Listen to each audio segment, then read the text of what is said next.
right? Like, just for you, Oh, what that's would you the same thing as asking what is the list.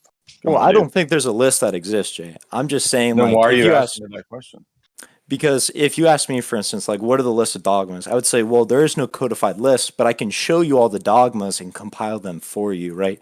So Oh, I was just asking. so you're ultimately the one who can tell us who the dogmas are. So it sounds Protestant to me. So you're just a Protestant with the Catholic dogmas.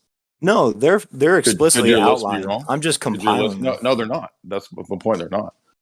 I don't think that's the case, Jay. I'm I just mean, trying to. there's books like Denzinger, but do you think Denzinger has the totality of the things you have to believe? It stops at Pius XII. No, of course Okay, not. so We'll where's the certainly be list? up to date. Once again, I don't think there's a list for either church. Okay, but you just said there is a list, so you're back I and didn't forth. say Which there one is is a it? list. I said, could you give me You a said there list? could be given lists, right? Yeah, you could enumerate the dogmas. Okay, so now it's up to the individual to determine, is he certain or not? No, it's not for you to determine. Like, obviously, as an Orthodox, if I became Okay, so Orthodox, I would so the have to list of the determine. dogmas is fallible. Yeah, as for personally determining which are Okay, so then it's dogmas, useless. It's no different than the Protestants saying that the canon of Scripture is fallible. You're doing the well, exact same thing with the dogmas. Jay, you're just appealing to skepticism here. Like, how do you know? No, I'm asking about your position. Your position said you're saying right now that the list of dogmas that you would give is fallible, right? The list as for what I'm saying, then yeah. Yeah, exactly. So it begs the question, it doesn't do you any good. It doesn't get you out of the dilemma because now you don't know that you have the list of dogmas. Well, Jay, It could be I don't wrong. think there's a dilemma. Jay, I'm not trying to refute the Stop Orthodox using my position name. You here. can talk to me directly. Just NLP is not I'm going to sorry. work for me, dude. I'm sorry. I So don't. I'm not.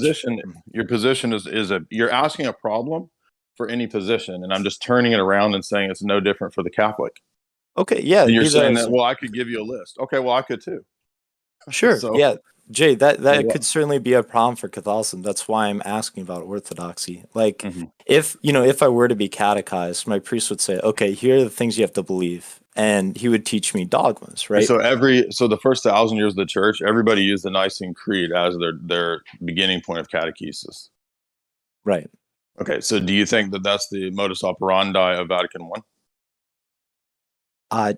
Jay, I'm not here to defend Catholicism. I'm trying to learn here about Orthodoxy. But you are, because you're asking questions that assume the defense of Catholicism. Not really. I don't think that Catholicism, must be the case. I'm just trying to understand so I can learn more about Orthodoxy. Like, what, Okay, the simple what? answer to your question is that the church would do what St. Cyril of Jerusalem does in his catechism list, where he goes through the creed, and each section of the catechism is one of the lines of the creed. Gotcha. And the creed is dogmatic, right? Absolutely. How do you In know that? fact, it's produced at the council called Out of Communion with Rome, presided over by a saint who died out of communion with Rome, that Rome accepts as both a valid council and a saint, Saint Meletius at Constantinople I. Yeah, no, that makes perfect sense, and that's definitely true. Okay, But but that means that Rome Catholicism and the papal dogmas are not true, because you can have valid ecumenical councils out of communion with Rome Jay, and saints out of communion with Rome. I don't know why you keep attacking Catholicism. Like, even if Catholicism is wrong, that doesn't necessitate Orthodoxy. Because That's that's just what your I'm trying. position. So there's no I'm not defending that position. Like, that could you be are, totally because wrong. the questions are presupposing Catholic type apologetics. You're saying, where's the dogmas? What do I have to believe? Well, That's literally like every Roman Catholic question. Jay, I can't find, like, for instance, the other day, someone told me it's dogmatic that the Eucharist cannot get you sick, right? First, actually, someone wanted me to ask you that. Is that the case? Would you say? First of all, the fact that a random Orthodox person says something's dogmatic, what does that have to do with what actually is or isn't the case No, for I agree. Orthodox That has dogma? nothing to do with it. That's why then I looked into it, right? I looked up, I asked different people, I tried to find it. I can't find that dogma nor anything against it. So again, St. Cyril says the Eucharist can't get you sick. So I don't think that just merely because St. Cyril says it, it's therefore dogma. So we have, the notions of levels and degrees of authority. There's the notion of theologumena. But first and foremost for us, the ecumenical councils, because they deal with triadology and Christology, I mean, that's primarily the most important thing. That's why when the church produces the creed, that seemed to be the standard for the first 1,000 years. Like, everybody will say, well, where in the creed are they departing if there's a heresy, right? Excuse me. For sure. Okay. So basically you get the universally, what is the catechesis of the church is the creed.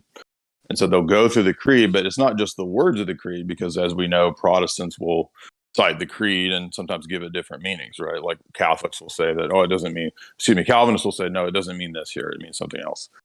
So that's why the councils also specify that you have to interpret the creed with the sense that the fathers gave it. So, for example, Constantinople I says you got to use Cappadocians. Ephesus says you got to use Cyril.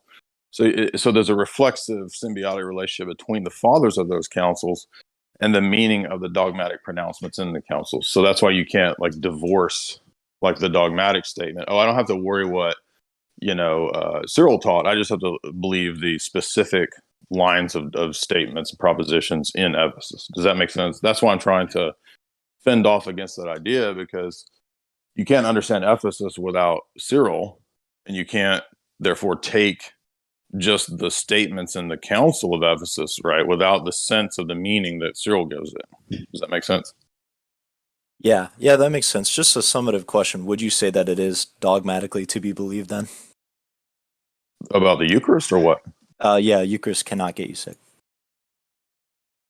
I think it follows logically, but I mean, I don't know of a specific place where you could say that that's dogmatic. I mean, it's like, there's a lot of things in Scripture, for example, that it's part of Scripture, but it's not dogmatic. But we're not going to like, oh, well, then I don't have to believe it because it's not dogmatic, right? Like, I don't know, the life of David, right? I mean, that's in Scripture. But if I said, oh, I don't believe that, David died at this date or that he did this battle, it doesn't really make sense, but it's not like it's equivalent to, the doctrine of the Trinity or something like that. So I would say that a person's being inconsistent, but I don't know that that specific idea is dogmatic per se. Okay. Well, I appreciate your time, Jay. Just one last question, if you don't mind. This is, a terrible hypothetical, God forbid. But if someone poisoned the chalice, right, and you knew that happened, would you still be willing to consume it? I think there are instances where this has happened in church history. So if the poisoning means like the elements themselves, I don't know if I would. In other words, if it was like somebody put poison on the chalice, like on the cup, I don't know. The Orthodox view the Eucharist as a mystery, so we don't try to pry into the degree of specificity that a lot of the medieval scholastics try to do with exactly at what point in the liturgy the transformation occurs with the words of consecration, or is it epiclesis? For us, it's a mystery, and there have been saints who have taken the Eucharist supposedly when it was poisoned and it didn't hurt them. I think there's a story of St. John Maximovich along these lines. But no, if you're asking me personally, I would probably, I might be weak in faith and not be as consistent as I should be. I don't know. I've never been in that kind of situation. I know that I was never at once masked in a church or afraid of COVID this whole time. So I didn't, throughout this whole COVID nonsense, I never stopped doing communion. Gotcha. Okay, well, thank you, Jay. I appreciate your time. Mm-hmm. Okay, thanks a lot. Our next guest here is Tienitia. I've spoken with this guy a few times. Kind of a functionalist. Good guy. Take it away. Hey. And let me point out that the last guy was being disingenuous because he was typing in the chat that stuff wasn't dogma and that I was coping. So this whole time he was here to debate, but he was acting like he wasn't here to debate. So anytime people do that, J, anytime they do that bullshit, it's because they're actually here to debate and try to play gotcha. So his responses, I can see them, show that he was full of it.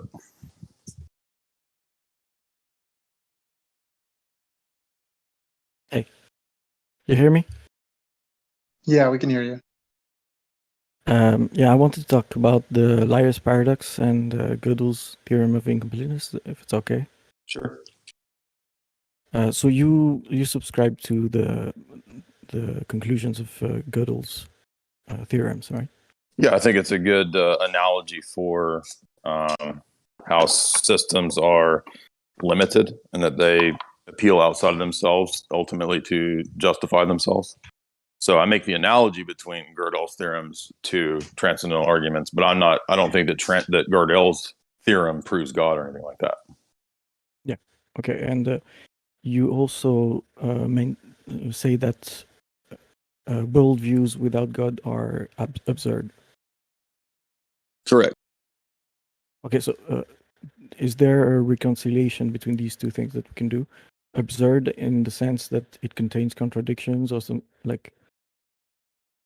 Absurd in the sense that at a fundamental level, there are contradictions that are so strong that they make knowledge impossible, not contradictions simpliciter, not any kind of contradiction, because everybody's worldview or belief system will have some element of, error or contradiction or mistake, but at a fundamental level such that the worldviews make knowledge impossible because they can't give an account for the preconditions of knowledge. Okay, I have trouble understanding that. Do you think we can formulate worldviews in formal language, like kind of how Gödel tries to demonstrate his incompleteness theorem, right? I think you can make analogies to formal, language, but you can't make a one-to-one correspondence. You can't reduce a worldview to a formal system, but you can express it in a formal system. Okay, if it's not reducible to a formal system, then it makes it difficult to claim that there are contradictions. Well, that's just assuming that everything is reducible to formal systems. That's the very point that Bertrand Russell made, and that's the point that Gödel made. Okay, so if we don't assume that, then how would you go on demonstrating that other worldviews have contradictions to the level that they cannot explain knowledge?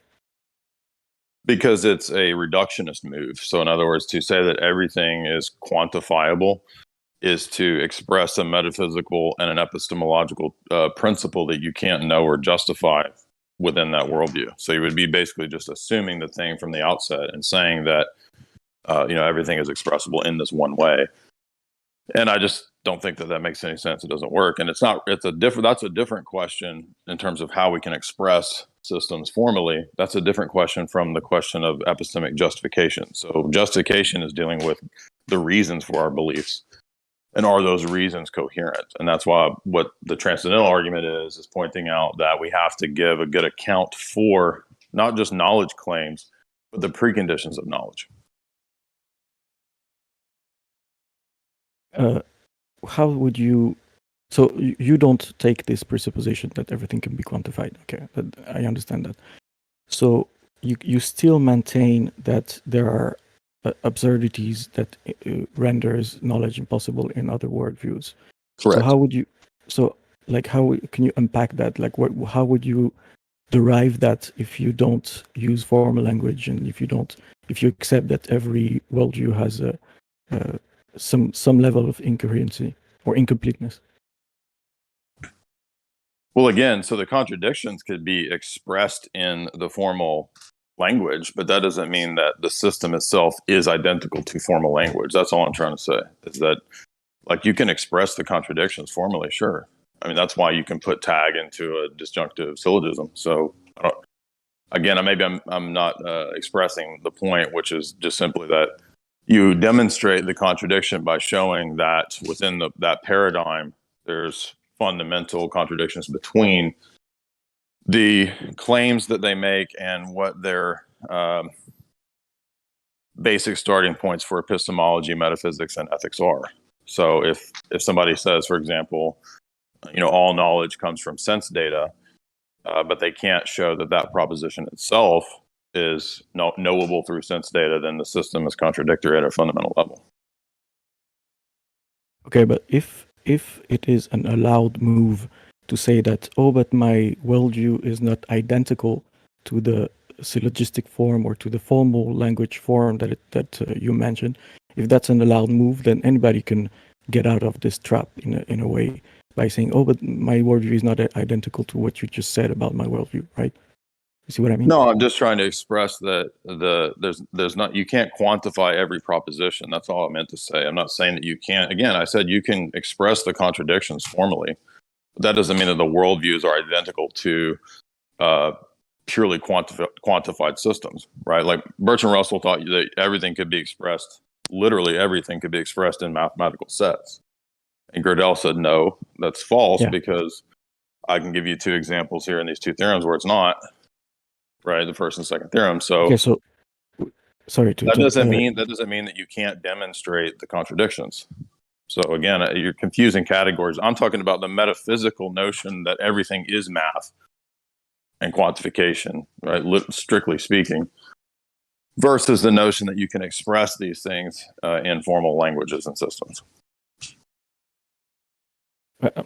I'm sorry if I insist, but it seems to me that you're saying both that pointing out contradictions wouldn't be conclusive in wouldn't be enough justification to say that a worldview is absurd, and on the other hand, you maintain that there seem to be some kind of incoherency. You see what I mean? There's a difference there. Again, so there's a difference between a contradiction and a contradiction at a fundamental level about preconditions. Do you see the difference there? Like I could don't be see wrong. the difference. Okay, I could be wrong about who my neighbor is, right? And it's not going to destroy my worldview, my paradigm, or the possibility of knowledge, because that's a fact of, empirical sense data that I can be wrong about. But I can't be wrong about whether logic is the case, because if I am, then knowledge is not possible anymore. That's two different criteria, two different categories. One is mundane sense data. The other one is a precondition for the possibility of experience or knowledge at all. That's why it's totally different and totally devastating to be wrong about the categories of preconditions, whereas I can be wrong about my empirical sense data. It doesn't destroy my worldview. Two different types of things. So how do you decide which is which? How do you put in one category or the other? I mean, have you ever looked at Aristotle's categories, Kant's categories, preconditions? I mean, that's all I'm doing is talking about what they talked about. Aristotle and Kant? Yeah, have you heard of them? Yeah. Okay, so Aristotle, for example, talks about the categories of being. And for him, right, they're the things that have to be the case for the world to be knowable. And Kant, I'm not agreeing with Kant in terms of his system. I'm just pointing out that he does philosophy based on these same categories, and he says these things have to be the case for you to have knowledge at all. So I would just simply say that whatever things are presupposed in any act of knowledge are preconditions of knowledge. So they have to be the case. So this would be anything that you deny. It would, for example, if I say words don't have meaning, if I say that there is no self, there is no external world, or all these kinds of classic philosophical problems, which are just another way to state Aristotle's categories. If I start denying those, then knowledge becomes impossible. Okay, so you disagree with Kant's categories, but you accept Aristotle's? I disagree with Kant's reducing everything to mental states, but not the actual arguments and the formal claims that he's making about transcendental arguments. Those are good, just that he says it's all in your mind, which I don't believe is true. But yeah, basically I'm agreeing with Aristotle. Okay, so these categories, they're right because Aristotle told them, or for some other reason? Of course I'm not saying that, dude. They're right because they're preconditions for the possibility of knowledge. Okay, so would you say that... I just listed you multiple examples of them. So, I mean, do you think that it's possible to have knowledge if there's no logic? If logic is false, wouldn't that destroy the possibility of knowledge? If logic is false? Yes. I don't... What does that mean? It's a very simple question. Wouldn't knowledge be impossible if logic was false? Okay, Aristotle asked this actual question, by the way. Yes, but this seems to go back to the liar's paradox and Gödel's. It's not a paradox. It has nothing to do with Gödel. This is thousands of years before Gödel. It's just a simple question about meta-logic and meta-ethics and meta-epistemology. Yes. So I'm answering your question. We were talking with Good Faith earlier, a few days back, and he mentioned the theonomous reasoning compared with rationalist reasoning. And, yeah, that doesn't mean that you're just fideistic. Right. That's not what the position is. So yeah, but in terms of meta logic, how does theonomous reasoning solve the paradox of the liars? Because well, the liar's paradox, again, is a different question from what we're talking about. I'm not sure why you keep bringing that in. It's fine if you want to bring that in, but I can tell you why. Understand. Okay, go ahead. Yeah, so you asked me if logic is false, right? So it has to do with evaluation of truth values, which is a problem because we all know that there are problems with self-referencing statements. So if you make a self-referencing statement with logic, then you fall into the problem of the liar's paradox. So you ask me a question that is potentially undecidable in Gödel's term. Again, I don't know what that has to do with preconditions of worldviews and whether or not there are preconditions. This is a question that far predates anything in Gödel.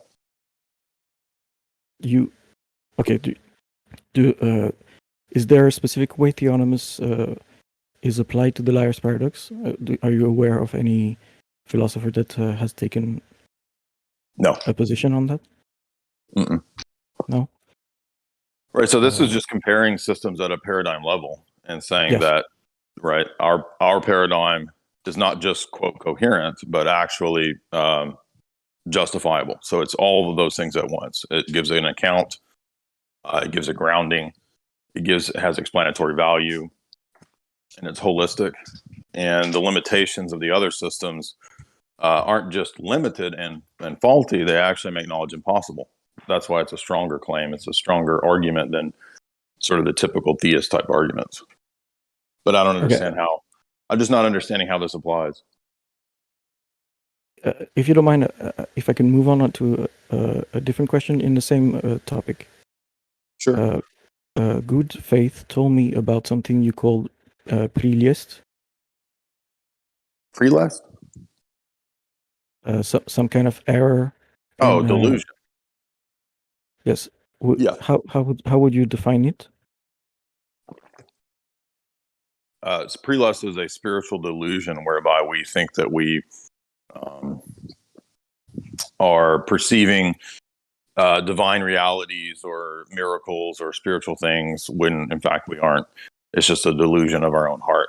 So I just read a chapter in Ezekiel, by the way, that is actually a really good expression of this. If anybody wants to, you can read, I think it's Ezekiel 14 or 15, and it's basically stating this very point about delusion.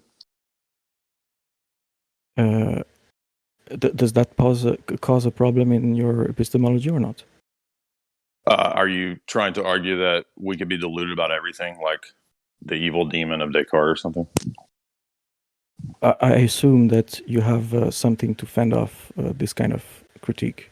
Right. So it's not a claim about knowledge per se. It's a claim about spiritual delusion. So it's not an epistemic claim that all of our faculties are subject to delusion. Therefore, everything is now in a state of pure skepticism. That's not what pre-list is.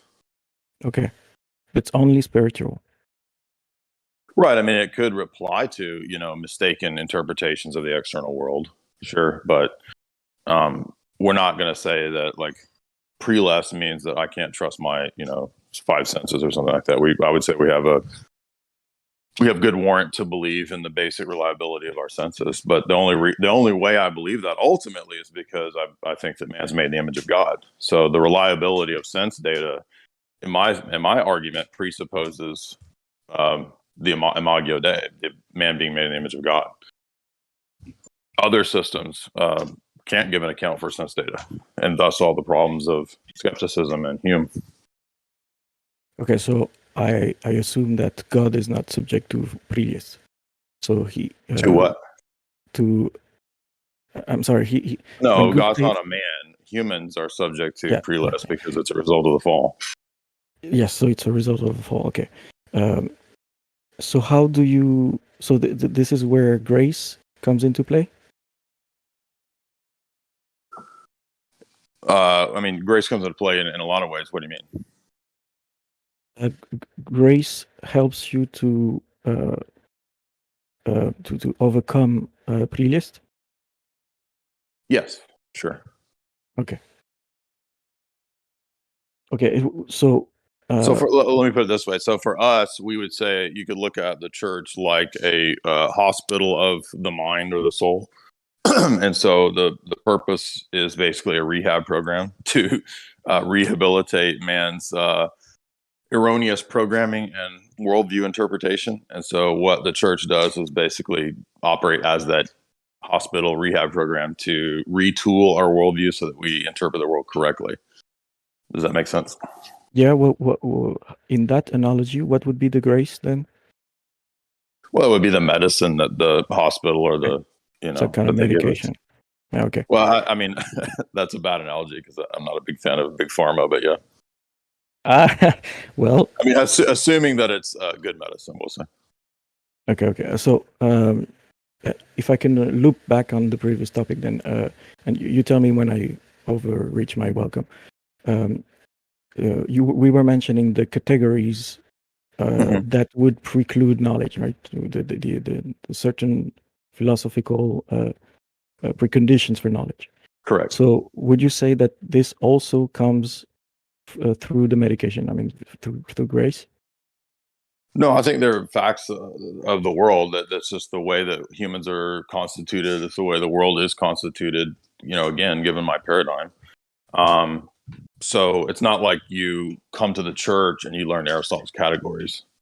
I mean, those are just already the case because they're descriptions of the way the world is and the way humans are. So that's more of a metaphysical presupposition about the world and how the world is and how humans operate. But when we come to the church, we're going to get all of our faculties healed, so to speak, so that we can correctly interpret any of those things. So our ethics gets renovated, our view of knowledge gets renovated, transformed. Does that make sense? Yes. Okay. So even if somebody doesn't come to this rehab church thing, you say that this person can reach already conclusions through the transcendental arguments about the preconditions of knowledge. You don't require the medication, right? Well, they can get some things right, sure. I mean, but the point is that they can't get the whole picture. They can't get the whole system right. So, I mean, even if I don't know what your worldview is, but even if, let's say a person's an atheist has to admit that a Christian engineer or scientist can get things right? I mean, they don't believe that the Christian's worldview is correct, right? But they can still get things right, even despite their theism or Christianity. As a scientist, that's at least possible, right? So likewise, I mean, there's nothing wrong with saying that, yeah, people can get things right. And in my worldview, the way that I give an account for that is that because the world is precisely the way that we say it is, right? It's not the atheist worldview that we live in. It's the Christian paradigm that we're in. And that's why people are able to, because they're still made in the image of God, they're able to, reason, they're able to create things, they're able to come to correct conclusions about the world. But when it comes to giving an account for those conclusions and an explanation of the whole system as a whole, that's where it breaks down. And what I think is going on is that there's two conflicting systems at work in every atheist or every unbeliever. There's the correct system that's kind of there in potentia, and then there's the autonomous reasoning that's fighting against that theonomous reasoning. And so there's kind of a conflict. And so the person is going to affirm two different things. For example, atheists will say things like, the universe has no meaning, but then they'll turn around and say things like, secular humanism gives life meaning, something like that, just as an example. Well, those are conflicting, fundamental presuppositions that don't comport with one another. Okay, so if I understand well, then the atheist would have some acuity and ability to reach correct conclusions, but eventually they all fall prey to preliest, and they well, sure. I mean, yeah, I think every atheist. Let me put it this way: every atheist would probably, unless they're being, ornery, would agree that 2 + 2 is 4. But they're not. What I would say is that but they're not able to give an account for how 2 + 2 is 4. So that's the way I would approach that. So if I was debating an atheist and I would say, okay, look, we both agree that 2 + 2 is 4. I would be like, yeah, but how is 2 plus 2 4? Like, how do you give an account for invariant, immaterial objects, universals, etc.? Because that underlies the math problem of 2 plus 2 equals 4, right? Those are prior questions, preconditioned questions. Yeah. So what about the answers that are given by atheists for decades now about this question, like instrumentalism, Well, I think most computational of those are, theory of right. mind? So most of those are avoiding the actual issue, which is a metaphysical and epistemological question. So they basically just say, well, that's not possible. We don't answer those things anymore. That's old medieval stuff. So they don't actually answer it. They just avoid it. But what about those who answered these questions, like the computational theory of mind, connectionism, all these branches of philosophy? Yeah, again, most of these are reductionist in nature, and again, don't answer the metaphysical question that the actual question raises. They're just avoiding it and saying that we don't know anything about metaphysics, so these are just kind of token symbols. We don't know if they actually match up to anything. Yes. Okay. All right. I think I can leave the ground. Yeah, great questions. See you around. Okay, we got a Roman Catholic coming up here. Matthew, yeah, feel free to go right ahead. Hello, can you hear me? Yeah, what's up, dude? So I was curious, I found something in Chalcedon the other day. Honestly, just curious to hear your take on it. So it's in session 1. I can link it in the chat here. Session 1 starts out with Postumius, papal legate, talking about deposing Dioscorus. And then when the Senate asks the papal legates why Dioscorus should be deposed, he says, this is Lucentius. He says, the most reverend bishop, having the place of the Apostolic See, said, let him give a reason for his judgment, for he undertook to give sentence against one over whom he had no jurisdiction, and he dared to hold a synod without the authority of the Apostolic See, a thing which had never taken place, nor can take place, right? Yeah, so in in that essence, jurisdiction. Chalcedon is saying that you cannot ever have No, a council. it's saying in that jurisdiction because Rome didn't know what was going on in all the other jurisdictions. That's not. It just says simpliciter, and he No, dared that's to your hold. reading of it. That's your reading of it. It doesn't say that. In fact, the very actions of Chalcedon itself, as well as Ephesus, they investigate the letters to see. But did you know that Chalcedon said that Leo's letters are equal to Cyril's? No, it doesn't say that. Yes, it does. That's it. Yes, it does. We can go through Chalcedon and kind of whether or not the tome was judged, but look, Jay, like I don't know how you can read it was this any judged, other and you way. know, they spent 2 weeks investigating the tome to see if it was Orthodox. Like, Didn't Jay, they? could you just read? So he's not going to answer. So I've given you the response. I'll answer. Yeah, Canon You wanna 6. talk about What does Canon Tome 6 of of You? Nicaea say? This is what you guys do. You guys are Are you dishonest. talking about Nicaea now or Chalcedon? I'm talking about the fact that Chalcedon is going to be in accord with Canon 6 of Nicaea, which is about limited jurisdictions. Yeah, for Alexandria. You just flat out denied the fact that they said that Cyril's letters are equal to Leo. That's repeated at the Sixth Council. Cyril's letters are equal to Leo. Well, it's only Cyril's letters that were affirmed at Ephesus. Those would be the letters. I know that are that. equal. Yeah, in a synod where they examined the letters. Did they spend 2 weeks examining at the Ephesus? tome? Did they spend 2 weeks examining the tome? No, they didn't. Yes, they did. You're lying. Here, I can read you the Acts right now. So you start out right. Move on. This Lucentius. guy's dishonest. Can I We're read? We're not going to read the I entire can't read Act the of council. Chalcedon in this. I just Well, gave you're you making a multiple. claim. I How gave am I you supposed to multiple interact with the examples. I claim? gave you multiple examples as to why what you're saying is false, and you're just ignoring it and saying that it's not true. Go listen Let's to. go to the council. All right, just We can move read on. the council Just out loud. boot this guy.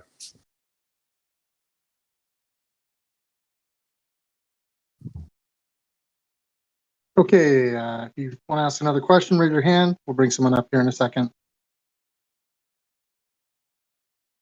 Yeah, Ubi. By the way, Ubi dealt with literally all those objections already.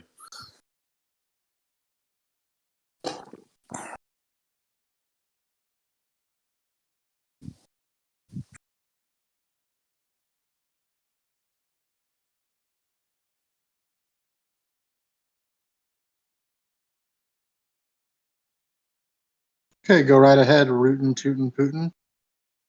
Hi. This was a point that was raised by a vegan friend of mine who's a Protestant, and I'm just wondering how I get your thoughts on it, Jay. Sure. She said that because prior to the fall, there was no death in the Garden of Eden, so no animals were killing each other. And so that means as Christians, we should be vegan and not be killing animals. Right now, this is false because that we don't exist in the time of Eden. And if you read through Genesis, you'll notice that it's Genesis 9 and 10 where God does give the permission to eat animals, and that's something given to Noah. So the fact that something was the case in Eden, it doesn't follow from that that's what every Christian should do. And in fact, in the New Testament, there's multiple places where, for example, in 1 Timothy 5 or 6, Paul says that it's a Gnostic heresy to deny the eating of meat. And then multiple church fathers, including St. Hippolytus, including Irenaeus, and including John Damascus in the in the Heresiology, lists all the reasons why we don't ascribe to vegetarianism or veganism. So there's no question about that for an Orthodox person. Yeah, I mean, Paul says in many places that God has given. It is. Yeah, God has given everything for consumption. All right, thank you.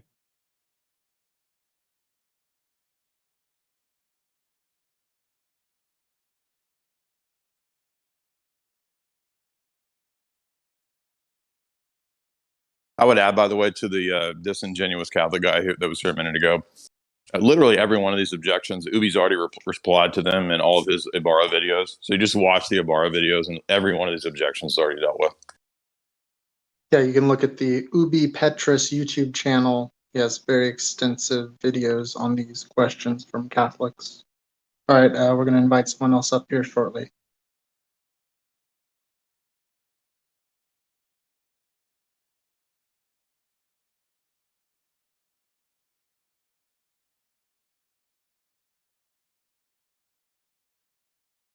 Okay, B3, please be respectful. Go right ahead. B3, I believe, is an atheist. Is that correct?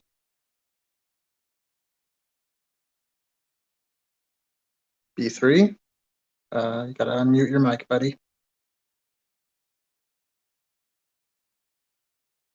Yeah, I'm not an atheist at all. You're totally off base there.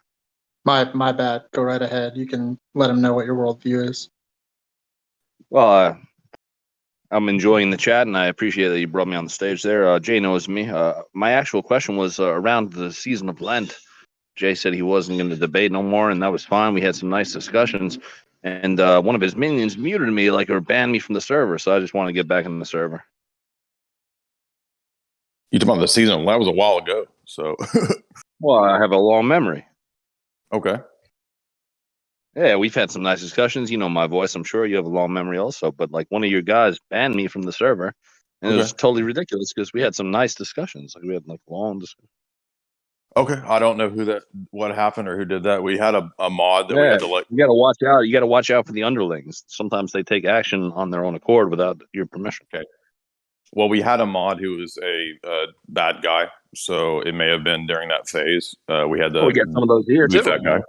Roll around. Say what? We have some of those here too.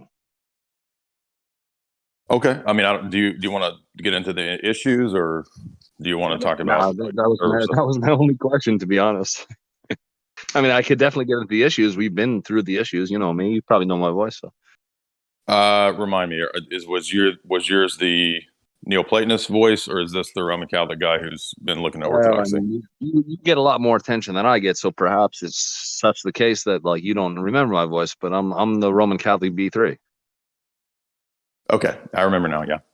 All right, that's all I had to say. I mean, we can go into the issues, but I'm just enjoying the show. I mean, that's up to you. Well, shit, I'm on the stage. I might as well get into it. Now I'm on blast right now. I gotta come up with something quick. So you just said a minute ago that this guy learned from Ybarra. How do you know he didn't teach Ybarra, for that matter? Multiple of our mods are familiar with this person, so I don't think he's a very. All right, so it's a known quantity. he's a disingenuous person, and the objections I can already tell are kind of low tier. It's kind of the list of what the Roman Catholics usually go through. How you feeling about the Trent Horn debate? Are you confident or are you nervous? I'd just like to get your personal feeling on that. No, I'm not nervous. I mean, it's a topic that I've spent a lot of time on for maybe 18, 20 years. So, you prepared? Yeah. No. Well, I mean, do I ever go into debates unprepared? I would hardly doubt. I'd hardly think you would. But I mean, Trent is a serious interlocutor. Yeah, but it's not ultimately about that. It's about the issues of what natural theology says and what it claims. So, I mean, now, what do you make of his claim that you're like semi-Calvinist still? In his response to your video? That it rests on a lot of misunderstandings, and it rests on the genetic fallacy that because the transcendental argument is used by Van Til, that the argument is therefore Calvinist. I mean, by that logic, I could say that Roman Catholicism is Aristotelian because they're using Aristotle's first cause argument. I mean, it just doesn't follow. The question is, are the arguments? Jay, I have faith in you. I think you prepared well. You're probably going to have a good showing. It's going to be a tight debate, though. You understand it's going to be nip and tuck, tight debate, right? So again, I have debated multiple PhDs. I'm familiar with Trent's argumentation. I'm familiar with 20 years of natural theology argumentation. So, yeah, I have a lot of respect for Trent. I think he's a great debater. As long as I'm still on the stage, I can ask you a few questions. So we've had conversations before, and you and I, and also Deacon Ananias there, whatever it's, I don't know these titles, but you guys have said to me that the Trinity is a straight logical contradiction. Do you still hold that? Nobody ever said that. That's total nonsense. It's on record. You can't get around it that way. Nobody said it's a logical contradiction. We've never affirmed that. Oh, you said it's a straight logical contradiction. So now you're full of shit. So no, you're not going to come back to this server with bullshit like that, dude. All right, then. If you're going to deny it, I'll just post it. Go for it. All right, then. Anyway, so you mentioned one time you quit drinking, like your stomach was all fucked up. So do you want to talk about the Trinity and that? You're trying to shut me down. You're talking over me. You're talking over me. So I take issue. Number one, the transcendental argument would never say that. It's just preposterous. No, I mean, you said it. No, I didn't. I would never say that the Trinity is a logical contradiction. Let me drop it then. There's no way to prove it here. Like, there's no way we just drop the subject. I have it's a topic that I've been arguing this for 20 years. I would never say that. I have the recording, dude. Come on. So are you going to talk over me? Let me answer. Go ahead. Okay. So if you're talking about, when I talk about that it transcends logic, that is not a contradiction. Okay. There's a difference between something being supralogical and something being a contradiction. I don't even disagree with that. Okay, so there's no statement that the Trinity is a contradiction. It violates the law of identity. It's a straight logical contradiction. Like, if no, you it want to isn't. argue I've never said that. Well, why do you guys do this? Why do you guys do this? It's a straight fact. I'll post the audio. Can you Roman Catholics be on? So hold on. If you really thought that I said that, wouldn't you ask me, like, what does that mean? That doesn't make sense with the rest of your argument. Yeah, let's do that. How could I say it's a logical contradiction when it presupposes and is the grounding of logic itself? That would be just totally retarded. That's the whole problem with the precept crew. They're in contradiction. That you don't even know what the argument is. Anyway, let's do it right now. So I'll be happy to debate you on precept. I don't think you have. I'm game. Let's go. Okay. So how is the transcendental argument a contradiction? Well, I don't have a problem with transcendental argumentation. Like, that's fine with me as long as you're only making. No, I said the precept. I said precept apologetics. I didn't say that's the transcendental argument, dude. No, they're not identical. It's false. It's so false. How is the transcendental argument a contradiction? I never claimed it was. I said precept. You just said, dude, are you this sophistry? You just said we are, quote, in contradiction, which doesn't even. Yes, presuppositional apologetics is in contradiction, but it's not transcendental argumentation. They're different things. I said, how is the transcendental argument for God a contradiction? I never claimed it was. Okay, so you don't understand these categories. Wouldn't it make sense for you if you these topics to learn these topics? You don't know these topics. You know these issues. You're here to debate it. I'm talking about them. This isn't a debate, dude. You're just talking over me and saying nonsense. Do you want to present an actual argument? Go away. Do you want to present an argument? I just said that That's not an presuppositional argument. apology. That's not an argument. That's a claim. Make your argument. All right then. So presuppositional apology. This is it makes the claim that like you can know things before you know them, really. No, you're an idiot. Just get this guy there. He doesn't even know what he's talking about. It's not even an argument. Yeah. All right. We have someone else here. You go right ahead.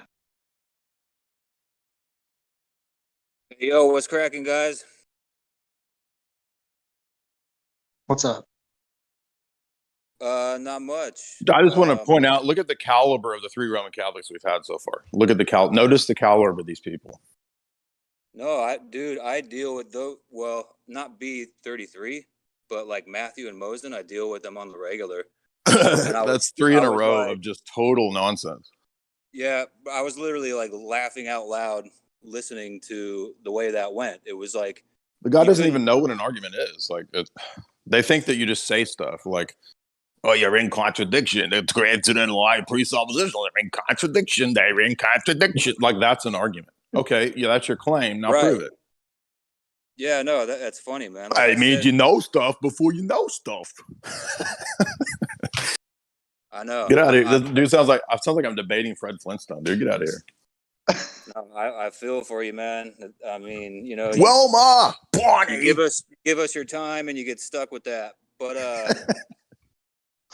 yeah, it's funny because I tell those dudes the same thing. I'll be like, look, you read your ideas into it just like how a Protestant reads certain ideas. You know, whatever. It is what it is. But hey, check it out. I'm like winging these questions. If I drop out, I apologize. I'm on a phone that I can't ignore if it rings. First one's real quick, sweet, to the point. Did you skate as a kid?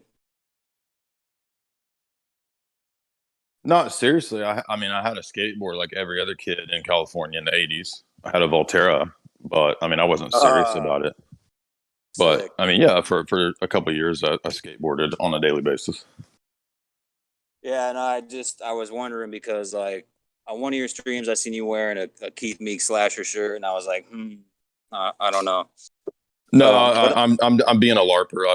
I'm not into. Although multiple of my really good friends are into skating. So one of my really good friends he was a fairly serious skater when he was younger, and then Wrecking Ball and I have become buddies. So.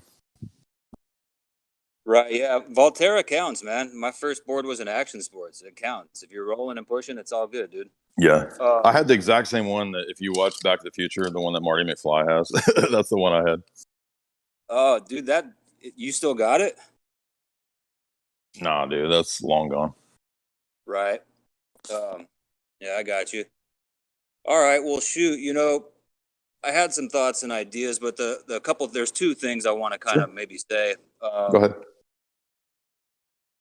One's kind of inspired by your talk with the Roman Catholics. I mean, like, where do you think is the difference in the dividing line between the way they view, say, canonicity versus like us? Scripture? Say again? Are you saying canonicity of script, the canon of Scripture, or canonicity in terms of like in the law? Well, I'm sorry, like in the ecclesiological sense, right? Like no Orthodox person is going to say that like Rome is part of the canonical Orthodox Church today, right? Oh, canonicity in terms of canonics. Okay. Right. And so, you know, like if someone were to flip me that question, I would say, well, you know, in a geographical and historical sense, yes, they have this continuity from the Apostolic Church. But, you know, part of canonicity, true canonicity is contingent upon, you know, obedience to the canons. Yeah, exactly.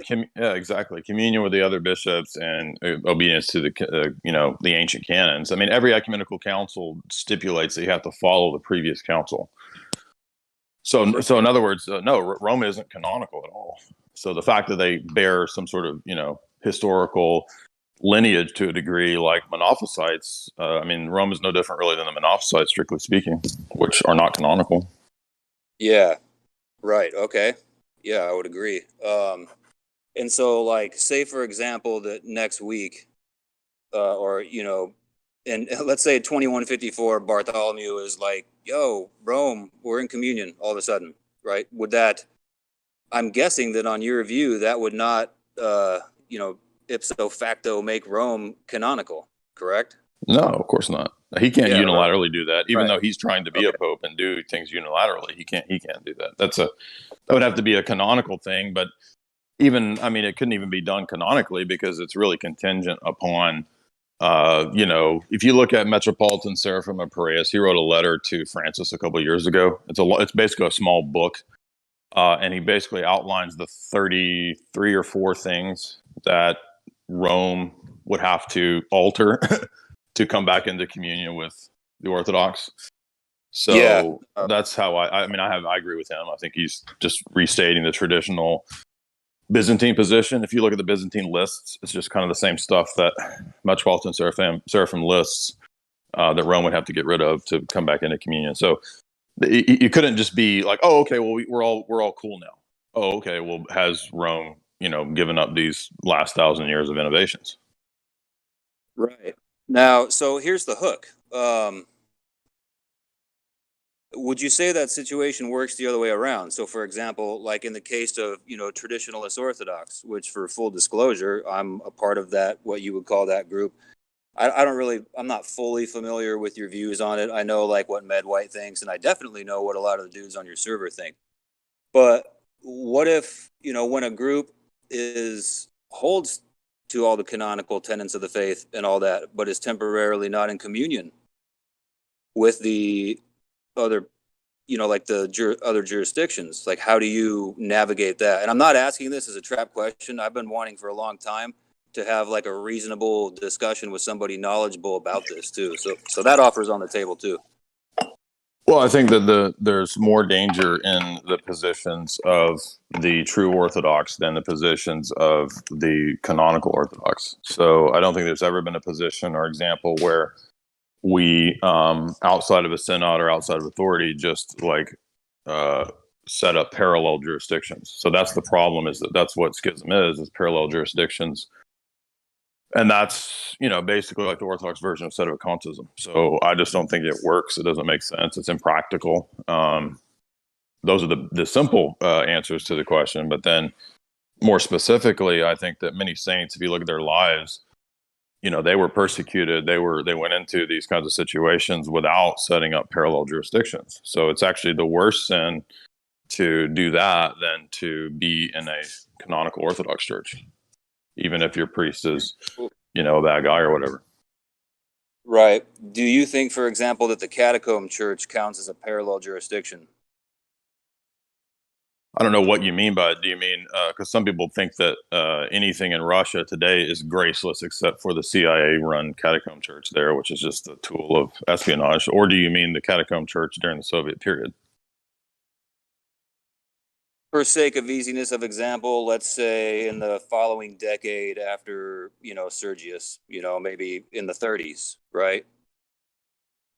Yeah, I did a interview with Metropolitan Jonah on that topic, and he went into the details of how that's nuanced. So it's not a black and white question, because if you look at the KGB perspective, they actually had a tiered gradation system of people that were bishops that were either compromised, likely to be compromised, or not likely to be compromised. They had these different tiers.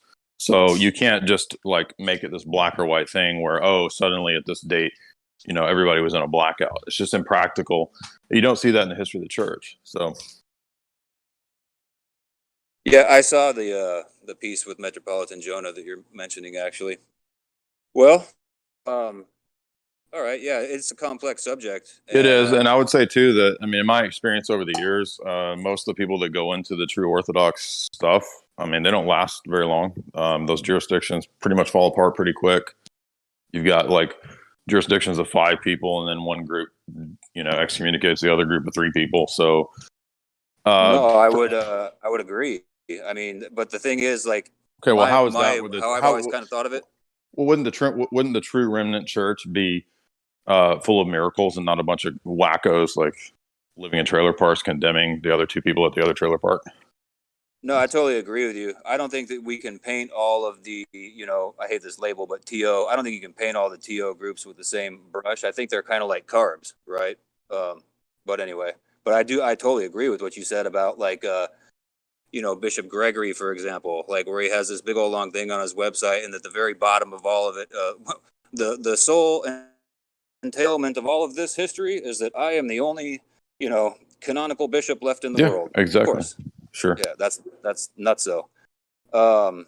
So then, because it's such a complex subject, I know people have reached out before and tried to set up discussions, either maybe with you or people on your server, which I'm not allowed to go on. I don't know about all that, but anyway, if it's cool and amicable, would you be interested in dedicating a little bit of time, your choice, your call, to like a discussion like this?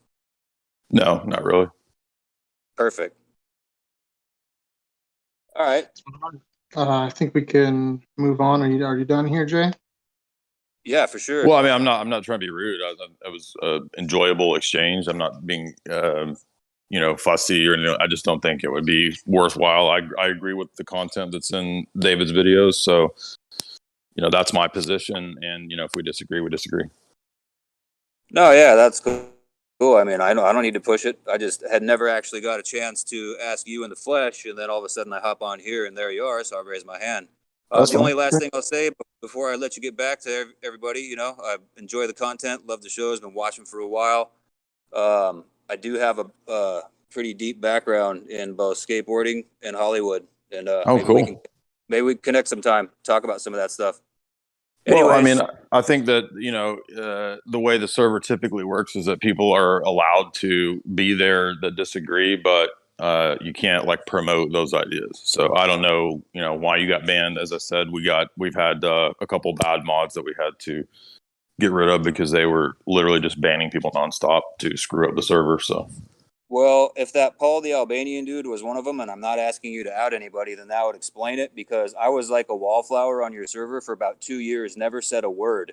And then somehow through the grapevine, somebody heard like, oh, he's a part of one of these traditionalist groups. And then people just started like saying stuff. And I'm like, dude, I don't want to talk about that. I don't want to make a big deal about it right here on this dude's server.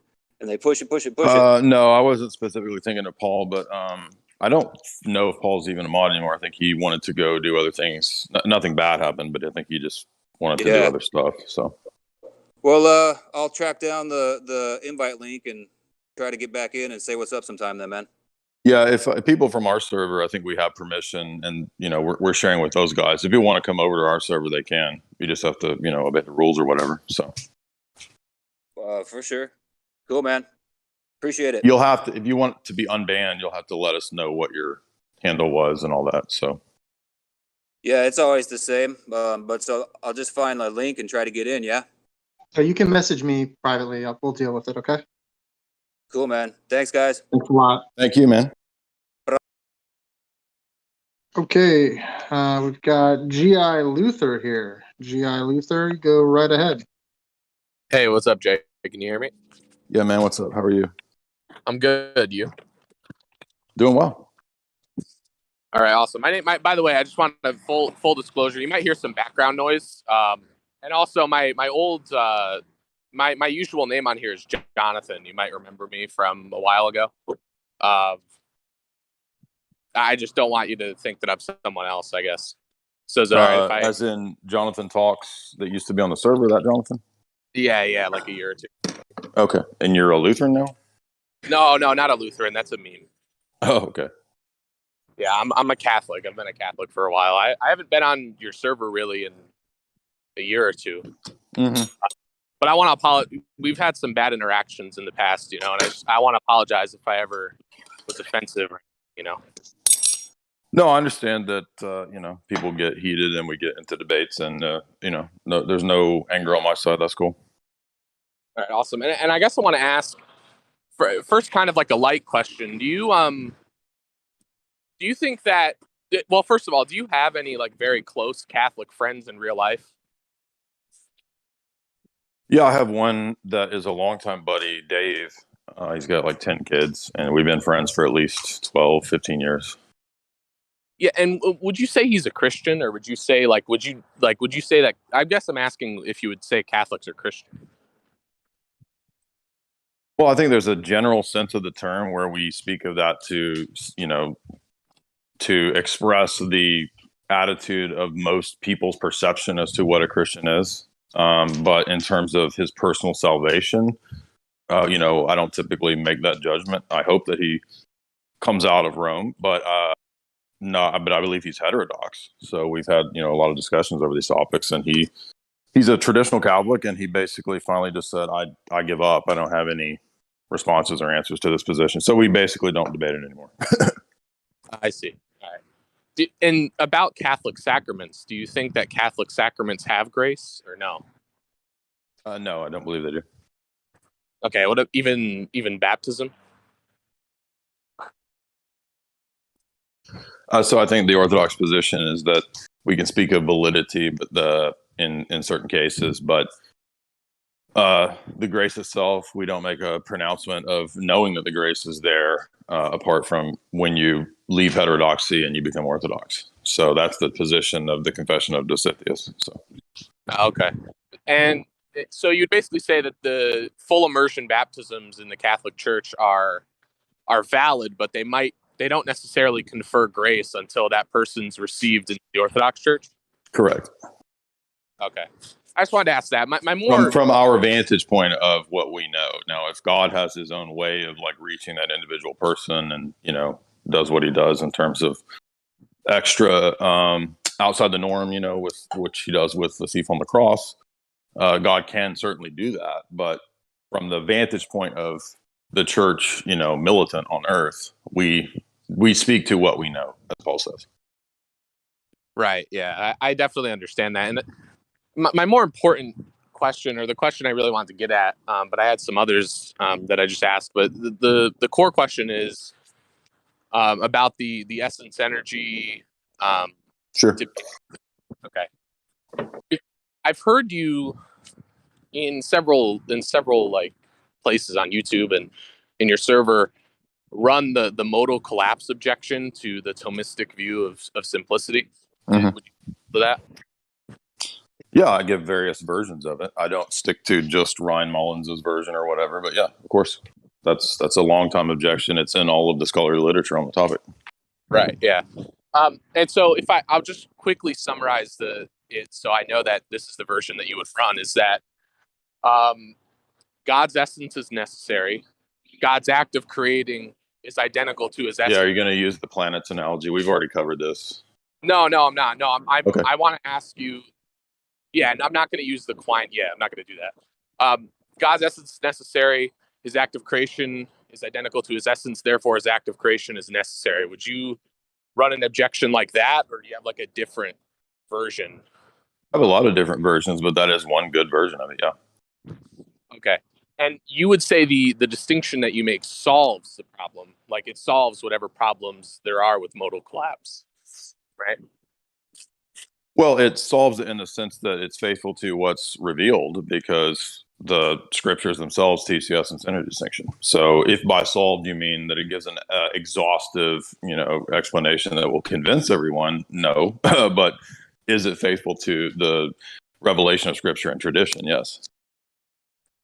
I guess what I mean is, if I were to run that same objection against your view of God and the view of God that you think is in scripture and tradition, you don't think philosophically it would work, even though it might not convince people. You don't think it would work? No, not at all, because our whole Trinitarian theology is premised on beginning with the person of the Father, and distinguishing the actions of God from the person and from the essence. So, I mean, our whole system is literally built on that, from the very first, Athanasius stating that the Father is the source of the eternal generation, to Constantinople 1 stating that you have to interpret Constantinople 1 in accord with the Cappadocians. And as Sashinsky says, the Cappadocians don't teach that the Son is a secondary cause or a co-cause or shares the Father's causal power. So that means that sole source, as the Cappadocians say, is the way you're supposed to interpret the Niceno-Constantinopolitan Creed. And by the way, all the Cappadocians teach the essence energy distinction too. So that also, by extension, is part of Constantinople 1. Would the solution philosophically to to the issue be that God's energy of creation is contingent and it's not identical to his necessary essence? Yeah, it's precisely what if you had ever read the book that we recommended you to read, the Bradshaw book, you would see that he argues that there is, in a sense, potentia. No, I'm not saying that you don't believe this. I'm just clarifying, so there is potentia. So if God can do different things, there's potentia in God. And that's exactly what Bradshaw says to Tomaszewski in the video. Yeah. And actus purus means God has to do one thing. But we see him in Scripture doing different things. Well, I'm willing to even though I don't think that works, I'm willing to concede that the Thomistic view leads to that just for the sake of the question. Because you don't think what works? I don't think the modal collapse objection works. I don't think the idea that God being actus purus leads to a necessary creation works. And I do remember you recommended me. And why is that? Well, because I think it relies on a certain view of how agents act in the world and how God acts in the world that doesn't actually work. Because I think that what you're trying to say is that when we talk about God's act of creation, that we're positing God's necessary essence, then there's the creation, and then there's this third thing called the act of creation. That's identical. No, it's not that's not a third thing. So again, the whole reason that you would have voiced that objection is on a absolute divine simplicity presupposition. It's not a third thing. God is fully present in every one of his energies. So I'm not saying that's what you think. I'm saying I think the argument assumes that, because if there's a third thing called God's act of creation that's distinct from the creation and God's essence itself, then of course that would fall. So again, is there potentia in God or not? Not in God, no. That would mean God could change. Again, only if you presuppose the strict identification thesis, and if you presuppose Aristotelian categories mapped onto the intra-Trinitarian life. So you understand that if you read Maximus in the 200 chapters, he deals with this right at the beginning, and he says that God is in one sense first cause, and in another sense not first cause. And he even talks about actus purus. He says that God is not actus purus in the intra-Trinitarian life. That's the Trinity itself. That's theology proper. That's distinct from economia, or theology in relation to the created order, right? And redemption. Do you understand that that's a fundamental distinction that both Roman Catholic and Orthodox theologians agree on, even Protestants, when it comes to how you do Trinitarian theology? Are you aware of that? The internal life of God versus how God acts in the world? Yes. Yeah, of course. I'm not saying... So hold on. So that is usually what happens when there's confusion on this topic, because the Roman Catholic Thomistic system and the dogmatic definitions collapse those two systems. For example, the Fourth Lateran Council's acceptance of Peter Lombard's doctrine of identity thesis, where the person, the nature, the actions are all identical and all the same as the essence in a strict sense. Are you aware of that? Am I aware that the Fourth Lateran Council teaches that? And accepts Peter Lombard's view. I wasn't aware that it accepted Lombard's view, but I'm aware that they specifically say Peter Lombard in the text. Yeah, I'm not aware of that, no. Okay, so are you aware that Lombard is called identity thesis in the literature? If you read Rada Galwitz's PhD thesis, he covers this. It's not just. I feel like you're not actually answering. You're going off into interesting literature about this. I'm showing you what the position leads to and why it does relate to your question. And what I'm saying is that the Thomist position, for example, we'll just use this as an example. We're not going to talk about SCOTUS or anything right now, but we can in a minute if you want to. But the Thomist position is stating that there is no potentia in God. There's not active nor passive potentia in God, right? And so the meaning of actus purus is not God in relation to world. It is that, but it's also identified as God in the intra-Trinitarian life. He just simply is pure act. So this would apply to any of the actions, right? It's not just creating. You understand, as I argued to you years ago, this is the same thing, the same problem for incarnating, right? If God is pure act. I don't agree that you can run the same bad argument against other aspects of Christian theology. I don't care that you don't agree with it. The fact is that this is the same point that I've made to you many times that you've never grasped, or you're just playing I don't know what. No, I do know what the point is. I know what the argument's supposed to be, and what I'm saying is... I know you don't. I don't even think that you do. I mean, you didn't know that. I mean, I pointed out years ago that the Fourth Lateran Council and these positions are dogmatic. You just said you didn't know you that. actually didn't. You didn't do that to me I did because do that. I sent you the essay, which you I wasn't never read. Catholic. Because I sent you the essay, which you never read. I sent you the essay, which you what never essay read. did you send me? On Roman Catholic, absolutely not supposed to be from the dogmas. No, the only thing you ever sent me was No. Joseph P. I had recommended other books to you. I posted that essay probably 30 times, even when you were in the server. So it's not my fault that you didn't look into this. Well, I and you did just want to debate. look at that essay. I mean, have you read any of the It's not responses? It's not a bad essay. What do you didn't even? How do you know it's bad if you haven't read it? No, I said that essay, not that essay. My bad. Yeah, I was confused for a second. I said that essay. Maybe it might be a good essay, right? I'm not, but I don't remember you ever sending that to me. And my question isn't even about whether Thomism leads to this view. I said I'm saying yes and center. Have you read into literature? So you want to come debate me on the topic, and you haven't read the literature. I literally spent the last 5 years reading the literature on this topic. I have read the relevant literature. No, you haven't. Have you read Radagalitz's thesis? No, I haven't. Yeah, so you haven't read the relevant. So you haven't. No, you haven't. I haven't read on this argument. That doesn't mean I haven't read. So it's not just an issue of modal collapse. It's an issue of how we view the Trinity and how we predicate of the Trinity. And so I'm trying to tell. I don't care that you're not talking about that. I'm trying to tell. All right, just move on. This is what he does. I'm done. Just no, forget it, dude. He doesn't want me to give the context of why this is the case. And again, it's something I've been looking at for a long time. He just wants to try to play the gotcha and go straight to the fact that it's not actually a problem. So if he's not going to let me explain the context and why I think it still is a problem, then there's no point in doing it. This is what he does. All right, next up we have Andricus. You can go ahead. Hey Jay, how you doing?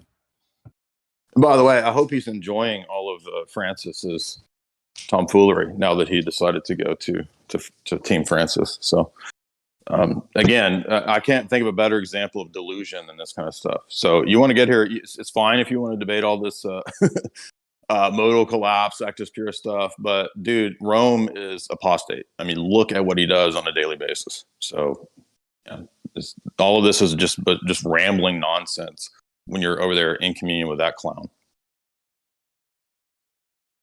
All right, we got Andricus here. Andricus, I think you're agnostic. Is that your worldview? Yeah. Okay. Go ahead with your question. Hey Jay, how you doing? Hey, what's up, dude? I was just curious about something you said in your opening statements.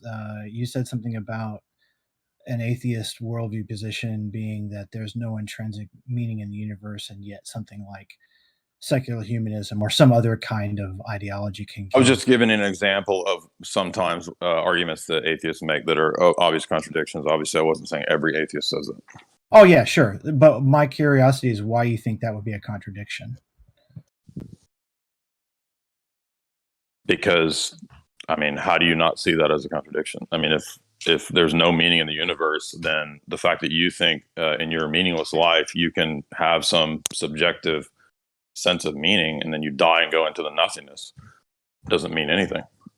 So if the position is there's no intrinsic meaning, as in there's no like meaning assigned to the physical aspects of the universe, but we can conceptually assign meaning ourselves subjectively, as you just said, what would but that's meaningless, right? Because you can't give an account for how meaning is possible given the metaphysics and the epistemology and the ethics of the atheist worldview.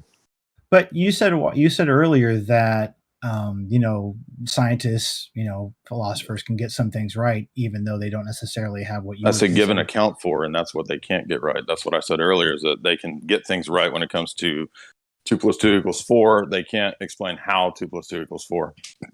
So if a person says this means something to me, how is that contradictory with the intrinsic meaning? It's a subjective claim, and it's not giving account for how meaning is possible. Those are two different things. If it's what's the problem with subjective meaning? They don't give an account for how meaning is possible. They're just claims. I'm asking for account of how meaning itself is possible. So you're just avoiding the question by saying, it's like when Matt Dillon says, monkey have meaning. No, you're just making a distinction between an objective and a subjective sort of meaning is all you're doing, right? Yeah, meaning, if you're going to give an account for it, has to be objective. That's what giving an account for it means. Why would it have to be objective? That's epistemology 101. If you're not giving an account for it, if it's just a subjective experience of phenomena or account of phenomena, that's not giving an account. That's not a justification. Well, If so if that counts as a justification, then nothing counts as justification. I just still don't understand why it's a contradiction. Okay, so if a person says, Do you understand what justification means in yeah, epistemology? reasons for believing something, sure. Right, and so subjective states of affairs is not a reason to believe something, because I can just counter with a subjective state of affairs of why you shouldn't believe it, and they're Right. equal weight. Well, but if they don't correspond with anything that you are, observing or that you are talking No, I don't about, have to do that because it's just subjective. Why do I have to do that? Now you're making objective criteria that I'm bound to. So Justification requires objective criteria, obviously. justification required. I don't understand that. So if It's not my problem that you don't understand it. It's epistemology 101, because if anything that's subjective counts as justification, then there's no such thing as justification anymore. There's no reasons to believe. Everything is a reason to believe or not believe. This doesn't make any sense. I don't care that it doesn't make sense to you. That's a psychological state that you're describing, and I just gave you the answer why. So objective meaning is the only possible kind of meaning, is what you're saying. I didn't say that. Again, straw man. I'm talking about giving an account for meaning itself. Why would I have to give an account? That's what justification means, dude. No, if I have reasons. Go take an epistemology class. It's not any reasons. It's good reasons. Yeah. So if I have good reasons to think something has meaning to me, why don't I have? Why would you? How could you say I don't have good reasons? Subjective claims are not good reasons. Why? Because what I just told you 5 times in a row. You haven't. No, you've said it's the case, but you haven't told me why it's the case. Gave you multiple, because it means that I can reply with a subjective reason as to why it's not to be followed. Right, but that's meaning to you. It doesn't matter. That's the contradiction of subjectivism, dummy. But that's not the kind. No. All right, no, just get out of here. This guy's an idiot. He's just so stupid.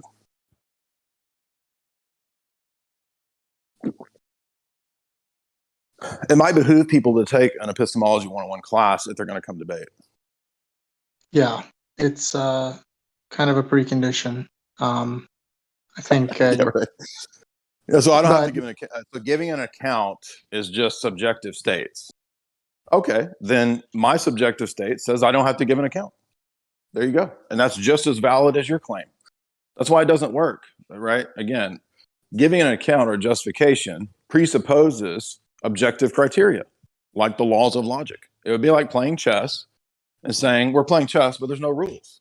My game of chess is I take the checkerboard pieces and I just thump them over at your pieces and knock them over, and that's how I win.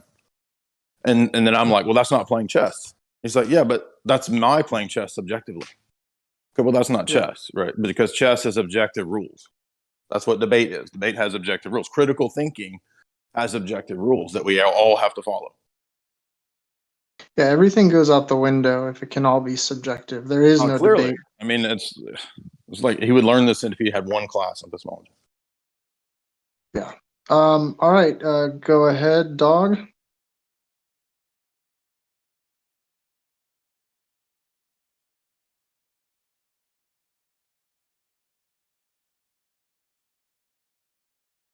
Okay. If he's doesn't have a mic working, then I guess we'll bring up somebody else.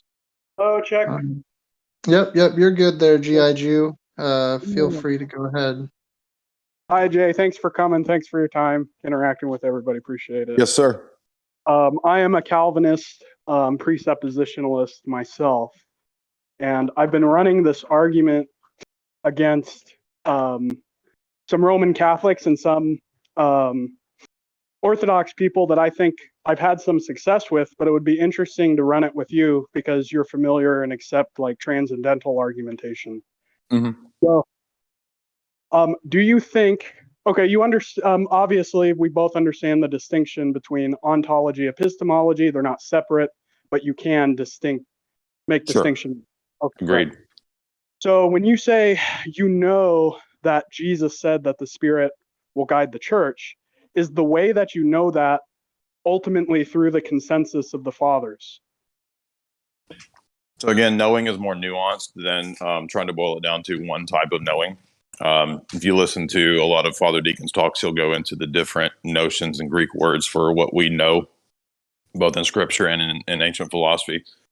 So I would say that it's not one type of thing. So the way that I know as an individual existentially is going to involve a whole host of things. It's going to involve my own reading of the Bible. It's going to involve my reading the Church Fathers. It's going to involve my interactions with other Orthodox Christians. It's going to involve my time in the liturgy, being catechized by the liturgy. All of those things are going to go into how the Holy Spirit leads the individual to know. So there's not just one like reductionist sort of formal, logical way to show that we, quote, know something.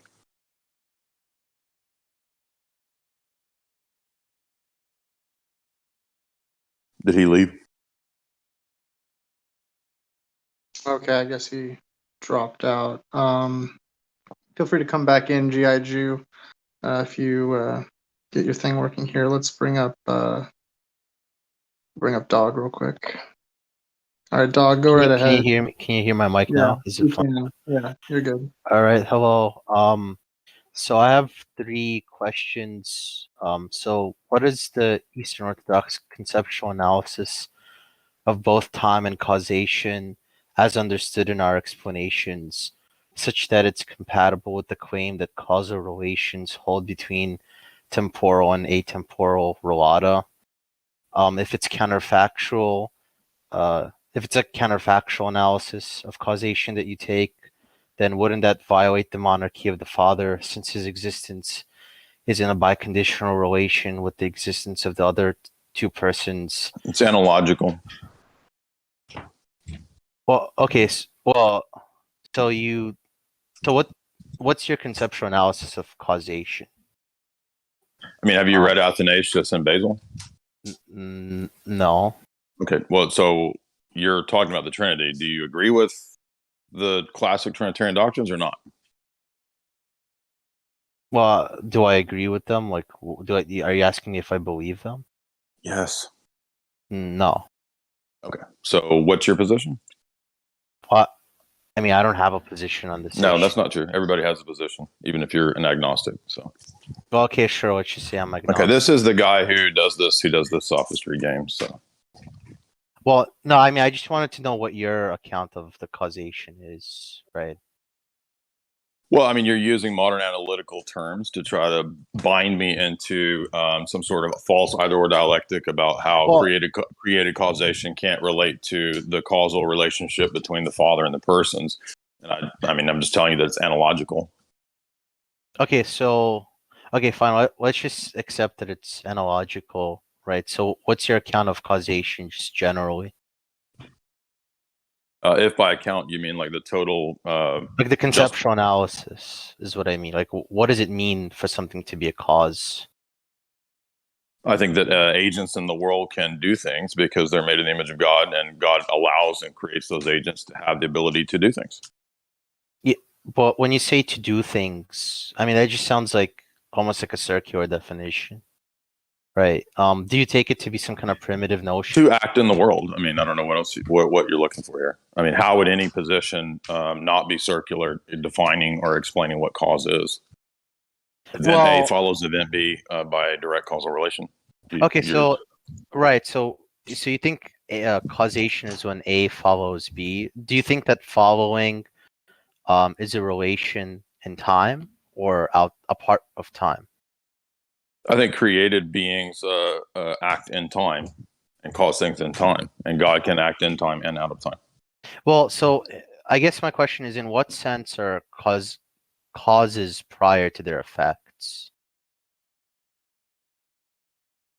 I would say that the Orthodox notion of a person, of an agent, is presupposed in the notion of cause. So they're prior in the sense that they're the one causing the event to happen. The effect, I mean. No, sure, but I'm saying, do you think, get to your point, dude. You're trying to trip me up. Get to what the point of tripping me up is. Look, I'm just asking in virtue of what are they a cause in that case, right? I mean, created beings can act to change things in the created world.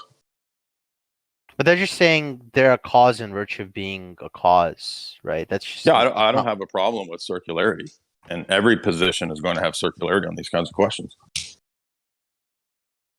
Okay, all right. Well, I guess that answers my question. All right, thank you.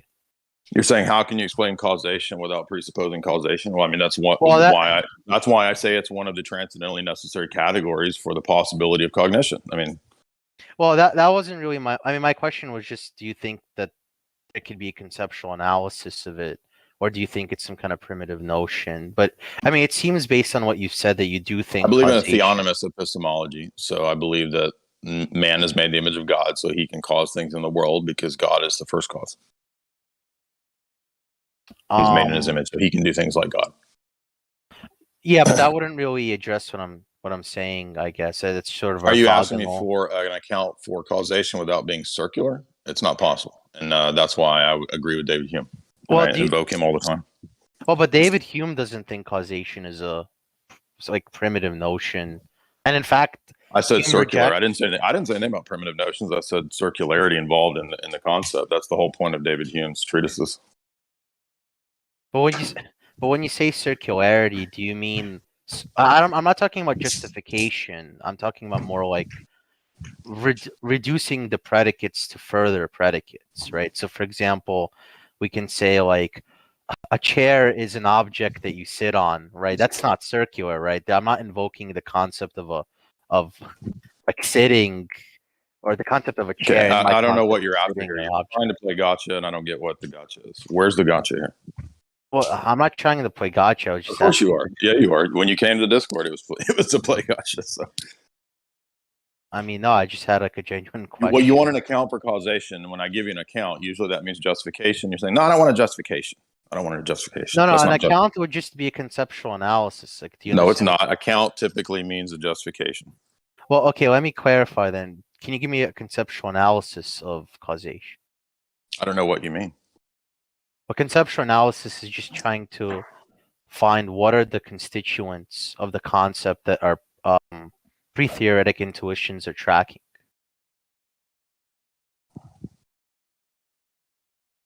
Pre-theoretical intuitions of, I mean, don't you think that's a host of things that are presupposed there in an issue that, I mean, how are you going to even do that? Well, I mean, you asked me about cause outside of time and inside of time. And I answered with the Christian paradigm. Well, right, but I'm saying like, so like for example, like Hume might say that causes always precede their effects in time, whereas like a Christian might give some other account of causation, right? Like what? That's what the word analogical means, which is what I used at the very beginning. So it's not a one-to-one mapping. The created causal relations don't one-to-one map onto God, because for us, it's the other way around. Created causation is grounded in the divine. Yeah. So so and you're saying, give me an account for the created causation that maps one-to-one onto the divine. Okay, so like in virtue of what would divine causation be analogical as opposed to equivocal? Like what properties do they have in common such that they're both sufficiently coming from? Mm-hmm. Okay, so there's a sense in which there's priority. Sure. So I guess my question is, what constitutes priority under your view of causation? Well, the Father is the fount of the Godhead, so he has priority in that sense. He's the, sorry, what? The Father has the priority in the sense that he is the fount of the Godhead. He's the cause of the other person. Right, I agree, but like the whole point I was getting at is like in virtue of what is he the cause? Oh, I see. Well, he's the cause of two persons in terms of the inter-Trinitarian life, but he's the cause of the created order as creator, which begins in time.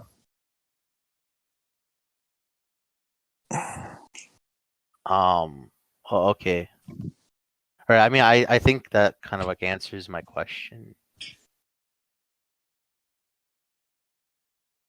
Do you have any more questions, Dog?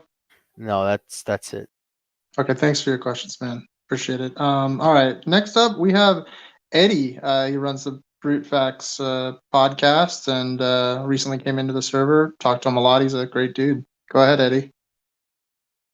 Appreciate that, good faith. So for transparency, Jay, my first exposure to you was with T-Jump's debate, and it wasn't the most intellectual debate that I'd seen. Not on your part, just kind of the interaction. So I say that because a few people who are here probably heard me in the past say not so great things about you because I'm friends with T-Jump.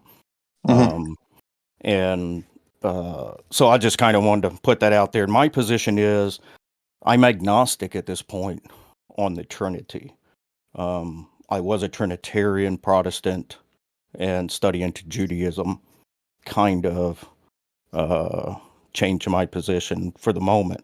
But good faith had turned me on to a lot of your videos and stuff. So I've been watching those. So I got a few questions that pertains to the Trinity. So when somebody denies the essence distinction and keeps charging, polytheism, what is your response to when they deny that essence distinction I guess it's the is of predication, the is of identity. Are you talking about the essence energy distinction, or are you talking about the distinction of the persons? Yeah, the distinction of God having an essence but separate in persons. Well, distinct, not separate. So we wouldn't say separation because that would imply, division or composition. But so the question is, what is the response to people who say that distinction implies composition or division or separation? Or polytheism? Yeah, but they would deny like Plato's idea of essence and what essence is. That kind of like a crude analogy would be, the essence of humanity versus the individual human. Well, so for us, we're saying that the way that we know and predicate about God is first and foremost derived from revelation. So it's not a project where humans are like, let me think it up this way. Oh, what about this? Or maybe we can borrow Plato or this, that. We would reject Plato's ideas too. We would reject Aristotle's ideas when it comes to what I called earlier intra-Trinitarian theology, or the ontological Trinity sometimes it's called, or Trinity proper. This is just basically the Trinity apart from the created order, just God himself, right? And the way that we go about that is on the basis of revelation first and foremost, which can use philosophical concepts, analogies, ideas, and things that are, valid arguments or good analogies or good principles in Plato, Aristotle, or whoever. But we're not going to take those definitions, for example, of what Plato or Plotinus says simplicity is, and then squeeze God into that. And most of the early heresies that are anti-Trinitarian, that's exactly what they do. In fact, there's a really good paper that I just read the other day that was pointing out how Eunomius, who was kind of like the preeminent Arian anti-Trinitarian guy of the 4th century, who all the Cappadocians had to write against. Eunomius's key track of argumentation is really borrowed directly from Plotinus. And so the assumption is basically what we called earlier identity thesis, and the idea that there's that basically anything that's a distinct thing or an individual, any principle of individuation must therefore be a separate nature or a separate substance. And that's just simply not the case, right? Because things can be one and many in different ways. So not everything is one and many in the same way. And in the case of God, we're saying that, Scripture reveals him to be both one and many in terms of a unity of essence, unity of source in the person of the Father, unity in the sense of perichoresis, that the persons fully indwell one another, and then distinct in persons and energies. So there's different ways that God is one and different ways that he's distinct. But it doesn't imply polytheism, because we would say, even the Old Testament revelation makes these distinctions. And even modern Jewish scholarship has admitted in the Benjamin Summers book, Body of God, and the Alan Siegel book, Two Powers of Heaven, that Old Testament Judaism was not a generic monotheism. That's a false presupposition. Okay, yeah, because a lot of times they would argue it's a strict monotheism. Right, You but that's actually, why. Well, that's why in a lot of the debates, if you watch, for example, Sam Shamoun's debate with Yossi, the Jewish guy, it goes to all the manifestations of the angel of the Lord, and the distinction between the Father and the angel that he sends, and the fact that the angel is given divine appellation, descriptions, and worship, which you can't worship creatures. So the angel of the Lord can't be a creature. right, and you actually headed off the second question, which was how the Trinity solves the problem of the one and the many. That was going to be the second one. The last question, I don't understand the distinction of the Father being the cause in the Trinity. What exactly does it mean? The Right, Father is so one of the first sort of big theological squabbles that occurs in the church is the Council of Nicaea, and of course, everybody probably has heard of Athanasius. He's the preeminent church father of that council, and his writings are basically dedicated to demonstrating the eternal generation of the Son. That Jesus is begotten in two senses. He's begotten eternally from the Father, from all ages, which is an atemporal begetting, coming forth from as the Son of the Father, with all of the divine appellations and attributes that the Father possesses, except that he is exempted from one thing that the Father has, and that's being the cause. And for us, for Orthodox theology, the way that we pick out and individuate the persons is on this principle of what's called hypostatic properties. So the property that identifies and picks out the person of the Father is to be cause, origin, fount, source, anarche, arche. These are all terms that Scripture and Church Father use, and the Church Fathers use for the person of the Father. And then the hypostatic property that picks out the Son is that he is the one who is generated from the Father. So generation, according to Athanasius, picks him out not in just a temporal sense of being born, of Mary, but born eternally, begotten from the Father. And then, of course, likewise, the same principle, the Holy Spirit being spirated, that's what picks him out, is his procession. So that's why for us, those three things are very unique in particular to those persons and never shared.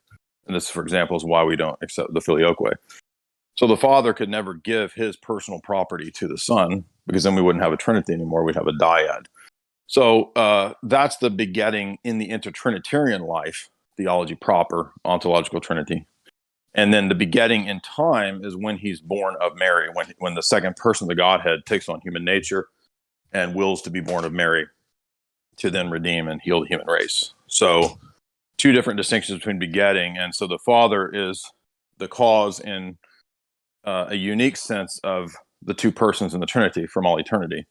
And then the whole Trinity, in a sense, is cause of the created order, because God, as triad, creates. But the way that God creates is also triadic. So we say, for example, that just as in the Trinity, there's a movement of the Son from the Father, and then a sharing of presence in the person of the Spirit between the Father and the Son. So there's a mutuality there of interchange and exchange of love. And that is manifested as the person of the Spirit. It's not identical to love is not identical to the Holy Spirit, but manifested as the person of the Spirit. So also any action of God is likewise triadic. So you have a movement from the Father through the Son and the Spirit. And this is Basil's dictum for how all Trinitarian theology and all soteriology works. So in that way, the Father is also the cause of creation. But creation, according to St. Paul, says it comes from the Father. It is done through the Son as the arche of the created order. And then it's perfected by the Spirit. Redemption also. The Father sends the Son to redeem, and then the Spirit completes the work. So there's always that from, through, in movement that Basil points out that shows us that even though there's a distinction between the intertrinitarian life and the economia and salvation, it's still that same triadic movement. okay. So that's the way in which God the Father is cause in the Godhead, and also cause in a unique way of the created order too. Okay. So do you have what if you could boil it down to the single best source to explain that, what would you recommend? Well, Well, actually, I mean, I could give you different church father sources, but one thing we did recently was we lectured through the entirety of the Gospel of John. So I went in about, I think, 5 talks through all of John. And basically, all of these doctrines are totally present in John, I think, very clearly. So you get the eternal begetting is clear in John 1. And then you get up into the high priestly prayer of John 15, 16, 17. And there it's Christ speaking of the relationship between him and the Father, why he prays to the Father, etc. And then you get the Spirit by 16, 17. Okay, I'll check those out. I was they're all on YouTube.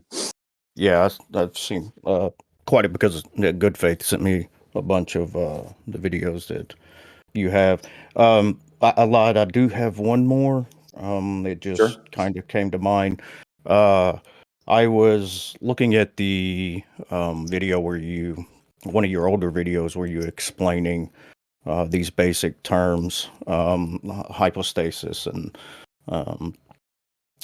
when you didn't go into detail, maybe I just didn't see another video. You didn't go into detail exactly what the logia versus logos. Logos would be Christ manifested, I believe. Well, logos is just Christ himself, the second person of Godhead. Okay. Right. And the logia, so this gets into just what's called divine conceptualism. So in the academic, scholarly discourse, you will see a lot of discussions about divine conceptualism. For example, William Lane Craig, he's a famous proponent of this. And I don't advocate William Lane Craig. I'm just giving an example of people who speak this way. And really, all this is saying is that the created order is grounded and based ultimately on the divine mind. So there's an analogy between the human mind and kind of the planning and patterns of how humans, for example, maybe I'm going to build a house and I have in my mind, I'm going to have, 100-room mansion. I'm going to have this there and this there. And then when I go to build a house, I actually, no, you know what, I'm going to do a 50-room mansion. Right. So I just build a 50-room thing and it's according to all the plans and blueprints that I had in my mind. And so we think that in an analogous way, reality is grounded in the divine mind and that God planned the created order in terms of what are called archetypes or patterns, principles, blueprints, predeterminations, exemplars, or logi. So that's what the logi refer to, is just literally the patterns and principles and structures of everything in the created order. And that would be both the one and the many. So that would be me, you, all of the relations of the categories, Aristotle's categories, all of the logical structure of the world in total, including, by the way, not just the existence of those things, but also their telos. And this is a unique innovation that St. Maximus does to go beyond Platonism, because in Platonism, the forms or the exemplars are just self-subsisting immaterial causes. And what they give birth to, the things and the patterns that are based on them are diminished in status. So it really doesn't make any sense in Platonism, like why there would be a causal relationship here, or why there would be a diminished status. And, Plato thinks that we have to get back to that formal ideal realm in his weird system. Well, that's not what we're saying. So, I mean, in one sense, we're agreeing that, okay, there are exemplars, but they're not self-subsisting, impersonal causes. They're actually predeterminations, ideas in the divine mind. And so God doesn't have to create them. He wills to create them. And so sometimes some of the church fathers will use the word thought wills to expand beyond just the notion of exemplars or logi in the sense of just forms. And they also include the principle of change over time and the purpose of creatures. And that's something that Plato would never say. Plato is not a fan of change. In fact, he thinks that change and flux in the world are bad. So we got to get back to the unchanging, perfectly stasis world. And so that's, in short, what the logi are, is just the patterns in the divine mind that are uniquely expressed by the logos, because remember, the logos is the agent of, the creation is done through him. So the created order expresses, for us, the person of Christ, the logos, that John's talking about in John 1, in both the many and the one relationships in the created order, the logical structure of the created order, the categories of Aristotle, those would all be logi, for example. Okay, would it be separate from the energies distinction? No, Or- they would be one of the energies. They're a type Okay, of energy. okay. So not all the energies are identical for us. So we think there's a real distinction between, say, love and glory and foreknowledge. This is one of the reasons. Okay. So, for example, we can't say that God's one thing that modal collapse argument does is that it makes all the attributes identical. So, like God's foreknowledge is identical to his eternal glory. Well, if this was Origen's argument, Origen said, well, if that's the case, then God has to eternally have a world over which he's provident and foreknows. So the world's eternal, according to Origen. Okay. So in other words, that's why we just every energy is really distinct, but they also have a unifying factor as well. So they're one and many at the same time with equal ultimacy. And the same goes for the logi. The logi are the thought, wills, manifestations. Excuse me, the thought, wills, and patterns that God has towards a created order. And so, for example, sometimes people in this domain that talk about the logi, they'll get into the possible world stuff. Could God have created a world without, Thomas Aquinas or the Pope? Yes, he could have. It's possible. But did he? No. He created this world. So the fact that there are possible worlds that God didn't create proves that there's potentia in God, and that he only willed to create this world. So he doesn't actualize all the logi, just the ones that he wills to actualize. Just like in my analogy, I might have in my head, a 100-room mansion I want to build, but I only end up building a 50-room mansion. Okay. All right, cool. Yeah, so I just give you a little background. I came from very fundamentalist background and Gotcha. kind of went into philosophy, and so way behind on the theology, but I was leaning towards kind of Catholicism. But I deny the Pope, and I don't think, unlike the other gentleman that was up here, that you can get around modal collapse. I know Tomaszewski defends a position that modal collapse is not, but it seems to always lead to necessitarianism. Exactly. If you listen to the discussion between Dr. Bradshaw and Tomaszewski, he gets them precisely at the point where he says, well, doesn't actus purus mean that God basically does the same thing? He's like, yeah. And he's like, well, doesn't creation look like God's doing another different thing? Yeah, of course. Exactly. And by the way, creation is not the same thing as becoming incarnate. So the problem with actus purus is that really ultimately it disallows and undoes the incarnation. I mean, if God is pure act in his essence, and that's what defines him definitionally, then that thing can't become incarnate. He can't step into time and space. And in fact, there's a section in Phaser's book where he actually says this. He says the Neoplatonic proof for God is a God who cannot enter into time and space, because that would mean he undergoes change.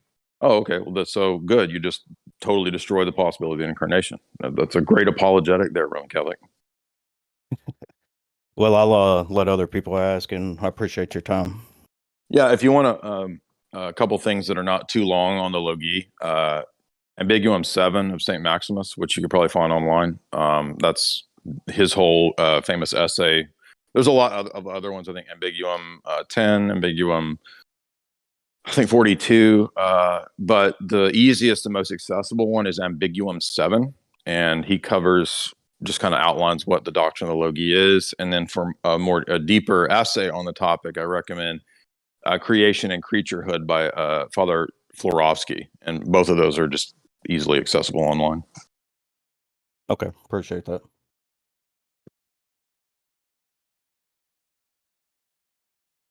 All right, next up, we've got Not. You can unmute yourself, ask a question. You can. Well, my name is Awesome. Just for clarification on that. Hi, Jay Dyer. I haven't met you before. I just want to ask you some questions about your position, see where you stand on a few issues. Sure. So, can you give an account of why the Trinity does not entail a contradiction? I know that you may have already rendered that, but as far as I understand it, there's a dichotomy between choosing the is of predication and the is of identity, in which case there'd be like entailing polytheism or a contradiction, and then you want to say that it's neither of those, so then you need to have like a third account of is, and as far as I understand it. So could you just speak to that quickly? Yeah, I mean, modern analytical terminology is not going to map onto the distinctions that even the ancient world made. So, no, it's not. It's things can have and possess things in different ways. And so to take categories applicable to the created order and say that God has to match up to that is to get the whole ordering backwards. It's the other way around. The Trinity grounds the one and the many. The one and the many doesn't ground the Trinity.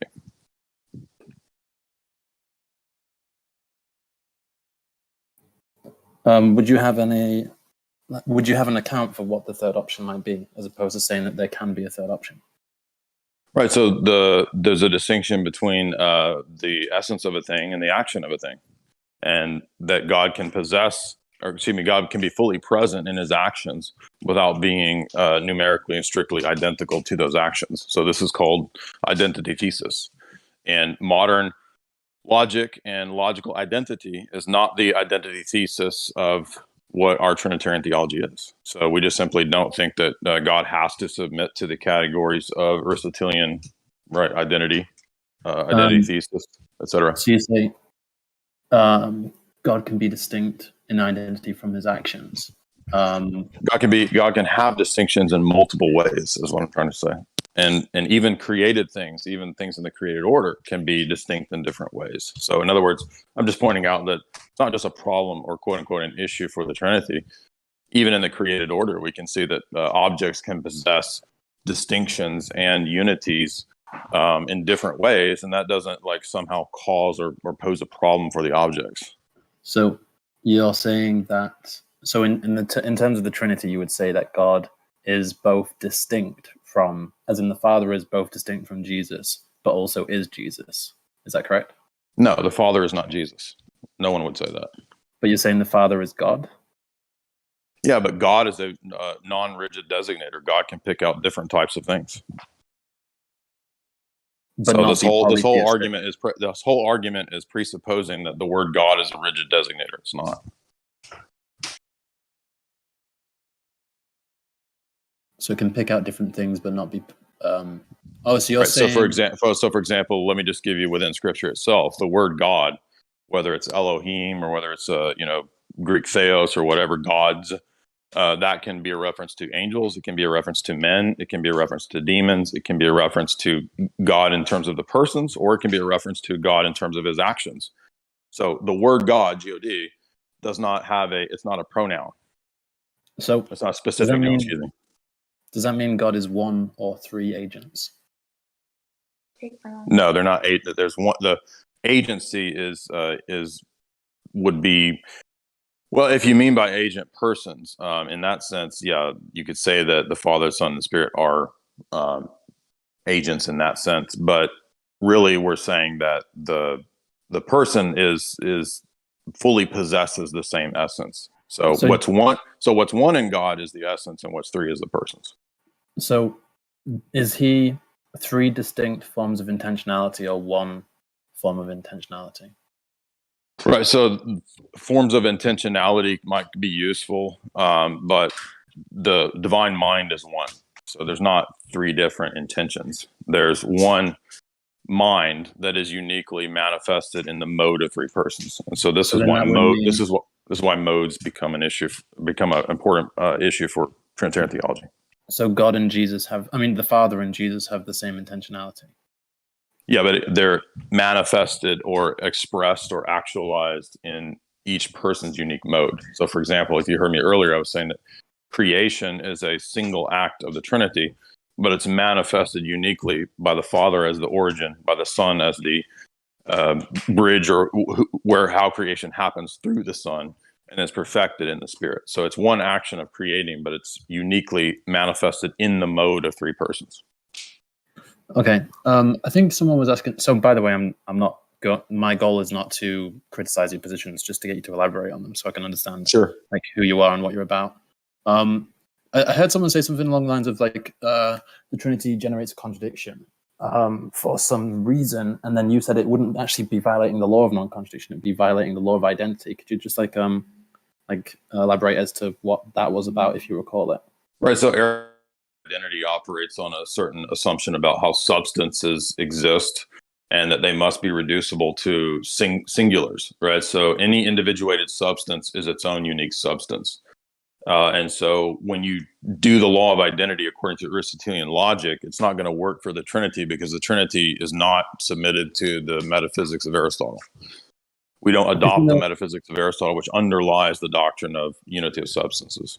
So for Aristotle, let me give you an example. So for Aristotle, you couldn't have a Trinity because it would violate the law of identity, right? How can a father and a son possess the same nature? They would be two unique substances. They might have the same nature, human nature, but they're unique individual substances. Right? So Aristotle would see that as a contradiction, but we're not Aristotelians. So we don't, that's not our starting point for how we do philosophy and epistemology. Do you think, so that leads me to think that you think that the law of identity has some sort of metaphysical nature? Well, Aristotle thought it did. So I'm just saying, I'm giving that as an example of why. I mean, that's where the law of identity comes from, is Aristotelian philosophy. Oh, so well, would you hold to that then? So again, the ways that we speak of the created order, there's nothing wrong with talking about a law of identity and speaking of created objects, but you can't map one-to-one the things that are true of the created order onto God. And that should be self-evident. I mean, if God exists and he's the origin of the created order, the created order is not going to map perfectly onto him in a one-to-one correspondence. Okay. That moves on to, because I heard someone talking about Gödel's incomplete theory with you. Like, it moves on to something else that I want to touch on. You say something like, if there's a, I can't remember exactly, but if there's a possibility for what we would consider like logically impossible, it doesn't undermine the system, so the system can still be like informative. Well, I was saying that a person who's a non-Christian or an unbeliever can certainly get things right about the world and can make discoveries. And, you know, I mean, when a Christian and an atheist discuss 2 + 2 = 4, most of the time they're going to agree, yes, 2 + 2 = 4. But my point was that how the two parties give an account for 2 + 2 = 4 is totally different. And the point is that in the domain of epistemology and justification, I don't think that any atheist can give an account for how 2 + 2 = 4, even though they might believe it and it's true. They're not able to give good reasons for why that's the case, given the rest of their system. And what is your account for 2 + 2 = 4? All the divine conceptualism that I just mentioned earlier. In discussion with me? No, like 5 minutes before you got here. Okay, no problem. Something else that you said, I'm just curious. You said that you must have an attitude towards a proposition. And I'm just going to try and quickly get through like notes of questions that I made. So you said something like, you must have a belief, a denial, or be agnostic towards a proposition. Do you think that's the case? What does that mean to you? Wait, you're saying you heard me say we must be agnostic towards proposition? No, that you must be at least, it's like trivalent. Like when there's a proposition, it must be the case that you have a positive attitude, negative attitude, or neutral attitude. Oh, like when I said, like if you're agnostic, that's still a position? Is that what you're talking about? No, you said to Dog, when he said, I don't have a position on causality in terms of theism, you said, no, you do have a position. You must have a position. I don't remember saying that. I was saying to a dude that said that he's agnostic, that I was saying that you have to have some position. So I'm confused. I don't know what you're talking about. That's all right. I mean, things. I may have misspoken. I don't know. And I may have misheard. What do you think agnosticism is a tenable position? What do I think it is? Yeah, in terms of like ontology or metaphysics. Oh, so I think that like there's areas of these different domains that we lack knowledge, and it's fine to be agnostic on, but preconditions are something different. So, for example, to say, I don't know if like there's a dude that lives next door and he looks like Lil Wayne, right? For me to say that it looks like Lil Wayne lives next door, but I'm not sure, right? It's not that big of a deal. But if I say that I don't know if there is logic, that's a much stronger thing to deny or doubt, right? So, yeah, right. So yeah, I mean, in the domain of any of these areas of philosophy, there's going to be areas where we can have doubts and have, genuinely say, I don't know. Well, what about in terms of like accounting for things like logic and like ontology in general, as in widely? Okay, I mean, but if a person doesn't have a good account for knowledge or their position, then they can't really debate. They can have an account, but that doesn't mean that they like when you go down the reductio to like a lower position, like a meta position, they may not have justification for those beliefs. They may be like axiomatic. Right. Well, that's what I mean by a good account. Like they have to give a good account, not just any account. So you think you have to be justified like all the way down epistemically, otherwise the position is not tenable. Well, yeah. I mean, why would I grant to you things that you're not justified in using, right? I mean, for example, a lot of atheists, just as an example, will appeal to things that they can't justify, and so I'm not going to grant that.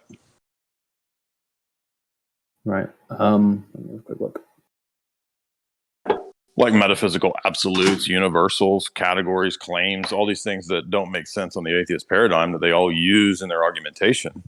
I'm not going to just grant those things. Oh, okay, you can do that. That's fine. No, I'm going to ask you as a philosopher, okay, well, you have to give an account for those things. That's what's presupposed in your argument.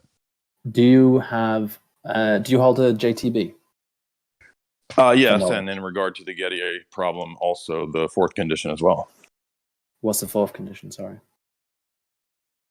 So the Gettier problem is a classic example in epistemology of indeterminacy when it comes to Gettier. Okay, well, no, okay, but the audience might not know. So sorry. Oh, sorry. Yeah. Sorry. My bad. Right. I just want to know which response to the Gettier problem do you hold to, if you hold to any? Right. So the most philosophers, right, tend to think that there's some fourth condition which would relate to a specific event at specific point in time. I'm just being specific here. Do you have an account for the fourth condition? Do you have a position on the fourth condition? Well, the point is that all of the conditions are necessary to have good knowledge, to have a good account of knowledge. Yeah, well, I'm saying something like, do you hold to like indefeasibility or like reliabilism? If I can render some of these. So I think that do you hold to any of them? So I think that the Orthodox position is unique because ultimately our position is grounded in a worldview that's ordered and regular, right? We have a basis for induction, regularity of nature, and all that stuff. So that's going to give an account for how there could be, specifics about, knowledge act at point P at time Z, right? Okay. Is God's knowledge distinct from human knowledge? Sure. Do you have an account for God's knowledge? Right. So God's knowledge is revealed, and so He is the ultimate authority and starting point for our system. So He's self-referencing. There's no higher thing that gives an account for God because that's how our system is structured. Does God have justification for His beliefs? Yes, God is His own justification. So God raises the credence of His own propositions. God does what? Raises the credence of His own propositions. Well, it's a self-authenticating and self-referencing authority because every system ultimately has to have that at some point. So I'm not a foundationalist, so I think that knowledge is ultimately circular and self-referencing. So for us, that's what God does. So God's omniscience would mean that He knows the truth of all propositions. Is that what you take that to be? God's omniscience means He knows everything, not just the truth of propositions. I don't know what it would mean to be outside the truth of propositions. Like what? Well, not everything that exists is propositions. That can be. Can you give an example of something that exists that is non-propositional? A chair. A chair is not a proposition. So, the human mind, what is the future reference for a chair? What do you mean? What's the reference for a chair? Because I don't understand the meaning. Do you literally think that the only things that exist are chairs? I mean, what? Well, I don't know. This is still. Do you think that the only thing that exists? Excuse me. The only thing that exists are propositions. In terms of knowledge, I think knowledge is. Okay, well, I'm saying that God has knowledge of objects. God has knowledge of minds, and those are not propositions. But then they can be accounted for by propositions. Yeah, but that doesn't mean that they are propositions. Like X chair exists. So you think that yeah, but that doesn't mean that the chair is a proposition. I'm not saying that the chair is a proposition, but so you're saying Okay, that but there God's is- knowledge is not identical to propositional, discursive, dialogical reasoning. Do you think that propositions are generated by minds? Sure.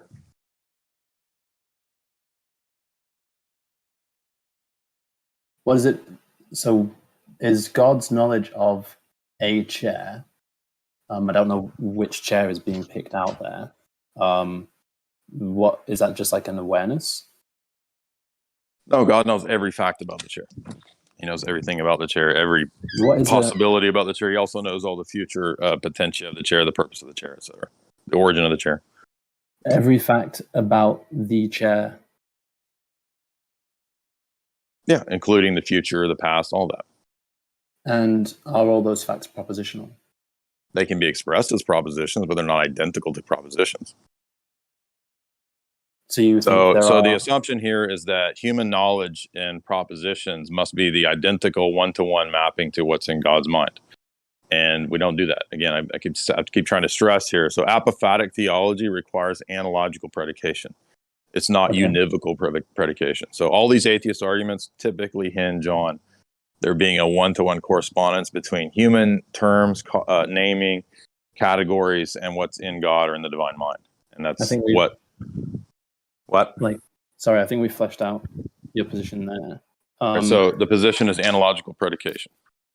Do you think there is a, like God knows that there are no propositions external to himself? So human beings awareness, have propositions that they can learn and know and create, and those are not identical to what's in God's mind. My mind is not God's mind.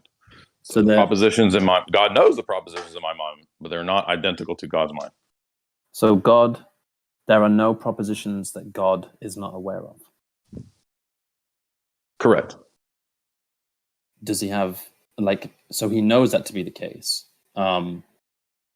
Seems like. Are you going somewhere with this, or is this are we just going to keep doing I'm fine to do this, but are you getting to a point here, or is there an argument you're making? No, I'm just doing Q&A. Okay, so where are we going? Just through a list of questions. So you fleshed out your position on what God's knowledge is, and I'm curious as to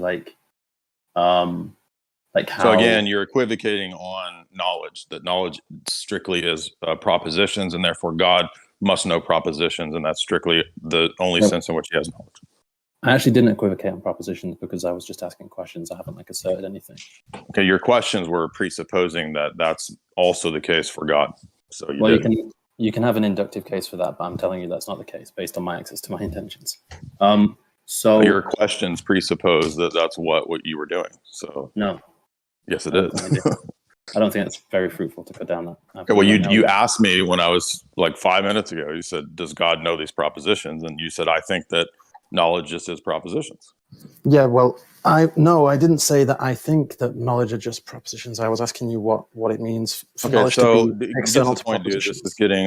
This is just sounding like sophistry. So obviously, you're going towards a point here.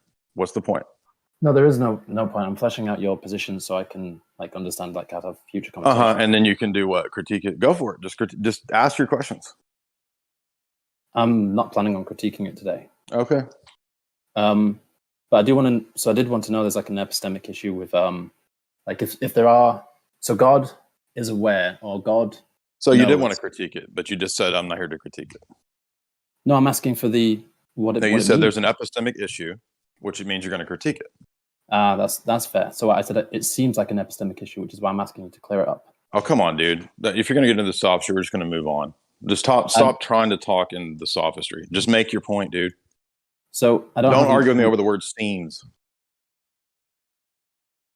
I don't know why you're getting emotional. Because you're about the fifth person that has done this thing where you're acting like you're not here to debate or discuss a problem or an issue, and then you are. And so it's disingenuous. Just state your fucking position, dude. It's not disingenuous. My main goal is to find out what it means for God to know that there are no propositions outside of his awareness. That's all I don't know how to answer that. How's that? Is that good enough for you? Sure. Because That's- God, the I mean- way that God knows is not identical to the way that humans know, and that's Yeah. what analogical predication means. So you're asking me, well, how does God know? Yeah, and I'm asking what that means. You don't have to give it, like you said, if you say something, you said something like you don't know, that would be fine. No, I was just doing that to mess with you. Like, I'm happy to give a justification. Okay, yeah. Do you have an account for what's going on? Yeah, so it's analogical predication, which I already explained to you 5 times. So your question is presupposing that there's a univocal correspondence between human knowing and divine knowing, and then you're saying, give an account for the divine knowing, just like human knowing. And I'm saying that violates the whole position. Like, we're not. So that's based on equivocation. Okay, which so is the very thing you said you're not doing. Well, equivocation would be that I'm using a word in 2 different senses, and I don't think I'm doing that here. Excuse me, you're right. Univocal predication is what I meant to say. Right. Okay. And yeah, I do see that. So your response is something like, there is no way to account for this in terms of like human language. No, it's an analogy. So again, analogical predication does not mean total dissimilarity. It does not mean no way to account for it. So you're saying it's like a close mapping of what's going on is what we can give in. Do you know what an analogy is? It's where there's a identical property present in 2 concepts.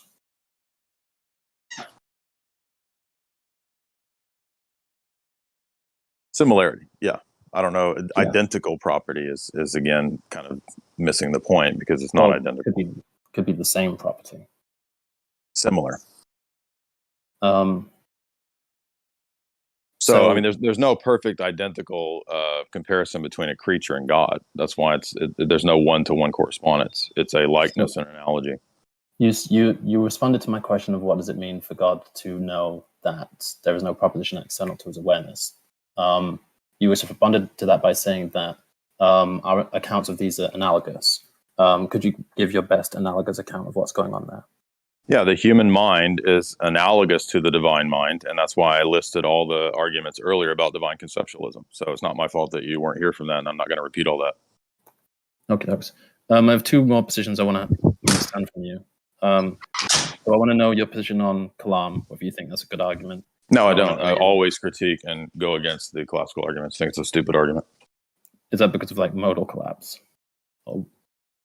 I mean, you could make a modal collapse argument, but no, I think none of the classical arguments are that good. And that's for multiple reasons, including the fact that they're not sound arguments. They don't demonstrate what they claim to demonstrate. They presuppose what they're trying to demonstrate. And our apologetic shouldn't be the same as a Muslim. We have a different God. And then last position I'd like to understand by you is what is your position on the problem of evil? That really only the Christian worldview can give an account for evil. So evil has to, in one sense, be a privation. If we mean it in the word like a deprivation, like he's evil because he, it's an evil to lack sight, right? And then there's moral evil, which is a privation or a negation, which is a movement of the will away from the good. So ultimately, I think only the Christian paradigm actually gives an account for evil. No other paradigm can. So that's how and I would say that if you're asking for why does God permit it, there's nothing within the Christian worldview that is contradicted by saying that God has his own reasons why. He's not bound to reveal or to tell humans why he permitted it. Are those reasons good? Yeah, anything God does is good. Do we have knowledge of those reasons? What did I just say? I must have missed it. All right, let's just move on. This guy's getting on this. This is annoying. Thanks for your questions. We're going to go ahead and go with Luca here. He's, hope I'm not misstating, but I believe you're an atheist, Luca? I was just Gotcha. wondering, Jay, if you think that there's a good solution to Grimm's paradox of omniscience. If you ever heard of it. I'm not familiar with that. What is that? So Grimm's initial article shows that on, I think it's basically just about every like complex interpretation of set theory, the assertion that there is a set of all true propositions which I think I heard you say something slightly like that, which is why it piqued my interest. Just entails a contradiction straightforwardly. And so if it's derivable from God knows all true propositions, that a set of true propositions, that a contradiction follows. And then there's like updates that like remove controversial axioms like choice or whichever one he used. So, Okay, so hold on. So the argument is that, could you state it again? If God yeah, knows if there's all a set of all, if there's a set that contains all true propositions, a contradiction follows. And so if that's what it means to be omniscient, i.e., God knows that set or something like that. right, so then that's not there's- what we would say omniscience is, right? Oh, okay. So for example, any of the attributes of God are going to be determined by our system, so that you can't import extra systemic definitions of what omniscience or omnipotence is and then say, oh, well, God has to conform to that. Because by the nature of our system, because God is the ultimate self-referencing authority, the self-revelation of God, of his attributes, is going to be determined by him. So we can't like, oh, well, I think omniscience has to mean this, and therefore if he doesn't meet that standard, well, it's what the system says omniscience is. Does that make sense? So it's not just... Well, I'm just wondering whether the system says anything that's going to entail that there is a set of all true propositions, right?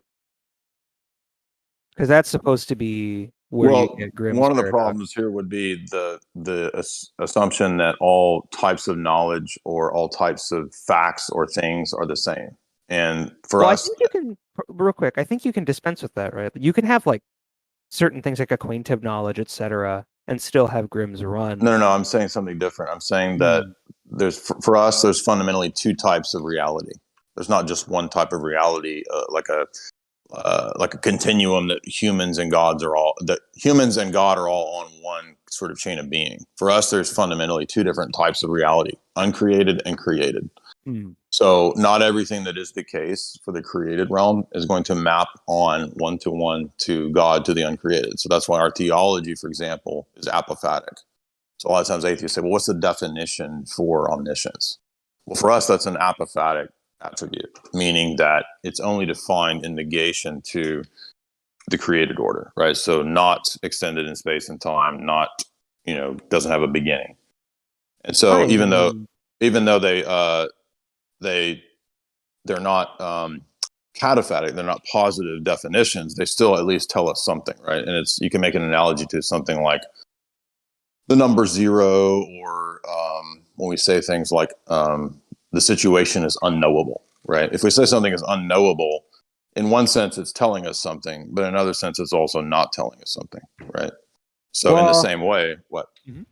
So presumably, like, you would think that it's false that there's a true proposition such that God does not know it, right? Yeah, I'm just saying that there's different types of knowledge. Sure, there's propositional, acquaintive, all sorts of... I'm saying there's uncreated knowledge, and that's not in your list. So God knows uncreated knowledge as well. Uncreated knowledge as well. I'm not familiar with that term, but I mean, just to quickly preface, is that proposition? Okay, but your assumption is that it's all going to be the same type of thing. It doesn't. And I'm telling you, it's not. I mean, it doesn't have to be. I mean, again, Grimm's argument can be generalized over things that aren't even propositions. It's just a simple logical form. Okay, so what's the problem? Yeah, so I mean, I just need like a set of because the issue is I'm unsure if you're committed to this, and that's what I'm trying to clarify, which is, does anything that you would commit to about God commit you to the existence of a set of all true propositions? Because there can be like more than true propositions, right? There can be all sorts of stuff, but is that an entailment of what you believe about God, is what I'm wondering. Yeah, I would say if we're speaking of propositions relating to the created order, yes, God knows all those, and he also knows all the false propositions. Okay, so you would say it is true that God knows all true propositions. Yeah, I think that if we're speaking of the created order, we can say that, yeah. Yeah, I'm not exhausting God's knowledge of that. I'm just saying that it's true that of all true propositions, God knows them. Yeah, I don't see any immediate problem with saying that. Yeah, and so the Grimm's argument is actually kind of against the existence of such a set. Here, I can just post a simple explanation of it. It's like a paragraph long. in Dyer chat. It has the logical form of the paradox right there. Well, so the basic idea for this being a paradox is that it sort of gets off there being the existence of such a thing as a set that collects all and only true propositions. So it has like more it has more like broader implications in like set theory and logic as well. But so the basic idea is something like if there is a set of all and only true propositions, there's going to be like complementary subsets of that set. Let's call that the set of all and only true propositions S.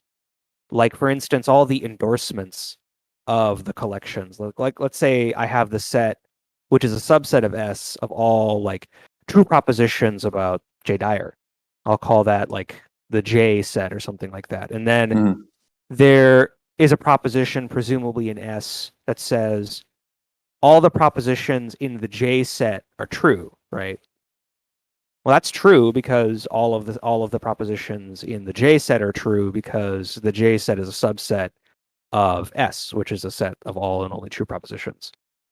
And so that picks what we're picking out there is a particular kind of proposition with that endorsement there. It's called a unique identifier by Grimm, at least. And the logical form for it like the symbol for that kind of proposition is P underscore a big P with an underscore like subscript rather, a subscript sign for the set it identifies. And so it just it follows from like S and S being discriminable into subsets that there's going to be a set of all of those kind of propositions, the unique identifiers, and Grimm calls them R.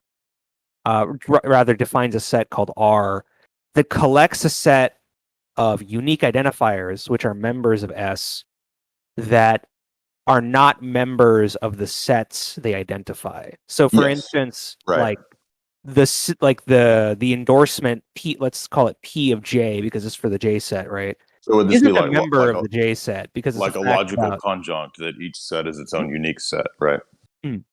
So is that right? What you're pardon? Is that correct? I'm sorry, I didn't understand. Was that as a question? A Please? logical conjunct that each set is its own unique set. Each set is presumably its own unique set, sure. And so that I'm just trying to follow along with the argument.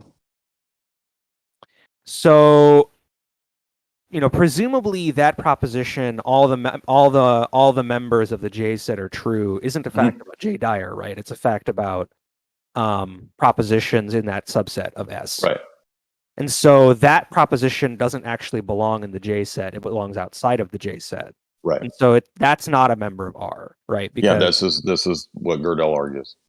Well, yeah, this basically boils down to something similar to a paradox of self-reference. Yeah, I'm not a foundationalist, so that's fine. I've been saying that for years. And so what you end up having is presumably because R is a proper subset of S, R has a unique identifier. Let's say, for instance, the proposition all the members of R are true. And then we have to figure out whether or not that P of R is a member of R. And what you can see here in the derivation is that once we plug in what P of R is into the entrance conditions for the subset R, you get a contradiction whether P of R is a member of R or P of R isn't a member of R. It's pretty intuitive why. I mean, like, if P of R is not a member of R, then it is, because it's collecting the unique identifiers which are not members of its own set. And then if it is, it's not. So seemingly here the commitment to there being a set of all true propositions generates a contradiction here then, because R is a true P of R is a true is a true proposition. Right, but formal logic applies analogously to God, and that's what I was wondering. Is a way to describe the created order. So yeah, you're gonna have these paradoxes like this, just like the incompleteness theorem. Okay, so your response would probably be that the logic being used to render this is not the right. Well, logic, it's not I false. suppose? It's just limited to the created order. That's why I began the point with that there's not just one type of knowledge and not just one type of fact, so to speak. But for you, presumably, then a completed set theory would require like significant extensions over and above. Like, I think this is rendered in oh, it's the one that came after naive set theory. I forget. Zermelo-Frankel set theory. So presumably for you, like a completed set theory would be something over and above Zermelo-Frankel set theory. Right. So again, that set theory would be applicable to the created order. It's not false, but it's limited by that because the starting point for how we go about speaking about God is not set theory. It's what's revealed. Well, so would the propositions in question here be part of the created order, like R, yes, etc.? Absolutely. Well, because I think the issue then is like, if the created order contains a set like S, then a contradiction follows, just given this argument, right? Well, we also think there's a created infinity, so I don't have a problem with it. I don't. A paradox is not a contradiction, by the way. No, this is a two different contradiction. things. Like, this derives a formal contradiction. I mean, only if everything is expressible formally, and I'm saying it's not. I mean, I don't have a problem with there being created infinites. Like, I'm just saying that deducible from the existence of S is a sentence of the form P and not P. Yeah, I don't have a problem saying that there's limitations in the created order, that you get to a certain point in logic or math or whatever, and you hit bottom, there's nothing else you can do. I'm guessing you would probably affirm, though, that there are no true sentences of the form P and not P. Well, what I'm going to say is that the ability to do this at all presupposes a kind of world. And I need you to give me an account for that. I mean, I think Grimm was a Christian. This is like I don't care. I'm asking you. This isn't really terribly relevant? Right, because that's what the atheist does, that he doesn't have an account for these things. But don't you think that the ability to do this at all demonstrates that there's preconditions to have this kind of set theory of mathematics at all? I mean, sure. Okay. Can you give an account for those? How they're possible? I mean, that would take a very long time. I mean, my views on that so you don't have one, aren't even like super fleshed out. I mean, yeah, it's not terribly relevant though. I was just wondering if you had a. It is relevant because the argument, the transcendental argument, requires the comparison of two paradigms, and you're basically saying I don't have to give an account. I don't have whether or not you think you have a solution to Grimm's paradox. Yeah, I just told you that the features of the created order are never going to be exhaustive of the totality of the set. They're never going to get. I mean, I always invoked right the incompleteness theorems to show that anything that's the case for the created order is going to be limited. It's going to get to a certain point where it can't tell you anything beyond that point. It's going to be self-referencing. So, I mean, so could you give an account? If you want to talk about tag instead of Grimm's paradox, I guess that's up to you. So what I'm you're just not asking, terribly interested in that. You're saying basically that set theory shows that set theory doesn't work, right? No, I mean it just shows that from ZFC is derivable that there is no set that contains all true propositions. That's it. Right, and if by that we're talking about the created order, that's fine. But again, I told you from the outset that there's two different kinds of knowledge. You said I don't know what that means. I don't know. You basically didn't accept that, which is fine. You don't think that there's a set of all true propositions. So again, I keep trying to tell you that logic for us is going to be not the arbiter of all truths in the system, because some truths are going to be supralogical, namely the questions of logic itself, metalogical questions. So I'm telling you that this is the theism is metalogical. So you're basically just going to formal logic and formal set theory to try to show that God doesn't have a knowledge of a true set or of a set of all the true propositions, because it would be contradictory. I don't think. And I'm saying so that's a one-to-one correspondence between the created order and God's mind. I'm not even making an argument against theism. I think that there are good theistic responses to this. I was just wondering if you used one of them. No, I don't know. It's a new argument to me. Oh, okay. Yeah, just look up. I mean, one easy option actually is just denying that God's knowledge is propositional. Just if you want an avenue to read up on, but that just obviously works because there just is no set S that's such that God knows it. Then, but anyway, I mean, I don't see, but I mean, I don't see what problem with saying. Patrick Grimm's paradigm. I don't see a problem with saying that God has knowledge of the propositions, but that's not exhaustive of God's knowledge.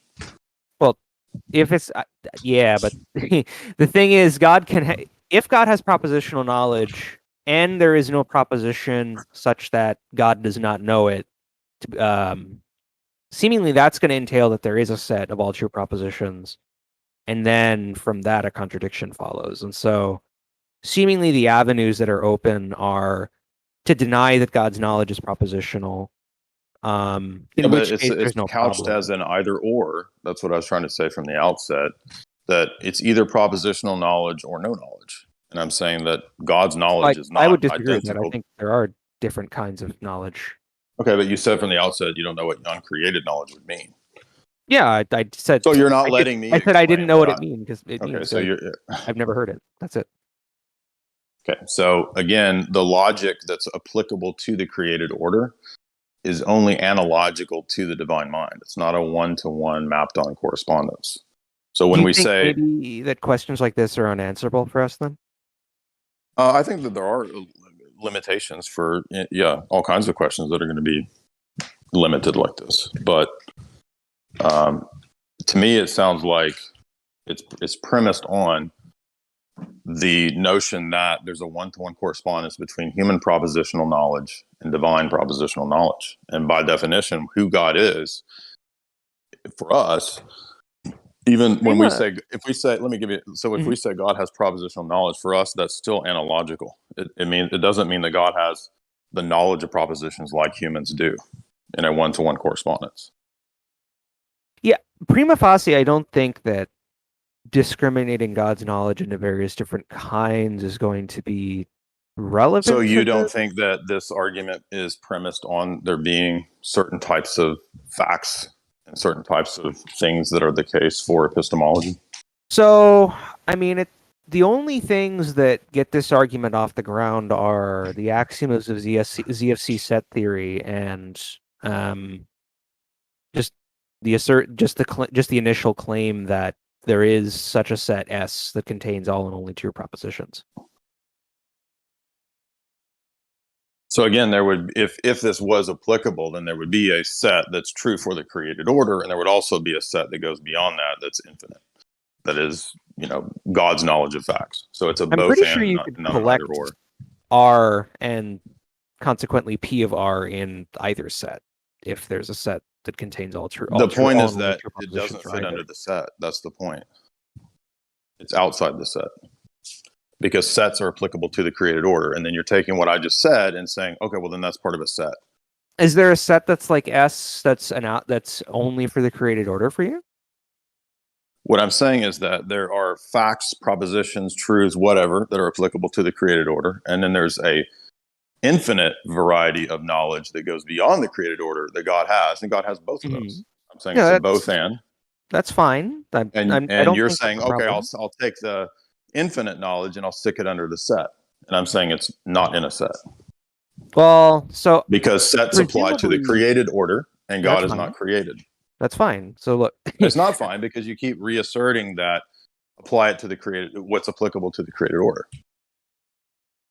You can keep this, like, even if like S is a subset of. It doesn't fit in the set. You keep putting it in the set, and I'm saying it's not applicable to the created order, and therefore not definable by sets. Seemingly, even if we restrict sets like set talk entirely only to about the created order, sets are applicable to the created order. Yeah, I'm just granting you that. Let's say that sets are only applicable to the created order. Okay, and so the things that are God's knowledge that are not the created order are not in sets. Yeah, fine. I don't see a problem with that. That seemingly still you're going to get. I mean, that doesn't really tell us anything about whether there is a set like S. How is it a problem if the knowledge of all the possible worlds, for example, is not in a set? Well, because I'd have to think about that for a second. But So the just the fact point that is you, that the if fact there's that you can anything use, hold analogous on, to S, the fact that you can use a designator does not mean that it's defined by that set.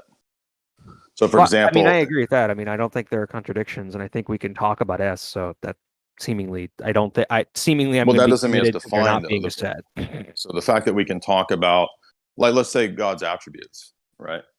Mm-hmm. Is there a set of God's attributes? Well, in one I sense, think from what you just said, there wouldn't are be. you going to let me On your finish? view, right? Are you going to let me finish what I'm explaining? Sure. Okay, so if we speak of God's attributes, in Mhm. one sense, we could say there's a set in that he has X number of attributes. Mhm. But in another sense, they're not expressible as a set because they're infinite. Okay. So I'm just trying to use set theory in an analogous way to what I'm saying. Sure. So you can't do the one-to-one correspondence to God's knowledge the way you're trying to do it. It doesn't work. It's Well, I'm not- presupposing one type of knowledge. I don't think anyone is trying to circumscribe the entirety of God's knowledge in a set. Presumably, let's say that there are things outside of The argument is inaccessible to hinged set on that. theory If or I something understood like what you're that. saying, the argument is hinging on the propositions in set theory matching up one-to-one with the propositions in the divine mind. I mean, not necessarily, right? Because the point is, the argument gets off if there's a set like S simplicator. It could be in the created order or not. I mean, if you want to say that sets only No, apply in again, the I think created order, that's okay. what you're assuming. That's the thing I'm calling into a question. I mean, let's just say S and ZFC only applies in the created order. I mean, if S exists, then a contradiction follows.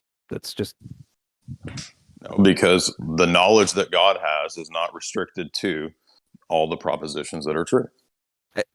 So the form of this argument gets off without even talking about knowledge, right? Because it's just talking about what I'm S. saying is that you can't do formal argumentation in theology that doesn't presuppose some kind of metaphysic and some kind of epistemology. That's what you're trying to do. Not really. Yeah, you are. That's impossible. You can't do it without if doing anything, I'm trying to make this amenable to you. I'm trying to see how this works with your view. So I'd be trying very to noble of you to help me out here. That's very noble. No, but, I'm not. But, I'm not trying to help you. I'm saying that I'm trying to understand what your response is. So presumably the presuppositions that I'm bringing in, conditionally, hopefully are yours. No. Again, they're not. You didn't know what I meant by uncreated knowledge, so they're not the same presuppositions. Yeah, that's why I asked you. Okay. So again, the point is that there is an account for the possibility of these things, and I'd be interested to hear your account too. So, I'm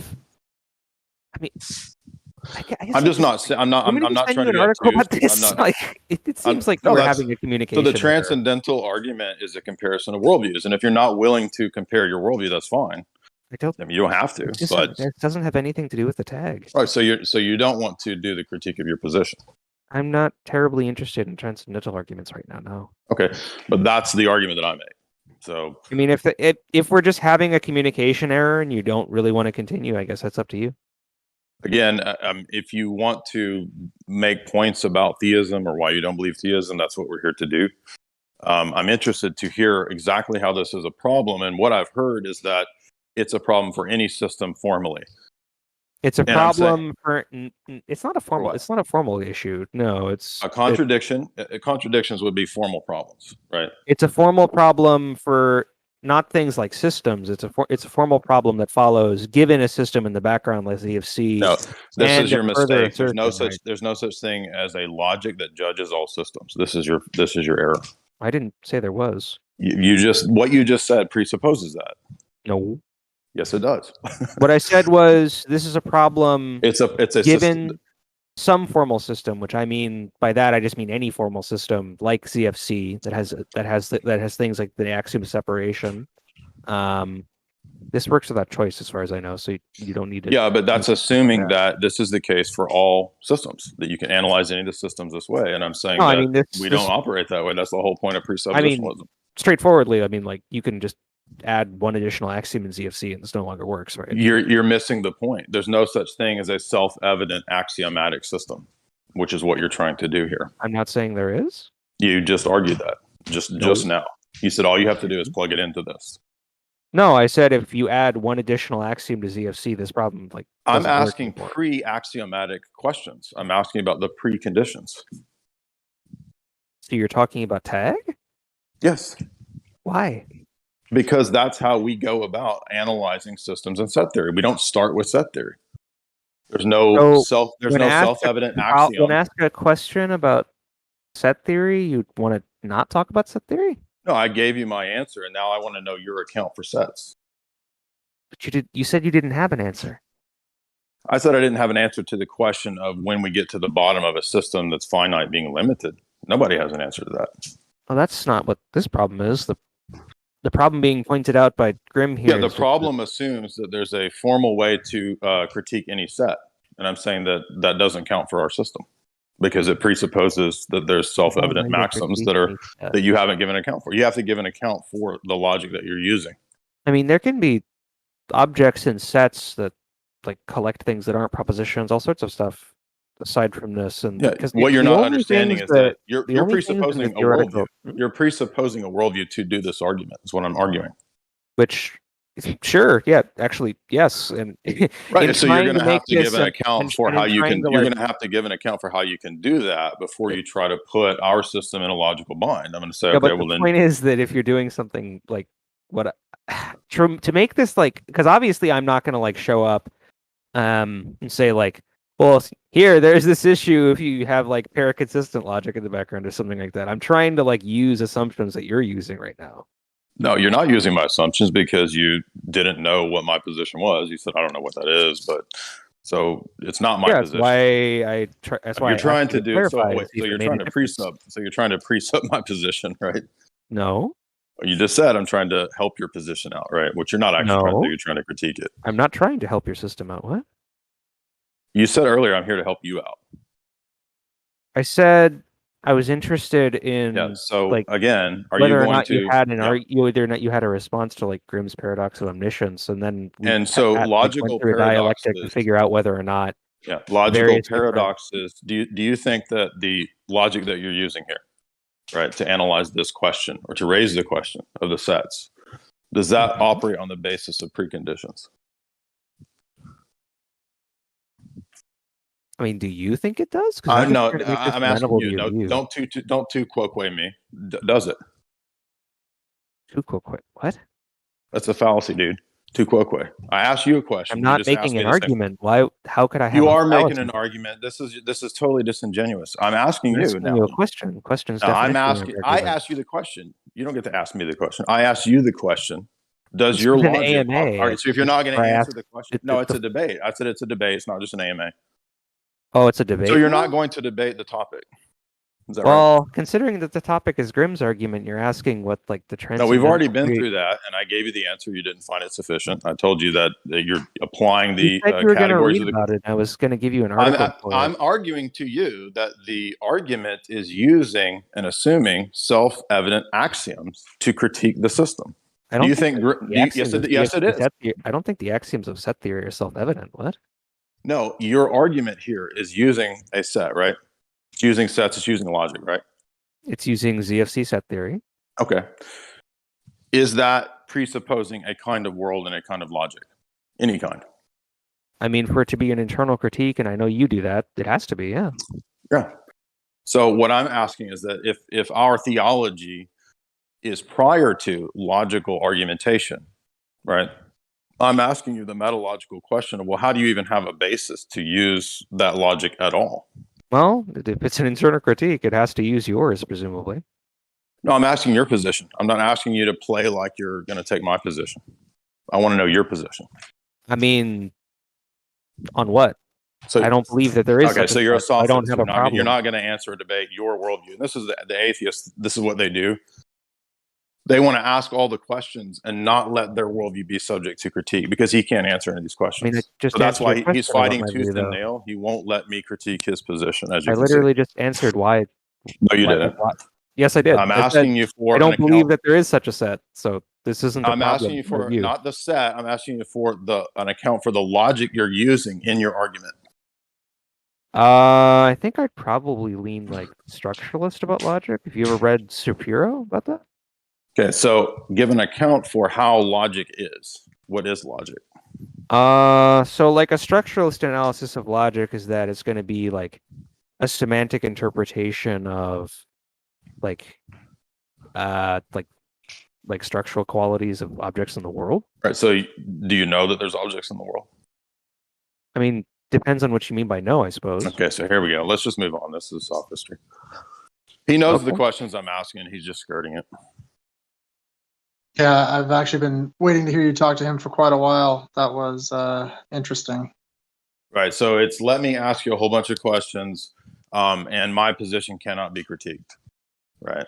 So again, I mean, it's kind of like a Euthyphro dilemma in a way where it's like, well, I mean, God is subject to the same rules and categories as men, right? The gods is propositional knowledge the same for God as it is for men? And if so, then how does God learn the good? And does God will the good because he learns it, or does he will the good because he wills it to be, right? So it's just endless sophistry. Hey Jay, yeah, I'm here. It's been a while. I've been waiting a while. Yeah, I'll just tell you straight up that yeah, I potentially have a gotcha question. I'm not going to be coy about it. Like you've expressed that you're not happy about I appreciate that much more than the. I mean, that's all this is, right? It's it. just like, hey, what's your answer to this, right? So Well, it's that's an open forum, yeah. So go for it. So just actually, I don't even know if you for sure hold this position. So depending on position, but I've talked to several presuppositionalists recently, and they all hold to the idea that in order to have intelligibility, God, not necessarily the Christian God, just any concept of God, must have the quality of being always truth revealing. Is that something that you hold to? Well, first, I would say I don't believe that there's a generic concept of God because the word God is not a rigid designator, doesn't pick out any specific deity, and is used for all kinds of different things. So the word God itself doesn't really tell us much outside of the rest of the system that we're talking about. But I would say that for us, yes, God's own character kind of dictates that, he's not going to do evil. Paul says it's impossible for God to, to lie or to do evil. Right. So just to be clear, I mean, you're saying that because there seems to be confusion when I ask people this. The particular attribute of being always truth revealing, without that, intelligibility would be logically impossible. Is that correct? So you're saying that some people have argued that in order to ground truth at all, we need a God who is always truth-telling? You're saying that people have made that argument? No, I'm saying that people are making the claim that in order to have intelligibility, God must have never, ever told a lie, even one, and he must have the attribute of being always truth revealing. Otherwise, it's somehow like logically impossible to have intelligibility.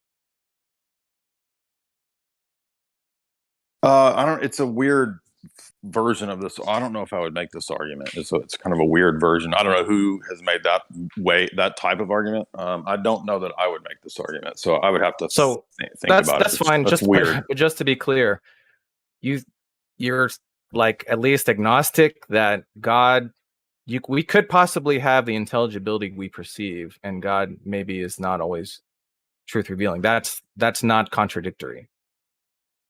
Well, I think God is always truth revealing, and I think that ultimately I would ground truth in God. But it's just a weird, maybe not the best way to make this argument, to say that all knowledge is predicated on God being truth revealing, but maybe in a roundabout way, I would make that argument. Well, if you read not knowledge, intelligibility. So like the ability to interpret or understand. I know what intelligibility. I mean, it's the two are related. So I'm just intending to express the same idea. So, well, some people will go even further and say something. Some people go even further to make an argument that they know that God is always truth revealing, because we have intelligibility. I would say that maybe ultimately that's true. It's a weird way to say it, but yeah, you could probably make that argument. Yeah, I just don't see why anybody would say that or how they could defend that. Because intelligibility would require a certain type of world and certain preconditions that lead to God. And I mean, one of those preconditions is that God is always truth revealing. Yes. Why? I mean, why is that necessary? Because we're grounding truth in the person of God. So we go beyond the Platonic, conceptual ideal justification. We're saying that it's not just ideals in the Platonic realm, it's actually God himself.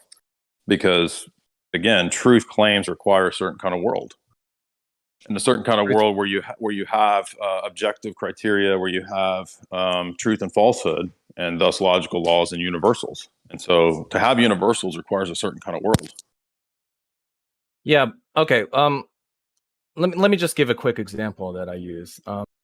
So example is that someone is crawling on the sun-scorched sand of the Sahara Desert, dying of dehydration, right? And right before they die, God whispers into their ear. And he says that there's an even number of hydrogen atoms in the universe, as opposed to the truth that there's an odd number, right? Now, instantaneously after he tells that lie, right, like this concept of God, halfway around the world in a diner in New York, a man orders a club sandwich, and now because God told that lie, the waitress can't understand what he's saying. Does that sound right to you? Well, the analogy is false because it's predicated on a world in which God does lie. And our argument is that God doesn't lie. So, I mean, I'm fine with thought experiments, but it's a thought experiment that's not applicable to Right. our I worldview. understand that your position is that the Christian God does not lie, but I'm asking for a conceptual analysis of, like, I'm asking basically for the contradiction where God tells that one lie in that situation, and now the waitress can no longer understand what he's because saying. you're Why not is that the understanding case? that the argument is about the comparison of systems at the paradigm level. It's not about giving a thought experiment example where you could think of a defeater. Well, it is, because you said that the tag argument is used to compare worldviews. What did I just say at the beginning? It's not a possible example in our system. So it'd be like saying, what if there's a world where God doesn't exist? Right. This is like JF's example that he gave when I debated JF. He's like, okay, well, about a world where God doesn't exist. See, I came up with a defeater. Right, exactly. But I mean, that's fine. And I could just say that when you use the tag, right, as you said, you use it oftentimes to say, like, it's true. Your worldview is true, right, because of the impossibility of the contrary, right? Right. So I'm presenting an alternative worldview. Yeah, it's missing the argument. Right. It's missing the argument. It's not a situation where you just think up whatever. It's a debate about preconditions of knowledge. So one of those preconditions I gave was the possibility of there being truth claims, the possibility of having true knowledge, and those are grounded in things like universal categories and or universals. So your argument, your hypothetical is skirting the actual question of preconditions for knowledge, and it's saying, well, what about a world where God lies? Yeah, but I'm asking why. It's not just asserted blankly as a precondition, right?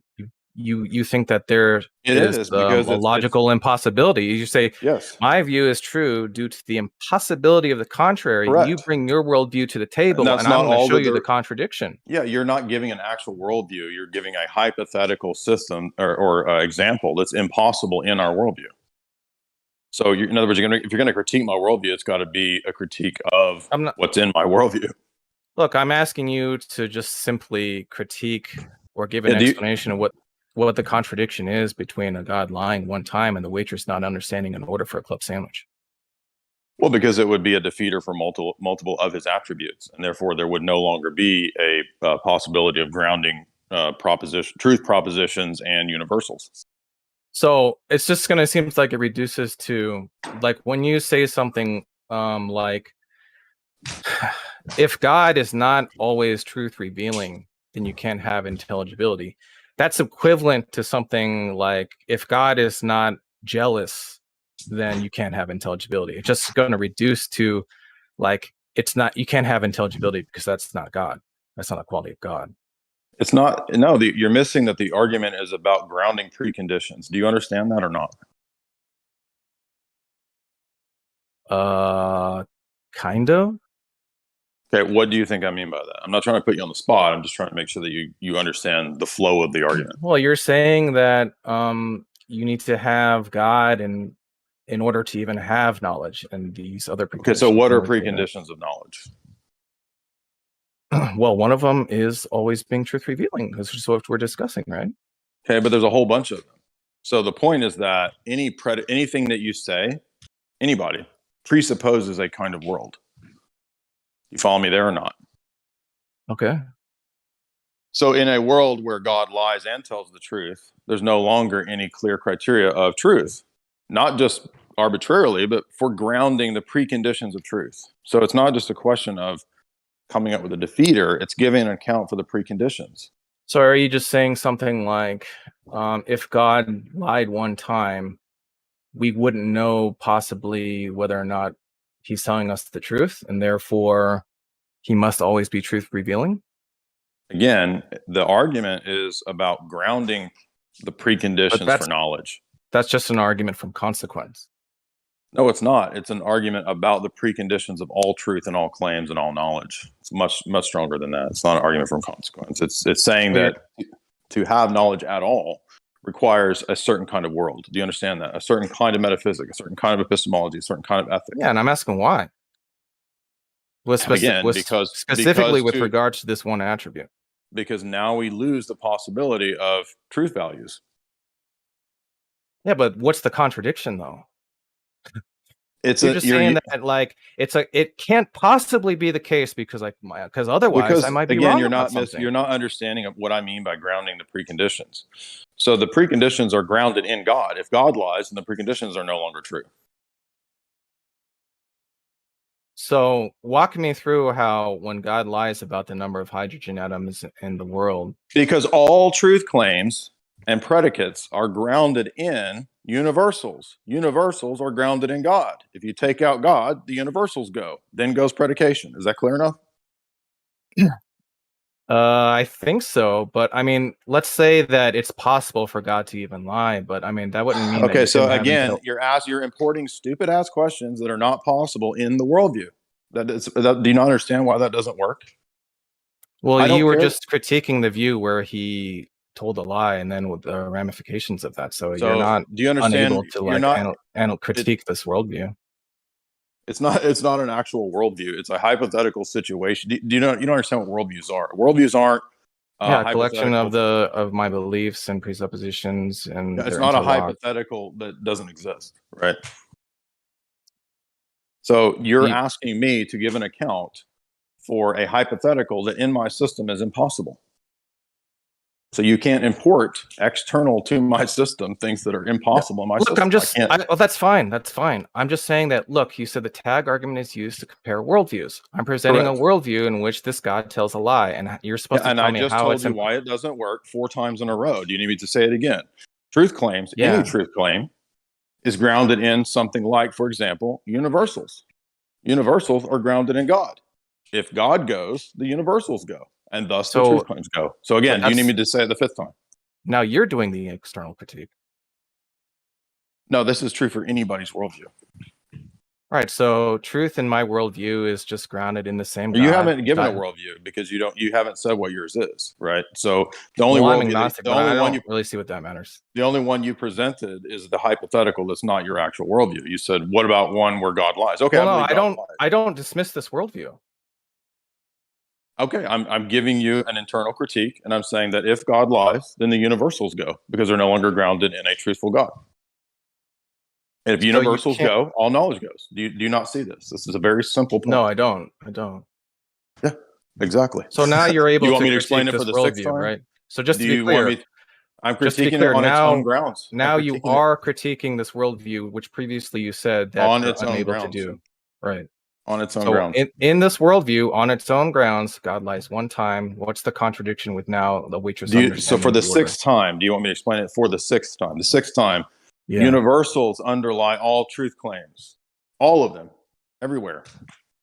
God grounds the universals. If God goes, the universals go. If the universals so go, let's say, truth claims yeah, go. the So ground. again, do you need me to explain it the seventh time? A sometimes lying God, in this case, just once. Do you know what a grounds all universal truth is? claims, right? Do you know what a universal is? I might not know what you mean Okay, by so let's move on, because it's not, it doesn't matter what I think it is. It's a classic question of philosophy. Good Lord, dude. Hope you got that for your These are like recording the on master that. sophists. It's like they intentionally, how many do I need to, how about the eighth time? Want me to explain the eighth time? To predicate at all, to say the tree is green, right, requires universals. Now you can deny universals, but then you're in a whole other host of problems. But if we do admit universals, where are they grounded? Well, our system, our argument is that they're grounded in God, in the divine mind. So if God goes and God lies, then there's no longer any grounding for truth at all. And so now there are no truth claims, because you can't ground them in anything above individual subjective experiences. I mean, I'm not saying that, I'm not asking you to accept God's existence from that point. I'm just saying that, do you see that there's not a problem in the argument because you're importing a hypothetical that's impossible in our system? It's like saying, oh yeah, well, I can think of a world where God doesn't exist and it's consistent. So refute that. How do you refute that, theist? Because I just gave you an example where God doesn't exist, or God lies, or there's a computer on Mars that's just self-programming all the robots that, planted the humans here. Like JS example. That's a consistent worldview. How do you disprove it, dude? When he's missing the whole point, that the question is about giving an account for the things prior to any knowledge claim.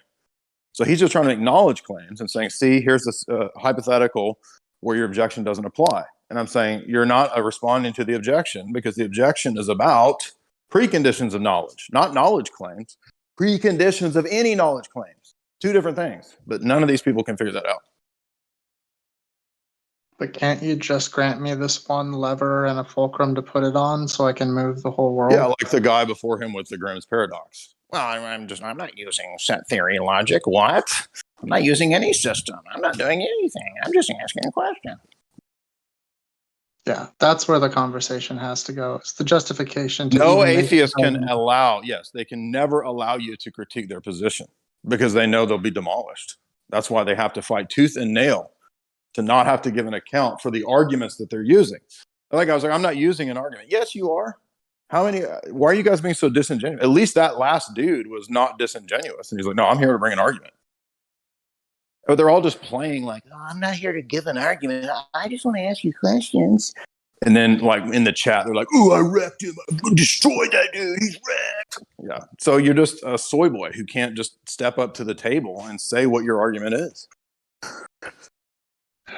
All right, let's move on. You let me know when you're getting tired. We're going to bring up Harlequin. Harlequin, feel free to unmute yourself and ask your question. Hey, Jay Dyer. How you doing? Good. What's up, dude?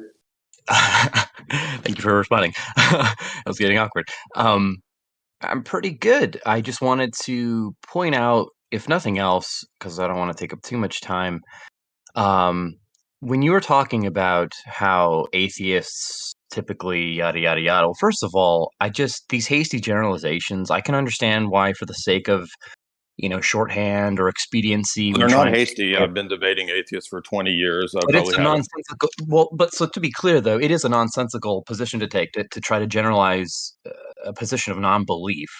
I mean, there are mutually exclusive categories that atheists may fall into. Like one atheist might be philosophical naturalist, the other one might just affirm methodological naturalists. Those are mutually so what? That doesn't mean that I can't make generalizations.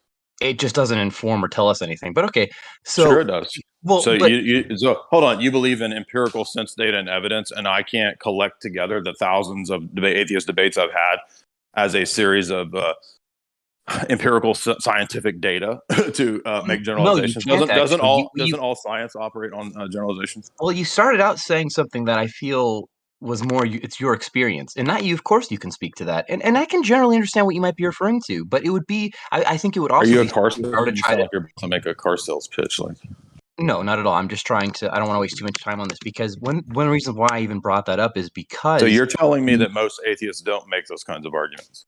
I'm saying we can't know what quote unquote most atheists do. That's a hasty Okay, generalization. so you don't think that I have a decent approximation of that after thousands of atheist debates for 20 years? Well, again, if you're talking about approximations, we're shooting from the hip. That's not science. But Okay, so okay, you're just here to argue definitely- sophistry. You No. don't. What's your actual argument? So I don't care if you disagree with my. I know what atheists argue after thousands of atheists. Okay, I'm not attacking it. I'm just saying that it's a hasty generalization by definition. And It's not hasty can I just say- because it's based on at least thousands of examples of debating atheists for 20 years. Okay, So that's not but as hasty. I said, if they can belong to mutually exclusive groups, By the because way, it doesn't- by the way, it's not a worldview unto itself, right? Hasty generalization is a fallacy. I gave an example. If I said that atheism is false because atheists do this, that would be a faulty argument, right? Because Okay, not yeah, all I agree. atheists have the same argument. I was Right. giving an example of the types of arguments that atheists sometimes make. Sure. And it's I one that just I've feel heard like- many times. Yeah, I just feel like that would obviously come down to a better explanations, like it would relate to the person's geography or their culture or something like that, not necessarily of the those- fact that they're an atheist, because atheism is not a worldview unto itself, right? No, it is. Everybody has a worldview. It doesn't matter whether you title it atheism or agnosticism. Okay. Well, you I have don't want fundamental. to take. Okay. Well, you have. I can Are you denying Yeah. that you have fundamental assumptions about ethics, epistemology, and metaphysics? It is separate from atheism, though, is what I would say. And can I just bring this up too? Again, that this is bullshit. I mean, are you How is saying it that no one? bullshit? So no one can make generalizations? No, what I said is that it is. I'm not denying that I do. I'm saying it is separate from atheism. Okay. Like they're not. I One spent doesn't many do anything- years in. I spent many years in undergraduate and graduate world debating, including atheist professors. So is that also not a correct slice of the population? Well, I'm sorry. What is your point? What do you mean? What is your point, dude? This is getting retarded. Well, I didn't really get to it. I just wanted to first say that it's you Okay, can't I generalize reject a it. group I of think it's people stupid. based I on think what your they don't argument's stupid. believe. I think it's stupid because I've Okay, had 2,000 debates with atheists. specifically, what is stupid about all I'm saying is you can't generalize people based upon So you don't have an what argument. they you don't can't- believe. Again, that's not what atheism actually is. Atheism is a presupposition about metaphysics. It's a response to ethics. God claims. It No, is it's without not. belief. No, it's not. This That is a how lie it- that you guys do. You guys are dishonest. How when you is do it a this. lie, Jay? How is Because it a you lie? know Because the word itself means against theism. That's the it's definition without of the theism, word. without belief. Yeah, and that It's a presupposes a specific kind of metaphysics, epistemology, and ethics. It's unavoidable. So you say, but not all God claims are equal. So how can that even be the What do you mean, case? so I say it's just a fact of it's a feature Because of not all everyone's God worldview. claims are your God claim. So if I'm rejecting another God claim that isn't your God claim, I'm an atheist, right? And I'm Yeah, not but I can necessarily still presupposing class- anything. I can still class. No, that's not true. I can still class the people who are atheism, a-theism, against theism. I can still class them as a people who do not believe in transcendent beings or deities. And that's going to lead them into a finite number of conclusions about what their epistemology, their ethic, and their metaphysics is. Okay, Jay. Can I just say what I really wanted to say from the beginning? And that is that, because there's just a lot of I territory. mean, you can that's covered snicker since with your condescension. I'm not snickering. No, I'm not snickering, Jay.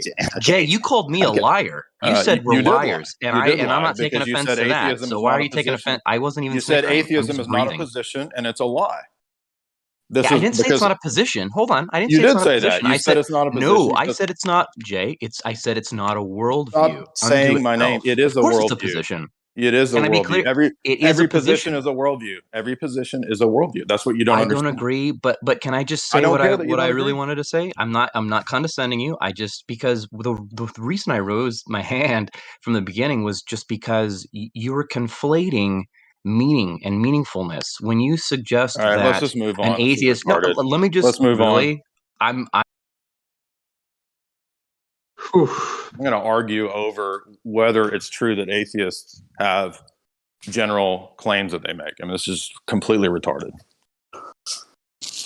Painful. All right. Bring up Albadeo. Feel free to ask your question.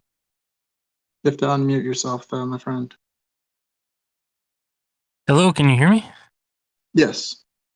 Hi, Jay. Hey, what's up, dude? I was just curious. Well, I kind of have the answer to one of them just by listening to what you think is the best argument for theism, which I'm assuming is just the tag argument now. Yeah. But Correct. what is the best argument for atheism? I think that the most consistent atheism is expressed by David Hume or like a Graham Oppie. I mean, I guess that's the most consistent presentation of it. And I like those guys because, well, particularly Hume, because he's just trying to be rigorously consistent with his atheism and skepticism. So that's why we often invoke Hume as a consistent atheist against other atheists who are not consistent. Yeah, that's all I had for you. I appreciate it. Thank you. Sure. Thanks for your question. Let's go ahead and bring up Avi here.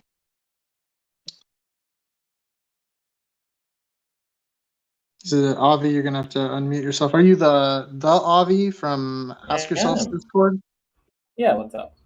You're Here we go. So yeah, this is all the no wonder I never came over here.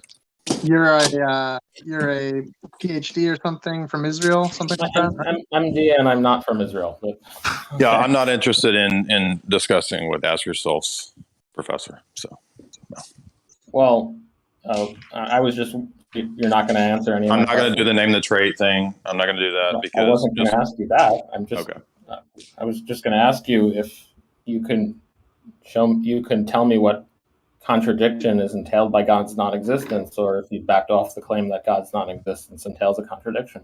No, I've never backed off the claim. I don't know where you would get the idea backed off of that. No, I was a question. So then in that case, yeah, the transcendental argument. If you know that I've made that claim, then I make the transcendental argument. So feel free to tell me why the transcendental argument is false. All right, let's move on. This is not a serious person. This is not going anywhere. Wait. So you can't. You're telling me? No, that I'm not God's interested in debating the question with Ask Yourself's handler. That's that simple. All right. Bring up someone else here. Let's see what we got. Ask Yourself's handler. Very true. Let's see. We got Benny here. Benny Bro. Yeah, can you hear me? Hello. We can. Yeah. Go ahead with your question. Yes. So Jay, you said earlier, and I was curious about that. Is that you said that that man is in the image of God, right? So please can you explain further? This can be loaded. You're cutting out, dude. What now? Okay, you hear me now? Try again, yeah. So you said that man is in the image of God, right? Absolute. So it's a very loaded claim. Can you please explain further what you mean by that? It's only loaded if you don't believe it, I guess. I mean, in the Christian paradigm, it's not loaded. So what do you mean? Do you mean the image of God? Do you mean that? What do you mean by image of God? It means that we have some of the faculties and powers and abilities that God has in a limited creaturely sense. So I have the ability to reason. I have the ability to be creative, to create things. I have the ability to do good things. I mean, these are all things that God does. And those are part of what it means to be made in the image of God.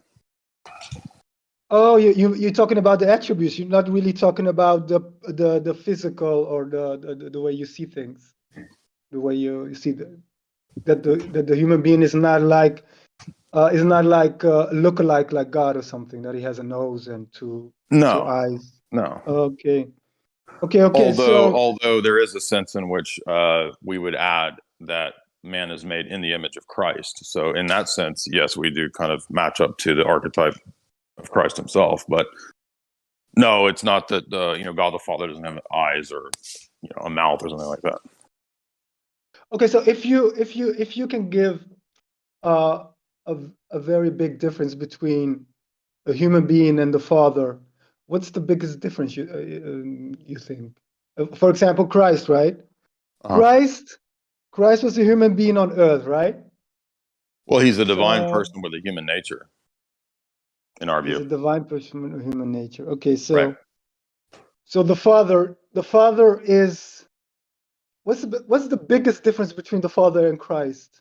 If you Well, the Father is the source and origin of the person of Christ. So he eternally begot the Son. So they have an eternal relationship between the two of Christ eternally coming from his origin, the Father. So words like God the Father are analogies to human fathers.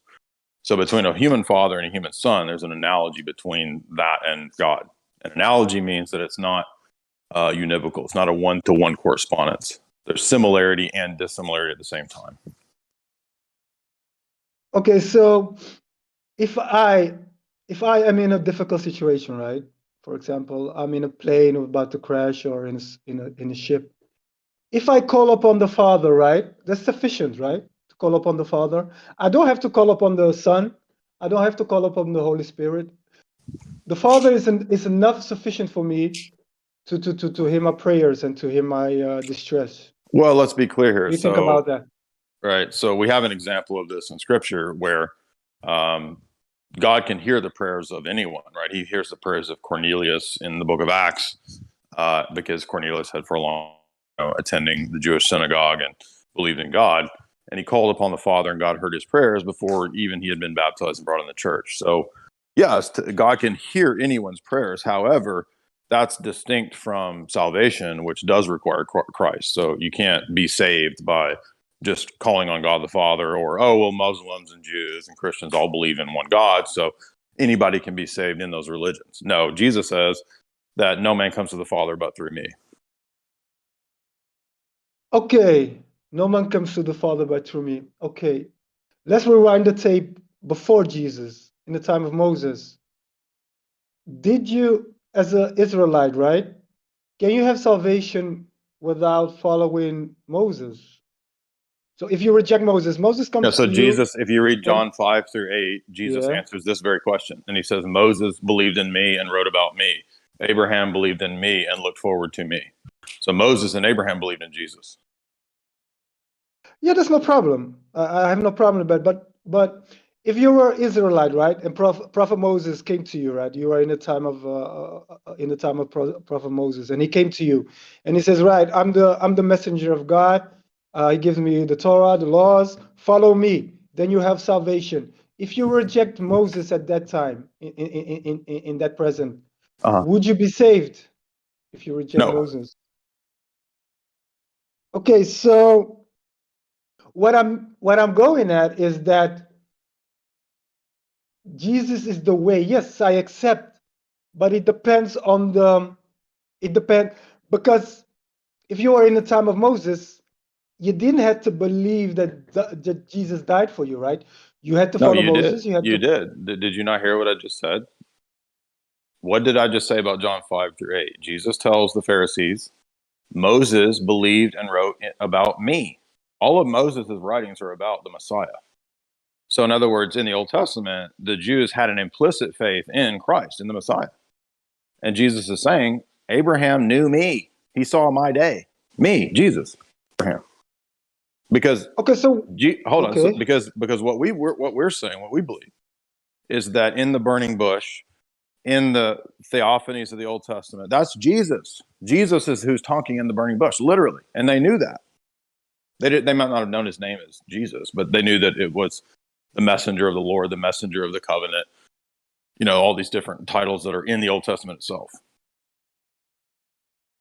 So what went wrong with the Jewish community then? What went wrong? Because they don't really have that. Well, I mean, you have countless explanations in the Old Testament itself that tells you what went wrong with the Jews. The whole book of Jeremiah, the whole book of Ezekiel are written to describe the whole book of Isaiah, the whole book of Hosea. They're all written to describe the reasons for Jewish unbelief.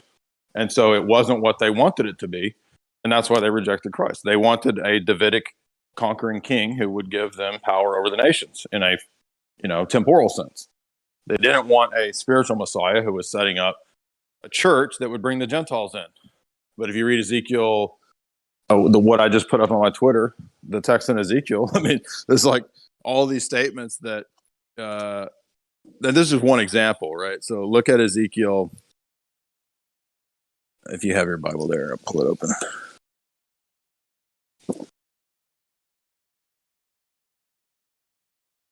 Okay.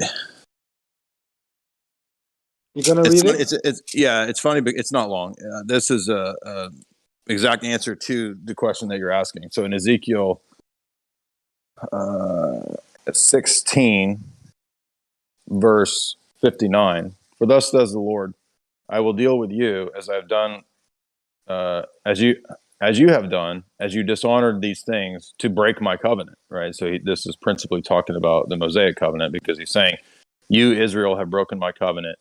Nevertheless, I will remember my covenant with you as in the days of your youth, and I will raise up an eternal covenant. So there's a new covenant coming, something after. Remember, Ezekiel is writing after Moses, and here's a prediction of a new covenant that's coming that's called the eternal covenant, which, by the way, is mentioned in Hebrews 13. Then you will remember your way, and you will be dishonored when you receive your older and younger sisters. So if you read earlier in Ezekiel 16, the older and younger sisters are Samaria, Assyria, and Sodom. So God is literally saying that you are sisters with these Gentile pagan groups, and you're going to receive them into you. I shall give them to you for strengthening, but not because of your covenant, not, in other words, not the Mosaic covenant, but I will raise up my covenant with you. This is the prediction of the new covenant in Christ. Then you will know that I'm the Lord, that you may remember and be ashamed, and may never open your mouth again because of your dishonor, when I am reconciled to you for all that you did. And so this is fulfilled in the book of Acts, in the first 10 chapters, when the Jewish church, right, is the foundation of the New Testament church. The Jews go out, the ones that are converted, that's the true Israel, the true remnant, and they convert the Gentiles. And the Gentiles here are listed as the older and younger sisters of Israel, who are brought into this new eternal covenant. That's the New Testament. And by the way, there's dozens of other examples of the same types of imagery and language in the Old Testament itself that says that the Jews would be punished for unbelief. And that's what happened in 70 AD, the diaspora. Okay, so the new covenant, right? If you were in the time present with Moses, what's the difference between the new covenant that came after Moses and in the present that you are in the time of Moses? What's the biggest difference? What is the biggest difference? It's Jesus, right? Jesus came after. He died Yeah, well, after. Paul says that Jesus came to fulfill all the promises given to the patriarchs in Romans. He says that Jesus fulfilled all those promises to the fathers. So every promise given to Adam, every promise given to Noah, Abraham, to Moses, and to David, those are the covenants, right, is fulfilled in Jesus. So if I follow you correctly, right, and if I understand you correctly, if you were in the time of Moses and the Torah came down and the guidance of Moses came as a prophet and a messenger to guide the children of Israel, to follow Moses, to follow the Torah was not sufficient for your salvation. You had to believe that someone in the future had to come No, and to die for following your sins. following Moses and following the Torah means that you're following Jesus. That's what I'm saying. Moses and the Torah teaches Jesus. Do you not understand this? Oh, yes, I understand, but do you have to also believe that Jesus will die for you in the future to follow that? Oh, I see what you're asking. You're asking. Yeah. So you're asking, right? So you're asking, like, how much did the people in these different Old Testament periods know? Is that what you're saying? Yeah, if you were, so I would take you back to the presence of Moses for salvation. This is the key, the salvation. If you follow the way of Jesus, so to speak, in your own words, you follow Moses, you follow his teaching, his guidance, and the Torah, is that sufficient? Or did you have to believe also, okay, Jesus will come as a human being on earth and he will die for your sins? Is that So, right. also? Yeah, I see what you're saying. That's my question. Right. So I would say that if you look in the Old Testament itself, right, as the centuries progress, there's more and more revelation that's given about what the Messiah is going to do, who he is, where he will come from, etc. So, for example, people didn't know that he would be born in Bethlehem prior to the minor prophets predicting that he'd be born in Bethlehem, right? So, no, they wouldn't have had to know like every specific detail, which wasn't accessible to them. But that's why typically the church speaks of the Old Testament saints having an implicit faith. So they didn't have the word Trinity, but they had an implicit faith in the Trinity because they recognized Father, the angel of the Lord, and the Spirit, even in the Old Testament. So in the same way, I would say that no, there was not an explicit knowledge of everything that the Messiah would do until he came, and that's why he's the full revealer. If you look at the end of the book of Luke, in Luke 24, it says Jesus opened the eyes of the apostles to see and understand everything in the books of Moses and in the Psalms and in the prophets about him. So the full disclosure happens when he comes, but there is an implicit faith, which Hebrews calls a faith in the gospel. If you look at Hebrews 4, it says that the gospel was preached to the Jews in the wilderness. If you look at the book of Galatians, Paul says the gospel was preached to Abraham. But how much they knew about all the details, we don't know. But they did have an implicit faith in the coming Messiah. So I would say that no, I mean, maybe by Isaiah's time, where there's a lot more revelation, maybe Isaiah could deduce, that he would die or something like that. But we don't know explicitly all the, extant details of every patriarch in every period, what they knew. But okay, I understand. But one thing let me say this. One thing I would say too is that it's also possible that, because remember, from our perspective, when Moses goes up on the mountain in Exodus and he eats with God, we think that's Jesus. So it's entirely possible that Moses says, or that Jesus told Moses that, he was going to die. It's entirely possible because we believe that they're all interacting directly with Christ. Christ is eternal. He's the second person of Godhead. He created the world. He gave the law to Moses. So it is possible that Moses knew, but was only allowed to, write down what was going to happen in types and symbols. And then by Isaiah's time, it gets a lot more explicit. It's a lot more clear because Isaiah has entire chapters about his death. Okay, so just to summarize, right, is that you don't know 100% if the children of Israel, right, who being guided by Moses and by Jesus and God, that they had to believe that the Messiah will come and will die for their Well, everybody sins. knows. I mean, the Jews still believe in the coming of the Messiah, right? Yeah. Right. So 100%, we know that at least that was part of the belief system. But what I'm saying is that But we you're don't not know sure about explicitly. the resurrection, right? You're not sure about dying for your No, sins. the resurrection. That's the key The part. resurrection is taught in the Old Testament. In fact, Yeah, Jesus but uses. the Jews. I'm talking about the children of Israel. Was What it do you? part of They their believe in the foundation? resurrection. Jews believe in the resurrection. So I don't understand what you're talking about. I'm talking about dying for your sins. That the Messiah will come as a human being on earth and he will die for your sins. Yeah. So again, in Genesis 22, the purpose of that object lesson to Abraham is that God will provide the sacrifice. Jesus. Okay.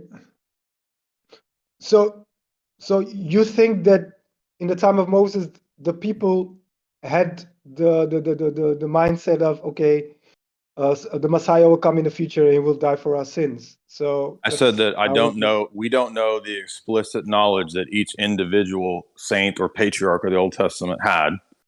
I said it's possible that they knew that Christ would die because they met face to face with Christ. And I said that as time goes by, they get a clearer picture. So I would say that at least by Isaiah's day, right, because it's explicit in Isaiah about the death of the Messiah. David probably Okay, by knew it, Isaiah's right? day, but Moses' day, you're not 100% sure. But Moses' Nobody day, knows exactly what every individual Israelite believed, but it doesn't matter because that's not the. I mean, I don't understand what this argument is supposed to prove. So my really what I'm trying to say is that the mercy of God and the forgiveness of God is always the same from day one. That is always forgiving and merciful. Okay, but to whom much is And given, that much is required. So no, there's no like free passes because And by the way, we also have the doctrine of the descent into Hades. So whatever things were unclear to the Old Testament patriarchs, when Jesus went into Hades, he preached the gospel to the dead. So they got the full revelation eventually. okay, cool. Thank you for your time. Thank you.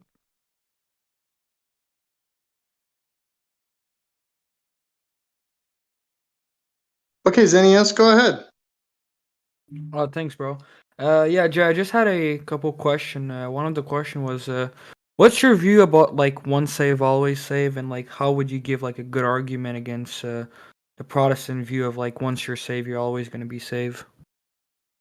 Well, I mean, there's just countless examples in the New Testament of falling away. I mean, we have in Hebrews specific statements about tasting of the heavenly gift, being washed in baptism, and falling away. So I don't think that it makes any sense to say that you can do all these things. You can, why are there so many warnings in the New Testament if you can't fall away? So that's the first thing I would say. The second thing I would say is that we have people who were even apostles, like Judas, and fell away. So you could say, well, he never actually believed, but I mean, again, what does that mean, right? I mean, we see people leave Christianity all the time for atheism, and it doesn't work to say, well, they never really believed, right? No, I have plenty of people genuinely believe Christianity or some other version of theism and become atheists. So it's just contradicted by the facts of everyone's experience. It's contradicted, I think, in Scripture in countless places. Jesus says that you can be in the vine and cut out and thrown into the fire. So I don't know how clearer that could be. Yeah, all right. Thanks. And also, like another like question. It's about Matthew 23, verses 9, where it goes ahead like call no man father. Like, how would you like respond to like an argument like of the Protestants saying, "Oh, you guys call your priest father," and therefore Right. like you So Paul in many places speaks of Timothy as a spiritual son. Therefore, he's the father. We, in the Ten Commandments, right, honor your father and mother. So obviously, Jesus can't literally mean call no man father. If you look at the context, he's talking about undue reverence and exaltation for authority. So is it wrong to revere authorities or to give deference to authorities? No, because that's part of the Ten Commandments, right? Honor your father and mother also extends to all other legitimate authorities. And so you shouldn't just be rebellious for the sake of rebellious. But at the same time, you shouldn't have the kind of, sycophantic worship of the Pharisees that a lot of people had. And so the Pharisees were arrogating themselves to taking on kind of divine prerogatives. And we see this even still. Rabbis do the same thing where it's like, there's these ideas in Talmudic Judaism that you listen to the rabbi even over God, right? Which is kind of a humor. It's supposed to be kind of a humorous expression or exaggeration, but it kind of points out what Jesus was critiquing in the mindset of the people at the time. Is that you listen to God over the human authorities when the human authorities go against God. So it has nothing to do with like literally saying you can't call a person father. It's just kind of absurd.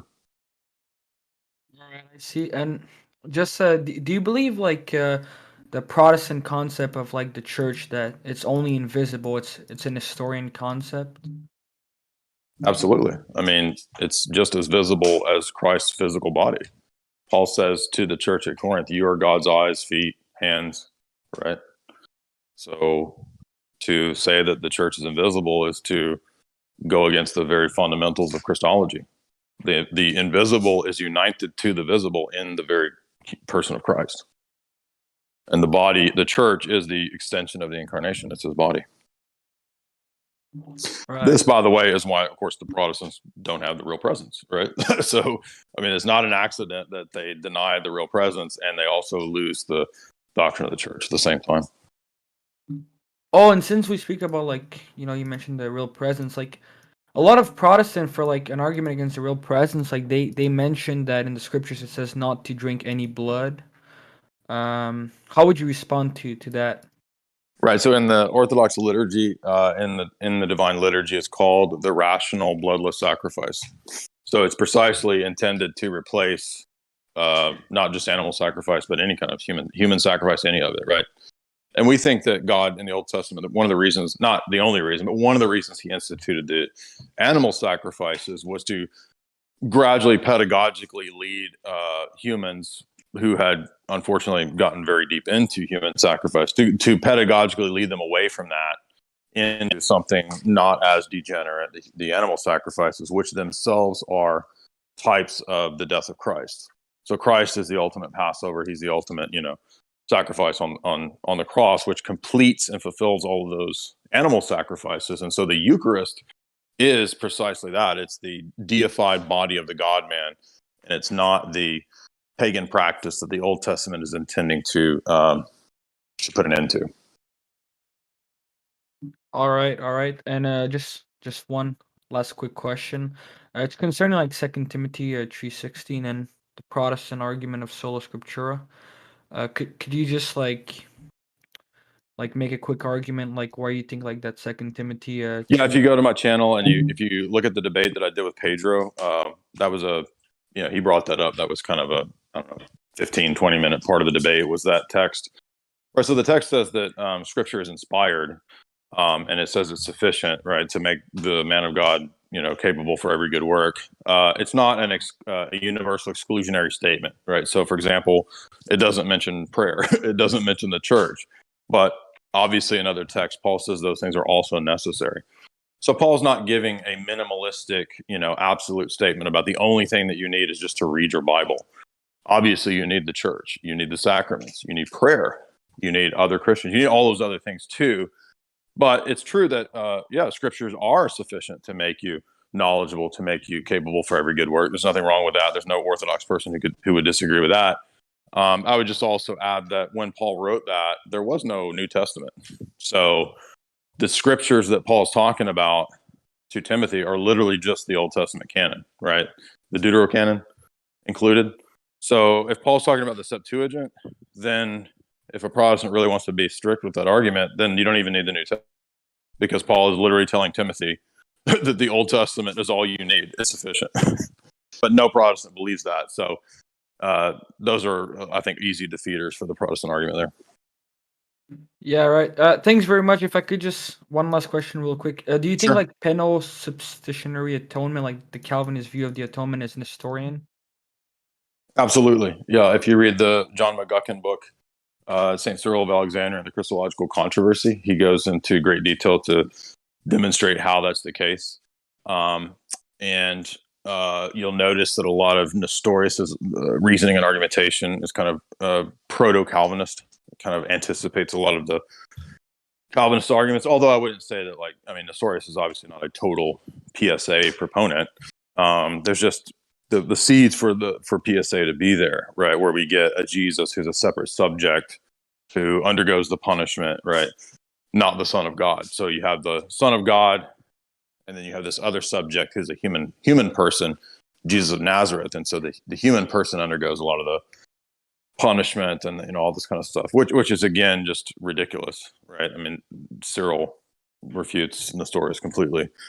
And then basically if we were talking about Calvinism proper, Calvinism doesn't work in that regard because classically speaking, the Reformation doctrine is about an exchange of punishment for the imputed righteousness. And if that's the case, then Christ has to undergo damnation. And the classical reformers taught this, right? Charles Hodge teaches it. Martin Luther teaches it. Calvin teaches it. They all teach, as well as many other Reformed theologians, that Christ literally was damned by the Father, because that's the punishment that's due, right? So if we're going to get his righteousness, he has to undergo our punishment, and our punishment's damnation. So Christ has to be damned. Well, now we're in the problem of anti-Trinitarianism, right? Because if Christ is a divine person, as he is, then how can the Son of God be damned, right? You can't split the Trinity. You can't divide the persons to where there's no more perichoresis, as if the Father stops indwelling the Son when he damns him. He cuts the Holy Spirit off. I mean, this is anti-Trinitarian. It's just ridiculous. The other option would be the Nestorian option to say, Jesus of Nazareth is a human person who undergoes the damnation, and the Son of God departs from him when he's damned. Okay, well, now there's two Jesuses. There's not a real incarnation. And, it's the horns of a terrible dilemma to be on. And so that right there is the ultimate refutation of PSA. But there's other things too that I could go into. But if you watch, Cabane has a video. Our friend Cabane, he has a good 10-minute video on just kind of like the basics of why PSA is wrong. So I would say just go to Google and go to YouTube and put Cabane, penal substitution, and it'll come up. All right, thanks very much. God bless. Yeah, thank you. Okay, Jay, we got DE here. Go ahead, DE. Hey, I was just wondering, do you think that God can do whatever he wants to do? No, I mean, that's going to be, again, determined by our system. So what God can do is determined by what the system determines God can do, and what determines what God can do is his own nature. So no, God cannot do literally anything. So like, could God make Well, himself not exist or something like that? No. Well, I just asked if he could do anything he wants. Well, that changes the question then. Can God want to not exist and then be unable to do it? No, his willing is always in accord with his nature, so he can never will something against his nature. So it sounds like the answer has changed then to God can do whatever he wants, right? No, again, that was what I was intending to critique at the beginning, was that you're importing a definition of what it means to do anything that's not possible in our system. So if God is the ultimate reference point and the ultimate authority in our system, then his nature is going to determine what he does and doesn't do. So he's good by nature, so he doesn't do bad things, and he can't will the evil. He can't will to not exist because he's existence itself. Right, but all of those things fall under what God wants, right? So I'm asking. Well, no, God wants in accord with his nature. So no, he doesn't. There's no necessary connection between he can only will the good. I'll put it that way. So he can't will the evil. So no, he can't will to not exist because that would be against his nature. Right. So that's a case of God not being able to do something that he doesn't want to do, right? Yeah, but what he wants to do is determined by his nature. So he can only will in accord with his nature. Just like a human being can only will in accord with his nature. For example, I might will to bilocate, but it's not within my nature to do that. So I can't do it. I don't know. Right. Well, all I'm asking is you're different from God in that respect, right? That's why I said you can want to do things that you can't do. But I'm asking if you already told me God can't want to do things that he can't do, right? Correct. Not outside of his nature. So I'm saying that the nature, the point of the analogy was to show that natures limit what the beings can and can't do. And God's nature limits what he can and can't do. Right. But it also limits what he can and can't want, right? Correct. And so for everything that God wants, that's something that God can do. Is that correct? I'm sorry, so that my wife was saying something. Could you say that again? Yeah, so for everything that God wants, that's something that God can do. Correct. Yeah, they're in harmony. Yeah. Right. So that's when you say yes to that, that's what I mean when I'm saying God can do anything that he wants to do.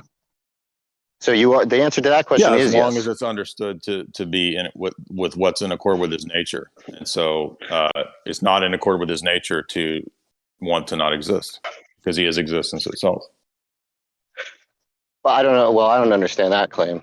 But again, the very first thing I said to you was that the system is going to determine what it means to be all powerful or all, whatever, any of the omnis. So you're just taking an extra systemic definition of what it must be and saying God doesn't do that. And I'm just trying to tell you that that's what you're doing. That's the art. That's what I said at the beginning. I don't know what you're talking about. I said there was something in there. Come on, dude. Seriously, are you that slow? Like I literally just told you at the beginning, like what the system determines what the attributes mean. Do you understand that? I don't know what it means. Okay, exactly. So what it means for God to desire and to want and to the omnis, the attributes, is going to be determined by our system. So you can't bring an extra systemic definition of those words and say, can't God do that? And if he can't, then he's not God. That's what you're doing. No, I wasn't actually. No, that is what you're doing. That's what you're doing. This is a low tier classic atheist argument. Well, I wasn't actually making an argument. I was asking a question. Yeah, sure. Right. Here we go. They're not making arguments. It's just questions. And then it's a gotcha. Yeah. And in fact, the first thing I tried to do was to get you to concede, which you did in fact concede, let's move on. That God can do that. God can do anything. So from now on, if the person doesn't grasp or understand the second time that I explained the point, we'll just move on because it just goes in circles. It's a waste of time. And I got to do it. So I'll be on with Tristan tonight.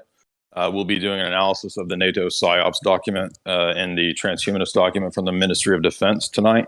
So be sure and check that out over on Tristan's channel tonight. at 8 p.m. Central, I think. But I'll keep going until then, so I'm good to go. Okay, that's Primal Edge Health on YouTube. Yeah, and Tristan Haggard on Roxen. So it'll mainly be on Roxen. All right, let's bring up John.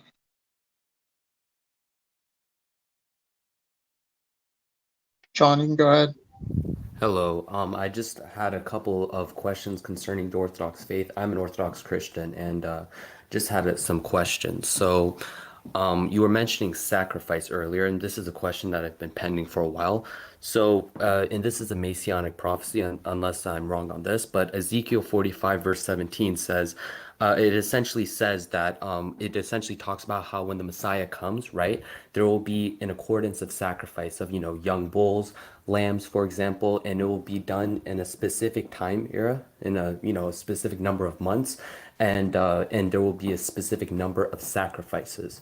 And this is mentioned in also verse 25. It goes into verse 25. So my answer is that when, for example, Hebrews 10:18 mentions how, Christ is there is no sacrifice for sins, how would you interpret Ezekiel 45? So hold on, I'm opening up Ezekiel 45. Where's the text again? I got it. It's verses 17 to 26. Okay, let me pull that up here.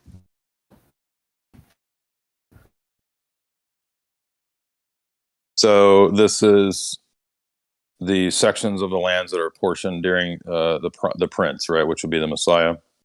Yes. Then it shall be the prince's part to offer the burnt offering sacrifices, and the feasts, the new moons, the Sabbaths, the appointed festivals of the house of Israel. He will offer the sin offerings. So this is similar to things that are said, for example, about the like when Christ is circumcised, for example. If you look at the Orthodox feast of circumcision, that is the fulfillment of circumcision. So when Christ, for example, is going and participating, as he did as a faithful Jew in the Mosaic administration, he's fulfilling these things right there. So when Jesus goes to the temple for Passover with his family, those are fulfillments of these things. And so the Messianic era's presentation of the bulls and the offerings and all that for the church is fulfilled in the Eucharist. And that's why if you look at Hebrews 13:10, it says that we in the church have an offering, right, which is a Eucharistic. We have a table, an altar, he says, from which those who serve at the Jewish tabernacle have no right to eat, because the church's Eucharist is a sacrificial, it's the ultimate sacrificial offering. So what I'm saying is that it's both and. It's fulfilled first in Jesus himself keeping the Mosaic law and going to the appointed festivals, and then it's fulfilled in the church in that the Eucharistic offering is the fulfillment of all of these offerings. All right, thank you. And I'm just curious, how would you answer the argument where it mentions the specific months and weeks, I believe, where these sacrifices will be done? Right. So again, Jesus literally did specifically keep these feasts. So he kept Passover, he kept all of these feasts in his own life, and then there's also a lot of the church fathers do an allegorical significance of the numerology. So, for example, there's a book. It's not written by a church father, but E.W. Bullinger's book, Number in Scripture, is a good analysis of the way that numbers are symbolic in Scripture. But for example, you'll have Old Testament statements about what will happen on Pentecost, and that's fulfilled in Acts 2 at Pentecost, right? So that's why some of these feasts continue into the church. Right? The Orthodox Church does Pentecost, which is the fulfillment of the Jewish feast of Pentecost, right? So in the same way, if you look at Zechariah 14, this is another way to illustrate this principle. Zechariah 14 is describing the Messianic era and is describing a period where the nations have to come and eat at the table of Israel's feasts. And it's the Messianic era, so it's talking about the church, and it's saying that the Eucharist is the feast that it's talking about, and the nations that won't come eat the feast are cursed, the ones that do are blessed. And we know it's the Messianic era because there's still, in other words, it's not the eschaton because there's still blessings and cursings. There won't be blessings and cursings in the eschaton, but Zechariah 14 is fulfilled in the nations doing the Eucharist. It's another example of what's similar to what's here at the latter chapters of Ezekiel. So in other words, the temple, the new temple in Ezekiel, that's talking about the church. It's not a literal temple. I see. And I have some. By the way, if you look at Ezekiel 44, let me give you an example of this. If you look at Ezekiel 44 verses 1 to 4, it says that there's a gate that Messiah the Prince will exit a door, and the door will remain shut. See. That's Mary. That's the perpetual virginity. The door is the fact that she never lost her virginity, and yet Christ passed through her. I see. Okay. I understand that it's more allegorical and sometimes metaphorical. Right. Before I have some questions on Christology and Triadology, but before I get Sure. into that, I had a quick question on scripture. So I'm Russian Orthodox, so we have 1 to 3 Maccabees. And correct me if I'm wrong on this, but from what I know though, Georgian Orthodox Church has 4 Maccabees, and personally I accept 4 Maccabees as scripture. Would you consider that an innovation, or is that permissible? No, I mean, we don't believe in sola scriptura, and there's always been minor variations on the canon in the various apostolic churches. So no, it's not an issue at all. Okay, and most Orthodox Christians that I know, well, I haven't seen any who affirm this view, but because I love textual criticism, I love diving into refuting arguments against the Bible, and Yeah. personally, I accept the Gospel of Q, right? You're aware of the Gospel of Q, correct? Well, I know this was a theory in academia for a long time, but I don't have any opinion on it either way. Okay, because some people have told me that, that's more of like an atheist argument, which I'm confused by. So I was just trying to wonder if it's okay to accept the Gospel of Q to affirm the historicity of the Gospels. Well, I think it's just a theory about what was the proto thing that the other Gospels are based on. So, I mean, it's entirely possible, but I don't think anybody really knows. So it's just kind of a theory, but I don't have any opinion on it. Okay, no problem. And my questions concerning triadology and Christology. So in terms of property, right? Us Orthodox Christians, we believe in the monarchy of the Father, but I don't want to sound irreverent when speaking of the hypostases of the Son. So I don't know if this is a heretical way of putting it, but is it permissible to say that in terms of hypostases and property, that the Son is lesser than the Father because the Father is greater than the Son? No, that is heterodox. So he's not lesser in any sense of power or essence or attribute. He possesses all the same powers and attributes. In fact, Jesus says this in John, that all that the Father has, he has given to the Son, to me, right? He says, all the works that the Father does, I do also. So works are just energies or powers or operations or attributes. So there's no lesser sense. The only sense in which Christ is calling the Father greater is in the sense of origin. So there's a logical ordering. There's a hierarchical ordering in terms of origin point, but not in terms of power or essence. Oh, and forgive me if this is the wrong language of putting it in, but from what I've known, I thought that the Father, right? He begets the Son, and the Son is begotten. Therefore, the Son lacks a property that the Father doesn't have. Lacks a property. No, the only property that's lacked is hypostatic property, and hypostatic properties I pick out and identify the persons. So no, Jesus can't have the property that is the Father's unique identifier. I see. Okay. That is to be the cause. But when it comes to the energies, the operations, the attributes, he possesses all those: love, glory, mercy, foreknowledge, providence. All those same powers that the Father has, Jesus has as well. As the Cappadocians say, the Son possesses every power of the Father except for being the cause. And being the cause is not intended to be an attribute. Being cause is what picks out the person of the Father. I see. Okay, and you can obviously say that in essence, and obviously they're equal, and the energies they proceed from the essence, so they all share the same energy. Right, so Basil says, if you read a good book on this, is Basil's little book Against Eunomius, and that's where we get the dictum that energy signifies essence.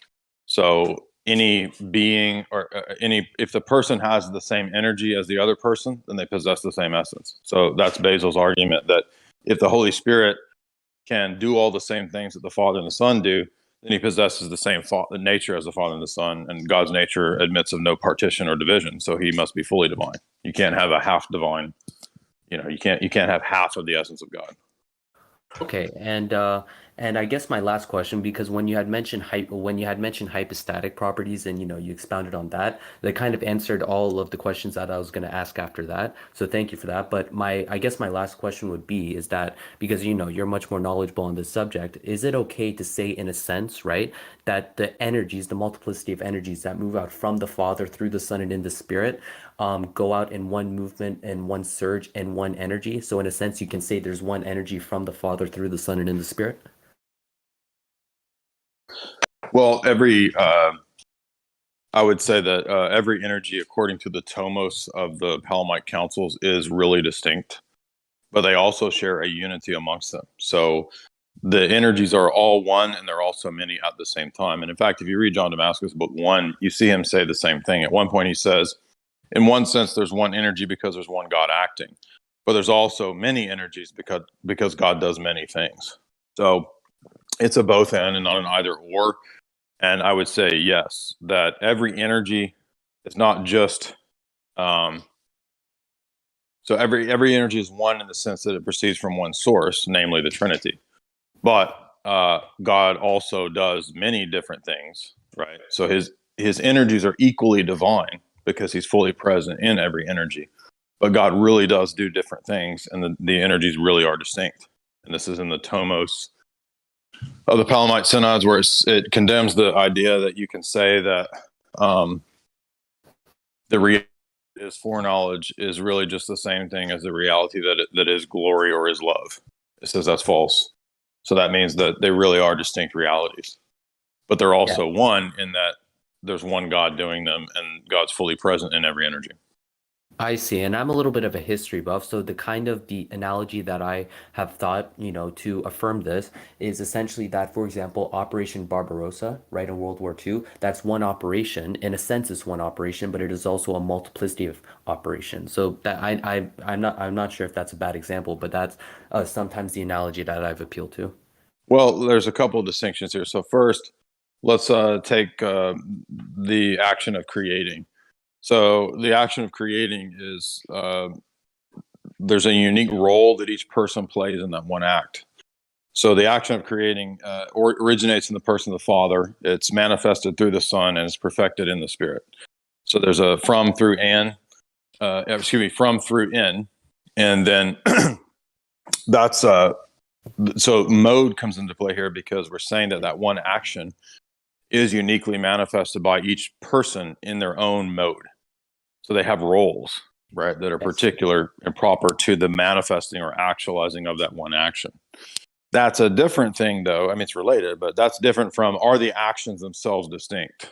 And yes, they are. So foreknowledge or divine providence is distinct from eternal glory.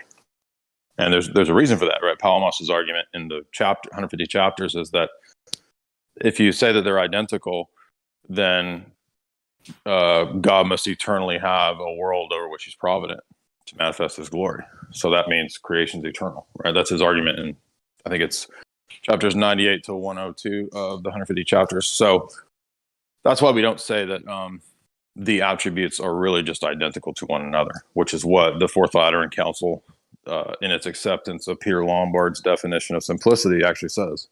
And they actually say, we accept Peter Lombard's identification of all these attributes. So the manifestation of any single energy is triadic and unique to each person in terms of the mode of how they manifest it. And then God also does different types of things. So the energies themselves are also distinct. I see, and yeah, that's exactly what the book of Romans says. From him, through him, and in him are all things. So yeah, that makes perfect sense. And one last thing, I remember you were doing a Q&A probably a couple months ago. It's one of those ones that wasn't uploaded on YouTube, but I was on there and I had asked about, St. Gregory Palamas in the Dialogue of a Barlaamite, explicitly saying that the distinction between the essence and energies is just as real as the distinction between the hypostases and the essence. So correct. So I have the PDF, and I'm not doubting what you're saying. I'm just curious as of what page that is, if you could find it. Yeah.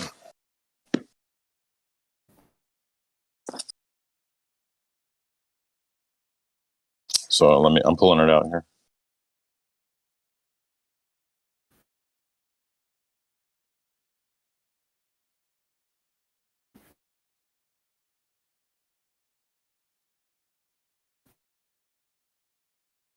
Oh, by the way, the point I just made is on page 48, that you can't say that foreknowledge is identical to the other names and attributes.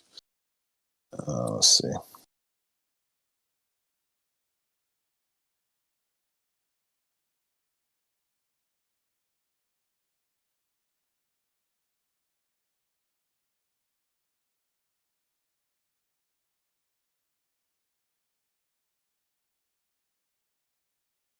Page 57, he says God is fully present in every energy, and yet the energies are distinct. Are you there? Can you hear me? Yes. Okay, just making sure. Let's see.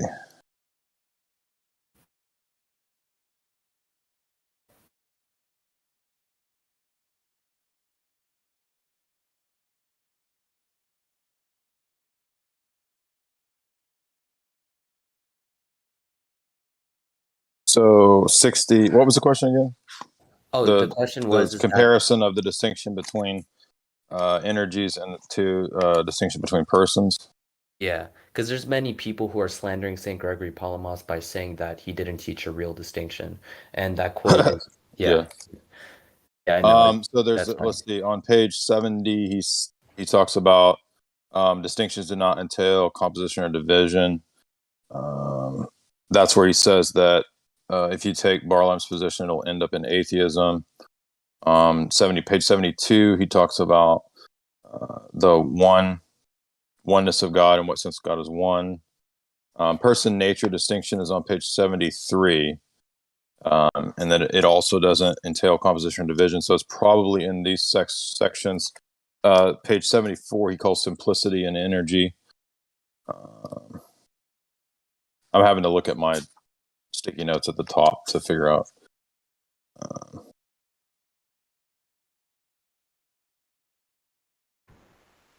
I mean, it seems if it benefits you, I'll look around like the context of page 72, because I'm sure it's there, because if he's making the nature person distinction So and God is divided in an undivided way. So it's probably between pages 70 to 87. So it's in one of those pages.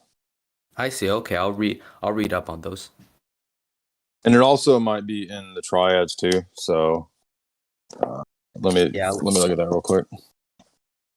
Yeah, I'm actually reading through. I've read most of the triads already, and it's very clear that St. Gregory Palamas is making a real distinction. It's just that people are always It's trying probably to this. Yeah, I know. I understand. It's probably the section where he talks about nature and person, which is page 73. So it's probably there. Yeah, that looks like it's it. Because he's talking about how, in what sense, God is possesses the essence, that each person possesses the essence, and yet the essence isn't divided. That would be, I think, where it is. Yeah. Okay. Anything else? No, that's it. Thank you, brother, and God bless you. Sure. Thank you.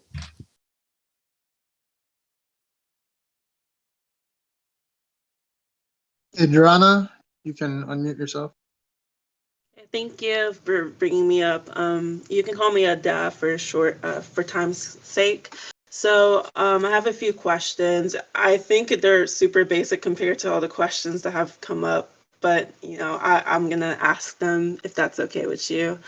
So the first question is there anything else that differentiates Catholicism and Eastern Orthodoxy other than the papacy? Yeah, I mean, pretty much all of the theological issues relating to the energies, the filioque, uncreated grace versus created grace, the eschaton, the doctrine of the nous, which is missing in Rome. I mean, those are all big ones. Okay, thanks. And then a related question is, What is the most appealing thing about Eastern Orthodoxy, in your opinion? Well, I think it's true. So I think that the Bible demonstrates Orthodox theology, Orthodox Trinitarian theology, the proofs in the Old Testament that relate to, you know, the church being the continuity with the Old Testament Israel. If you go to Orthodox Shahada and watch the little documentary that Lewis put together there, he does a whole documentary on that. So I think it's like it heals the human person. It provides, I mean, it's the pathway to the resurrection. So I mean, that's why I believe it, because it's Not true. one of my questions, but I keep hearing this thing about energies and essence. Is that just a Eastern Orthodoxy thing, or is it just something I'm just not aware of? Because I keep hearing about it, and I'm like, what is this? I mean, it's fundamental to Orthodox theology, but I mean, it's not strictly speaking. I mean, there are some, I suppose, Roman Catholics that are Eastern Catholics that might profess to believe in that, but no, it's pretty much an Orthodox distinctive. Okay, I was wondering because I kept hearing it among the EOs. Right. So do you think the Catholic canonized saints are valid? Well, the Orthodox and the Roman Catholics share saints for the first, 10, 1200 years. And then after that, no, we don't accept the Roman Catholic. We don't accept the Roman Catholic saints who would accept things like the Filioque. Okay, gotcha. And I guess this is more of a personal question. What's your favorite Eastern Orthodox saint that isn't a saint in the Catholic Church? Palamas. Well, I take that back. He's a quote so-called saint now in Rome. Probably one of the apologists, like Alexis Toth or somebody like that, or St. John of Kronstadt. Can I ask? I guess this is another question. Sorry. You can ask whatever. Okay. What is the process of canonizing a saint in the Eastern Orthodoxy Church? I wonder. Right. So the Orthodox process of canonization is the same way that it was done in the first 1,000 years. So by the time of the rise of the papal monarchy in the early Middle Ages, this becomes a prerogative of Rome, and Rome alone determines the saints. Everybody knows that that's not what happened in the first 1,000 years of the church. It was done locally. It would be impossible for Rome to verify all of the world's saints. I mean, it was the ancient world, right? So we do it the same way it used to be done, which is just locally. So a person's sanctity becomes known over time. It enters into the liturgy, and the church eventually accepts it everywhere. Okay. So from what it looks like, it sounds like we also, I'm sure you know, we know there's unknown saints, of course, but I'm assuming there's more canonized saints in the Eastern Orthodoxy Church than maybe the Roman Catholic Church, since you do it locally. I wouldn't actually know about the numbers or the tally. Okay. So I don't know. And last question. So it's related to the other question I had, but favorite saint that is in both the Catholic Church and Eastern Orthodox Church. Well, I mean, a lot of the first 1,000 years is, I mean, we pretty much share the first 1,000 years. So any of the saints that battled, the heresies, the Cappadocians, probably the Cappadocians would be my favorite. Maybe St. Awesome. Cyril. All right, that's all. Thank you so much. God bless. Sure. Hey, can you hear me? Yep, Yeah. go ahead. Okay, so Jay, can you tell me the argument for the claim that all non-Christian worldviews can't account for knowledge? Yeah, so they're not able to provide a consistent justification for the preconditions of knowledge. What's the argument for that? The argument is that when they try to give an account, it falls into contradictions. So I don't see why that entails that all non-Christian worldviews can't do it. Is it like an inductive I mean, if you case, can't or- give an account for knowledge, you can't argue. So then the debate's over. Well, you're making the claim, so I was hoping you'd have some argument that could show the claim was true. Yeah, the argument is that anytime somebody makes this argument, we demonstrate it. So feel free to make the argument for how you give an account for knowledge. I'll be glad to deconstruct it. Well, you're the one making the claim. I thought you had some like syllogism for the claim. Yeah, okay, so I'll put it that way, that only the triune God could give an account for the preconditions of knowledge. We have knowledge, therefore the preconditions are true, therefore God's true. Okay, so why would I think premise 1 is true? Because if you deny that, then nobody has to give an account for any knowledge, and debate's impossible. So the fact that you're debating shows that you don't actually believe that. So why would that follow? I don't see the inference. So you don't think you have to give an account for knowledge? I don't see the inference to the claim that if I denied premise 1, that I wouldn't be able to account for knowledge. Or what was your claim? I may have misconstrued So it. that the preconditions of knowledge, it's not a debate about knowledge claims. It's a debate about the preconditions of the possibility of knowledge at all. So the question is about who can give an account for that: the atheist, the non-believer, the Christian, etc. Okay, so you were making the claim that the atheist can't, right? That Correct. no other view but the non-Christian one could. Right. So I'm just looking for why I would believe the premise 1 of your argument. And yeah, so that the argument is conditioned on two systems being compared. So if you're saying that you're not going to put a system up for comparison, then there's no argument. It's a systemic argument. And you're saying, well, I'm not going to debate the systems. Okay, well then you're not going to respond to this argument, because this argument is about competing systems. Well, you're making claims, right? My view is irrelevant to your ability to establish your claim, right? You can show. But the claim is contingent upon two systems being compared. So it's an argument about systems. So if you're saying I'm not going to debate systems, then you're not arguing. I don't see where I've said that, right? I just wanted to see the argument, right? You can show. The argument is about the comparison of systems. So what's the system that we're going to compare to Christianity? And you're saying that I'm not going to give a system to compare. You have to refute all systems. No, right? I don't, because I can put it into a disjunctive using a logical conjunct. Do you know what that is? Yeah. Yeah, it's my system versus any other system. It doesn't matter, because any other system is not my system. So my system gives this account. So feel free to voice whatever system you want. And there's not an infinite number of systems, by the way. So it's a disjunct, right? P or Q, not Q, therefore P. It's a logical disjunct between it's a disjunctive syllogism, and also I'm adding in a logical conjunct of the set of beliefs that constitute my worldview. So it doesn't matter if there's an atheist or whoever, like, put the system up against my system. That's the argument. If you're saying I don't have to argue systems, then you're not addressing my argument, because the argument is a comparison of two systems. You have to refute every worldview, not just No, mine. I don't, because there are a limited number of worldviews, because there's a limited number of spaces that the other worldviews can go. And also I can use a logical conjunct to show that I don't have to refute every other worldview. How is it a rebuttal to say that there are a finite amount of worldviews? Because usually the argument is that there's a potentially infinite number of worldviews, and the whole point is that no, at the basic starting point of ethics, metaphysics, and epistemology, you're very limited in the ways that you can go. So make what is your worldview? Okay, so can you demonstrate how these non-Christian starting points can't account for knowledge? Yes, that's what we're here to do. We do it all the time, done it for 20 years. So can you do it? Yep.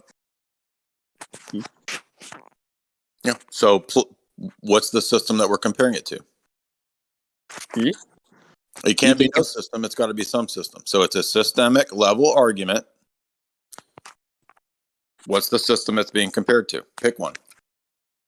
Okay, why would I have to pick one if you're making the claim that all... Because the logical, it's a disjunctive syllogism that requires an opposing position.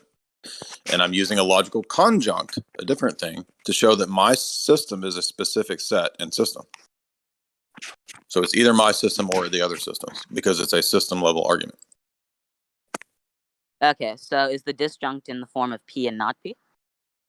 The disjunct is, I'll put it this way. So X is a necessary condition of Y, Y therefore X.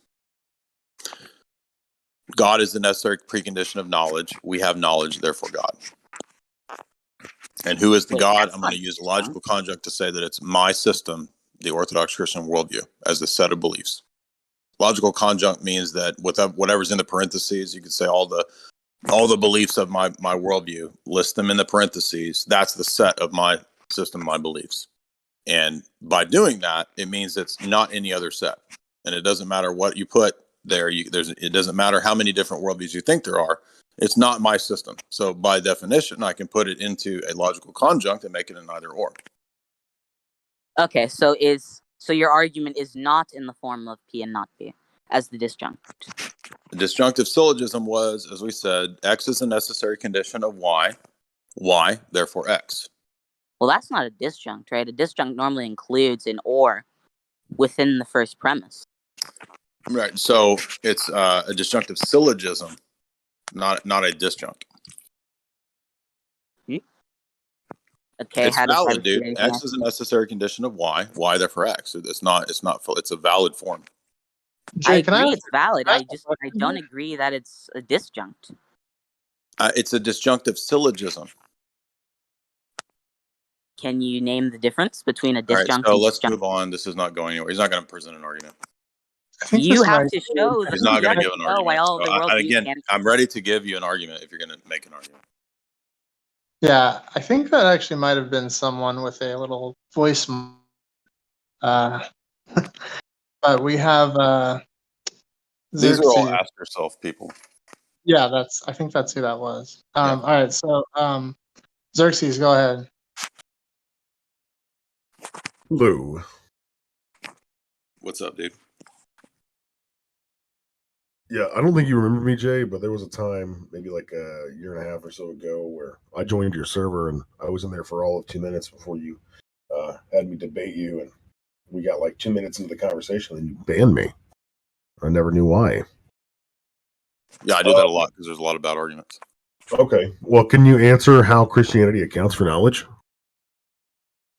But yeah, be glad to have been doing it for 5 hours straight. Well, go ahead. I'm listening. Right. So every act of knowledge presupposes different categories that are the preconditions of knowledge.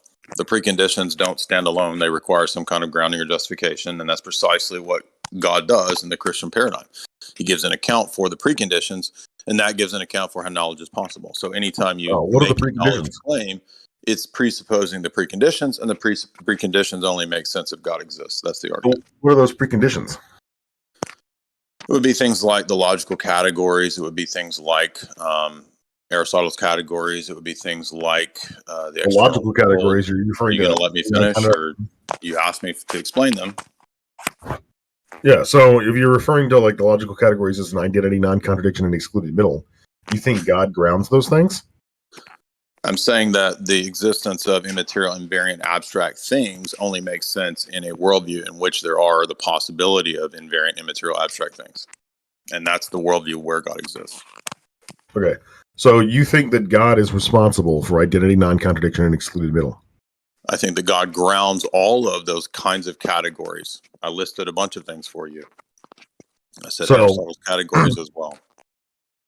So what does that even mean for God to ground identity and So is this an argument, or so I've explained what it means many times? Q&A, I just right? gave you the example of universals. Jay Dyer, I'm asking you how I don't. you think The God fact that you grounds use my name a bunch of times, it doesn't do anything. Like, I'm not going to pay more attention because you say my name 20 times in the discussion. So I'll give you the example of universals. Universals make sense as abstract invariant things, which make predication possible. In a world where there's a universal divine mind to ground the universals is coherent and makes sense. So that's one example. I mean, I can give more.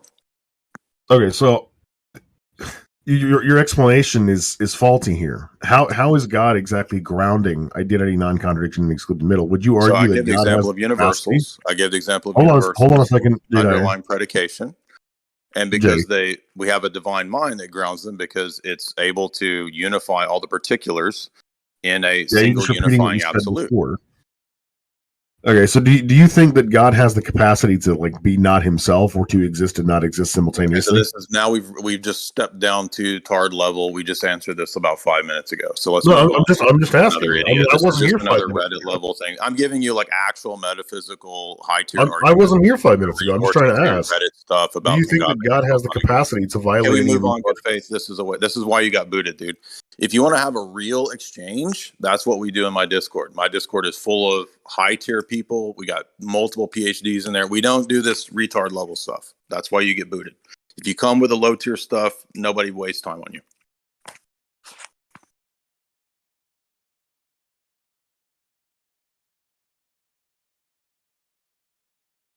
Okay, we're bringing up Duncan here.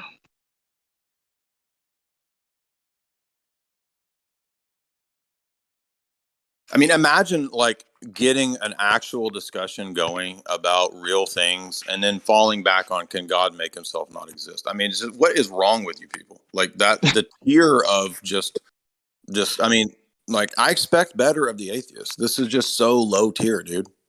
Well, at least Like, you've seen there's a somebody needs to spectrum. bring the Graham Oppie level stuff here, please. Yeah, I would love it. We got Albert B here. Go ahead, Albert. G'day. So I have a very different question to sort of what's being asked. So it's more of an opinion, I guess. So just the background. So you know how Saint Basil the Great wrote that address to young men on the right use of Greek literature, right? So there's this idea of engaging with like cultures outside. Now, that's with Hellenism, right? And I guess there's this idea of the fathers that like philosophy as well in Hellenism is a pedagogy to the Greeks. Now, when it comes to other cultures, say like I guess Hindu cultures, like the Bhagavad Gita, the Vedic texts, is there any way that like Orthodox can engage with them fruitfully without them falling into some sort of perennialism? And I guess it's a bit more loaded nowadays because of the age movement and how they drawn it. But yeah, I just wanted you to say No, something. I mean, if about you that. look at Christ the Eternal Tao, that's precisely what that book is intended to do, to look at Eastern religions. And if the whole purpose of the Logos Spermaticos Logi doctrine is precisely a better way to do this kind of comparative religion.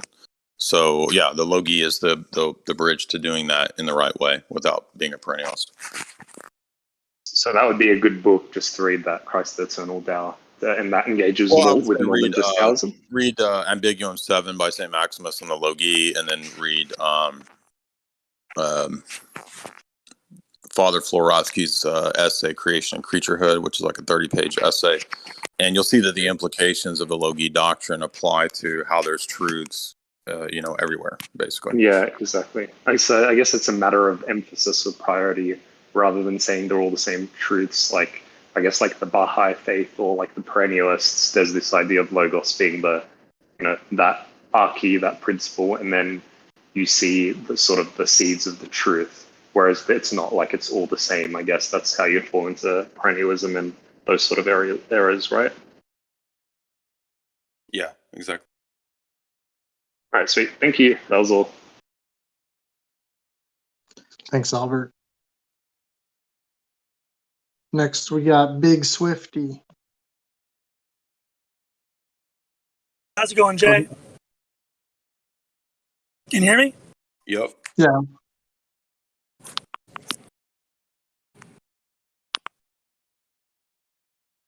We lost. Okay. I'm here. Big Swifty left swiftly. All right, next we got Ruxter.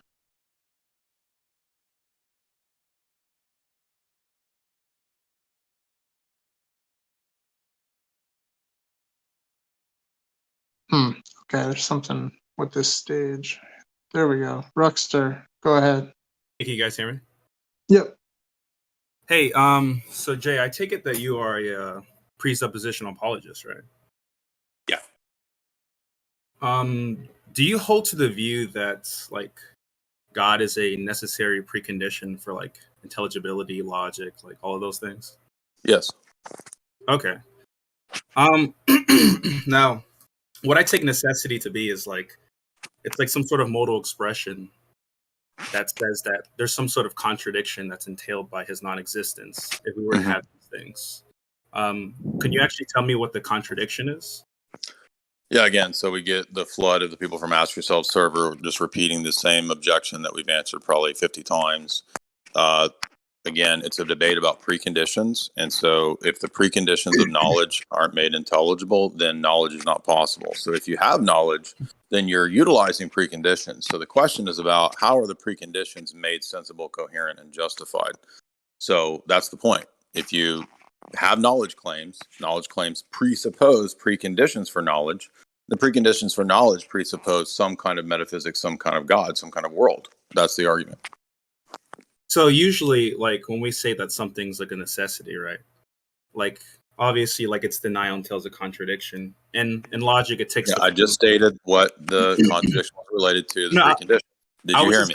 Do you know what preconditions I can hear you. No, I'm just a little lost. Can you just tell me like what are the preconditions? So you tell me what the argument is, since you know. Wait, hold on. Wait, but I didn't make the claim. I just want to know like what the. I want you to tell me the argument because you know it so well.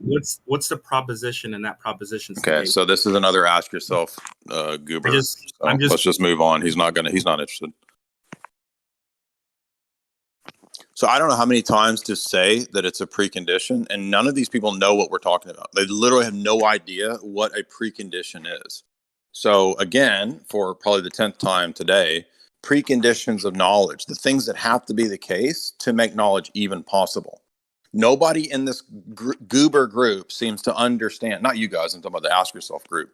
They don't seem to know what that is. And that's what the argument hinges on. So at least go understand what that is before you come respond to the argument, because they've done this for 2, 3, 4 years now of this just inane low IQ response where they don't even grasp what a precondition is, that the argument is about the preconditions, and they never get this. Every time I ask them, what do you think a precondition is? None of them know.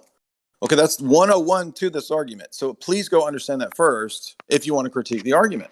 And I'm happy to state the argument for the 50th time that knowledge claims presuppose preconditions for the possibility of knowledge. So what's under dispute here in the argument is not knowledge claims, but the preconditions for knowledge. The preconditions are what's in dispute and under analysis. And I'm asking the question, somebody's worldviews are going to have to give an account for that, because we're all using these things.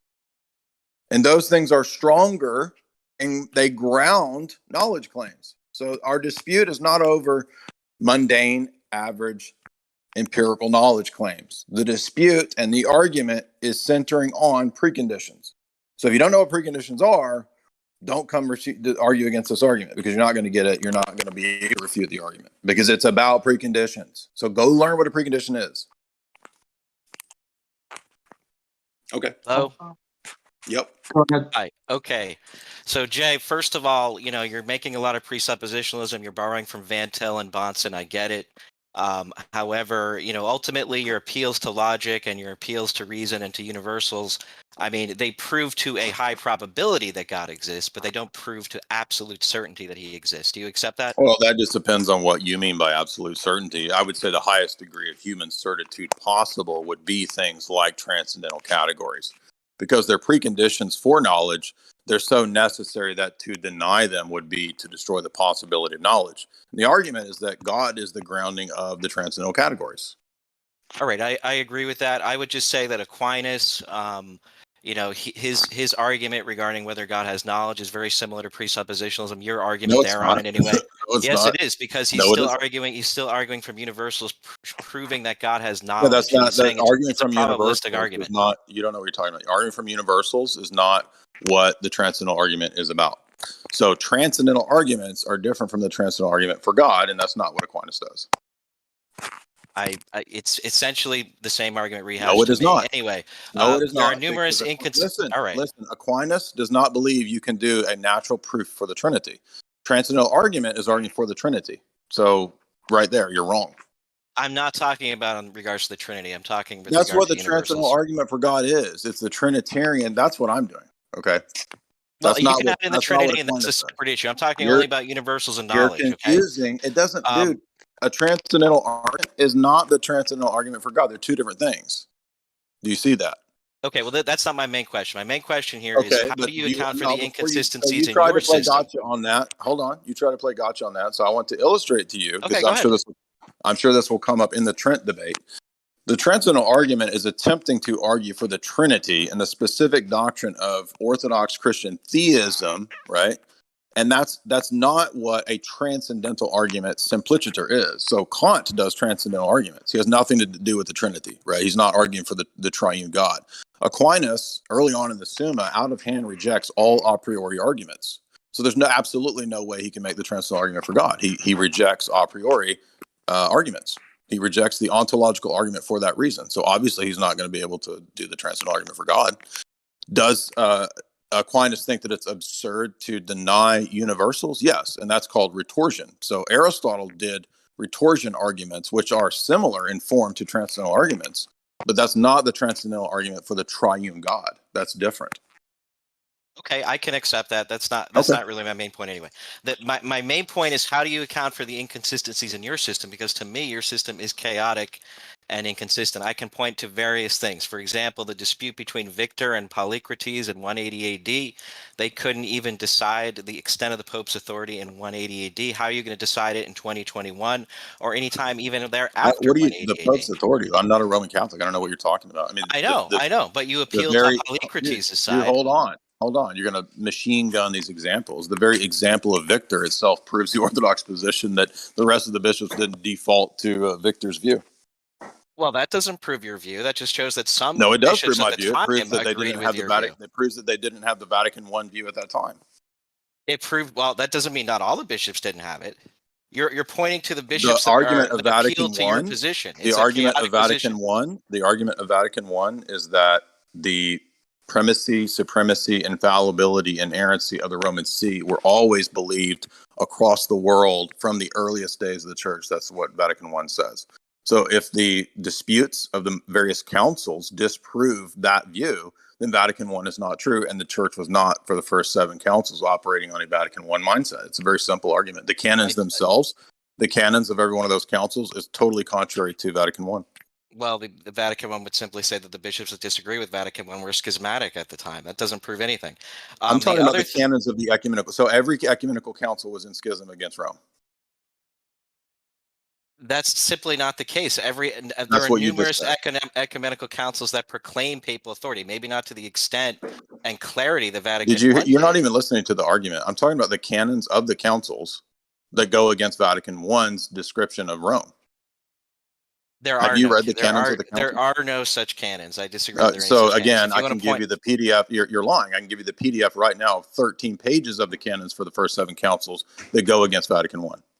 So you just made a fool of yourself saying there's no such thing. So you don't know what you're talking about. He doesn't know what he's talking about. I do know what I'm Somebody talking about. just boot him. He doesn't know what he's talking about. Lying.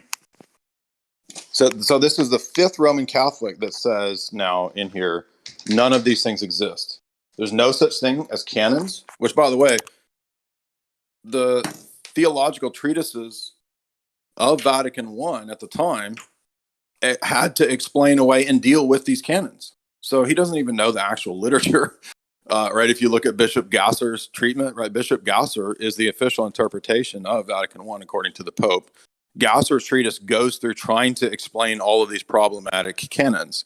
So he's just totally speaking from ignorance. This is like the 5th lying Roman Catholic that has come in here and saying that there's no such thing as any of these things.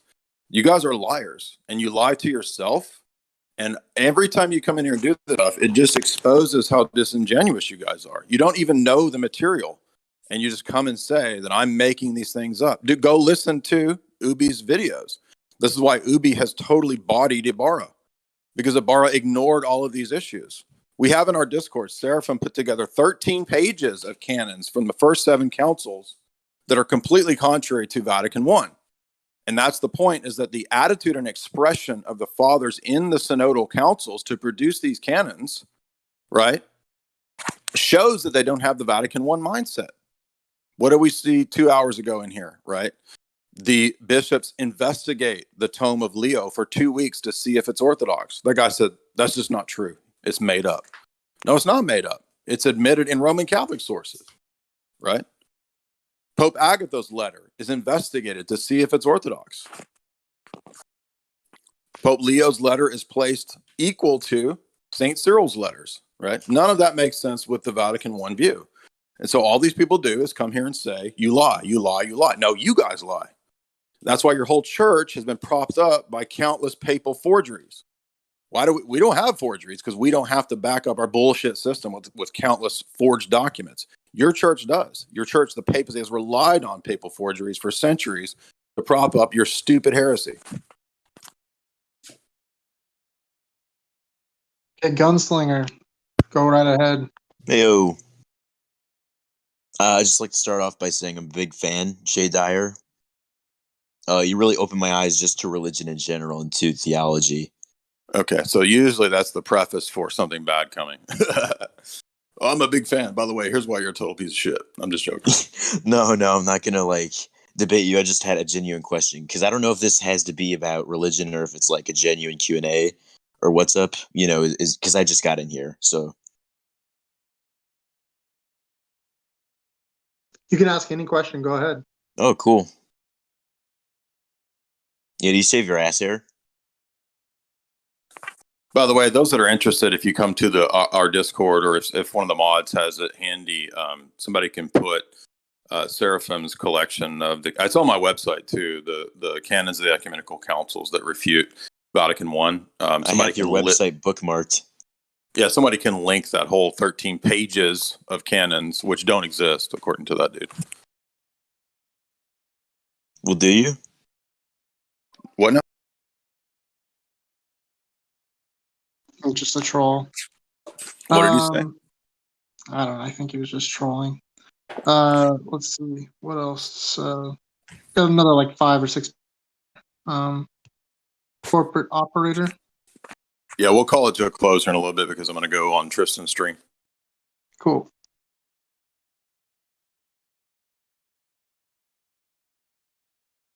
Yeah, go ahead. Whoever's next. With these stages, we just gotta wait for them to accept and come up, so it'll just take a sec.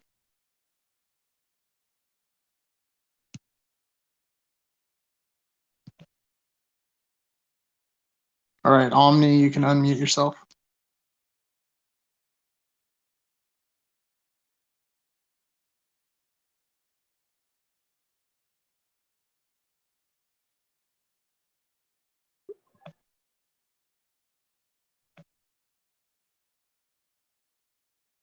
Okay, Catholic, you can go ahead. Yeah, can I be heard? Am I coming in loud and clear? Yep. Yeah, I'm just curious. You keep changing your excuses, Jay, with regards to refusing to accept Brother Peter Diamond's debate All right, challenge. let's just move on. So I've explained many times why I don't. Let's move on. Yeah, I don't take set of occultists seriously. G. Dyer, Bar. thank you for coming Yep. up today, man. I appreciate you explaining the pre-sup and letting everybody know that it is a coherent argument. I am Catholic. I know you've been getting beat up by a lot of Catholics today, but I appreciate you being up here for the 5 hours that you have and answering everybody's questions, man. We really enjoy you in the server. Thank you for coming by, man. You should come by again. Sure. And, we'll do a round 2 in my Discord and, people who want to come over there and do this, we can do it there too if they want. We're doing a back and forth swap kind of thing. Yeah, I didn't know you had a server and whatnot. I probably would. I'll join it. I guess I'll get it from somebody here. But Yeah, I think we have it's just the Orthodox Christian server. I think it's the largest Orthodox server. Any of you guys can DM me. I'll send you an invite. Did you have a question, Barth? No, I just wanted to thank him. That was it. I appreciate For it. sure.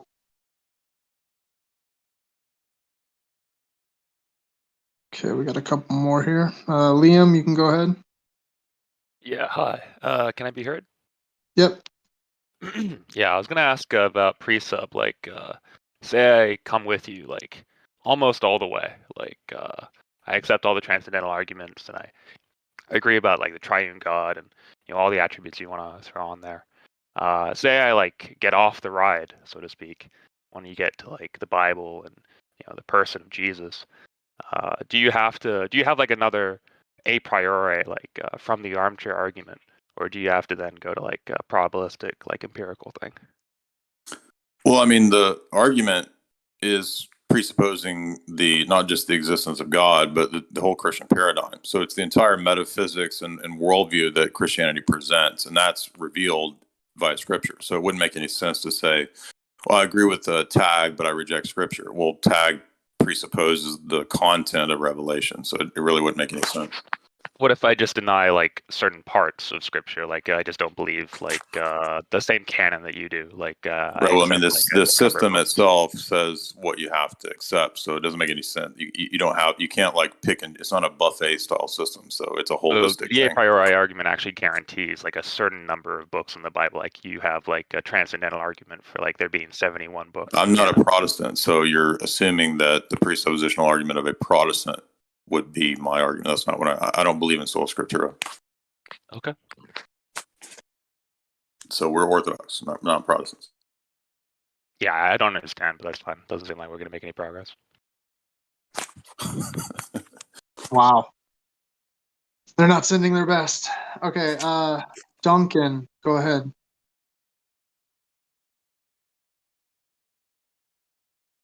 Got a working mic there, Duncan? Okay, Spicy, you can also unmute yourself. Sure. Yeah, just a quick question. And you might have already answered this, so I apologize if that's the case. But what do you think determines God's impossibility to lie or to do certain things? It would be that his actions are in accord with his nature, and so he by nature is good, and he by nature is truth, and so he can't do things contrary to his nature. Oh, hello. So Can you hear me? I guess this would just kind of be the same question with like a modified premise. What do you think ultimately dictates the impossibility of God's nature then? Like if it's anything other than God, then I don't think God's nature is impossible. What do you mean? no. So like, what makes God's nature possible or impossible? Let's just move on. So the questions are degenerating or getting really low tier. So this is the last one. Hello. What's up, Jay? Hey, dude.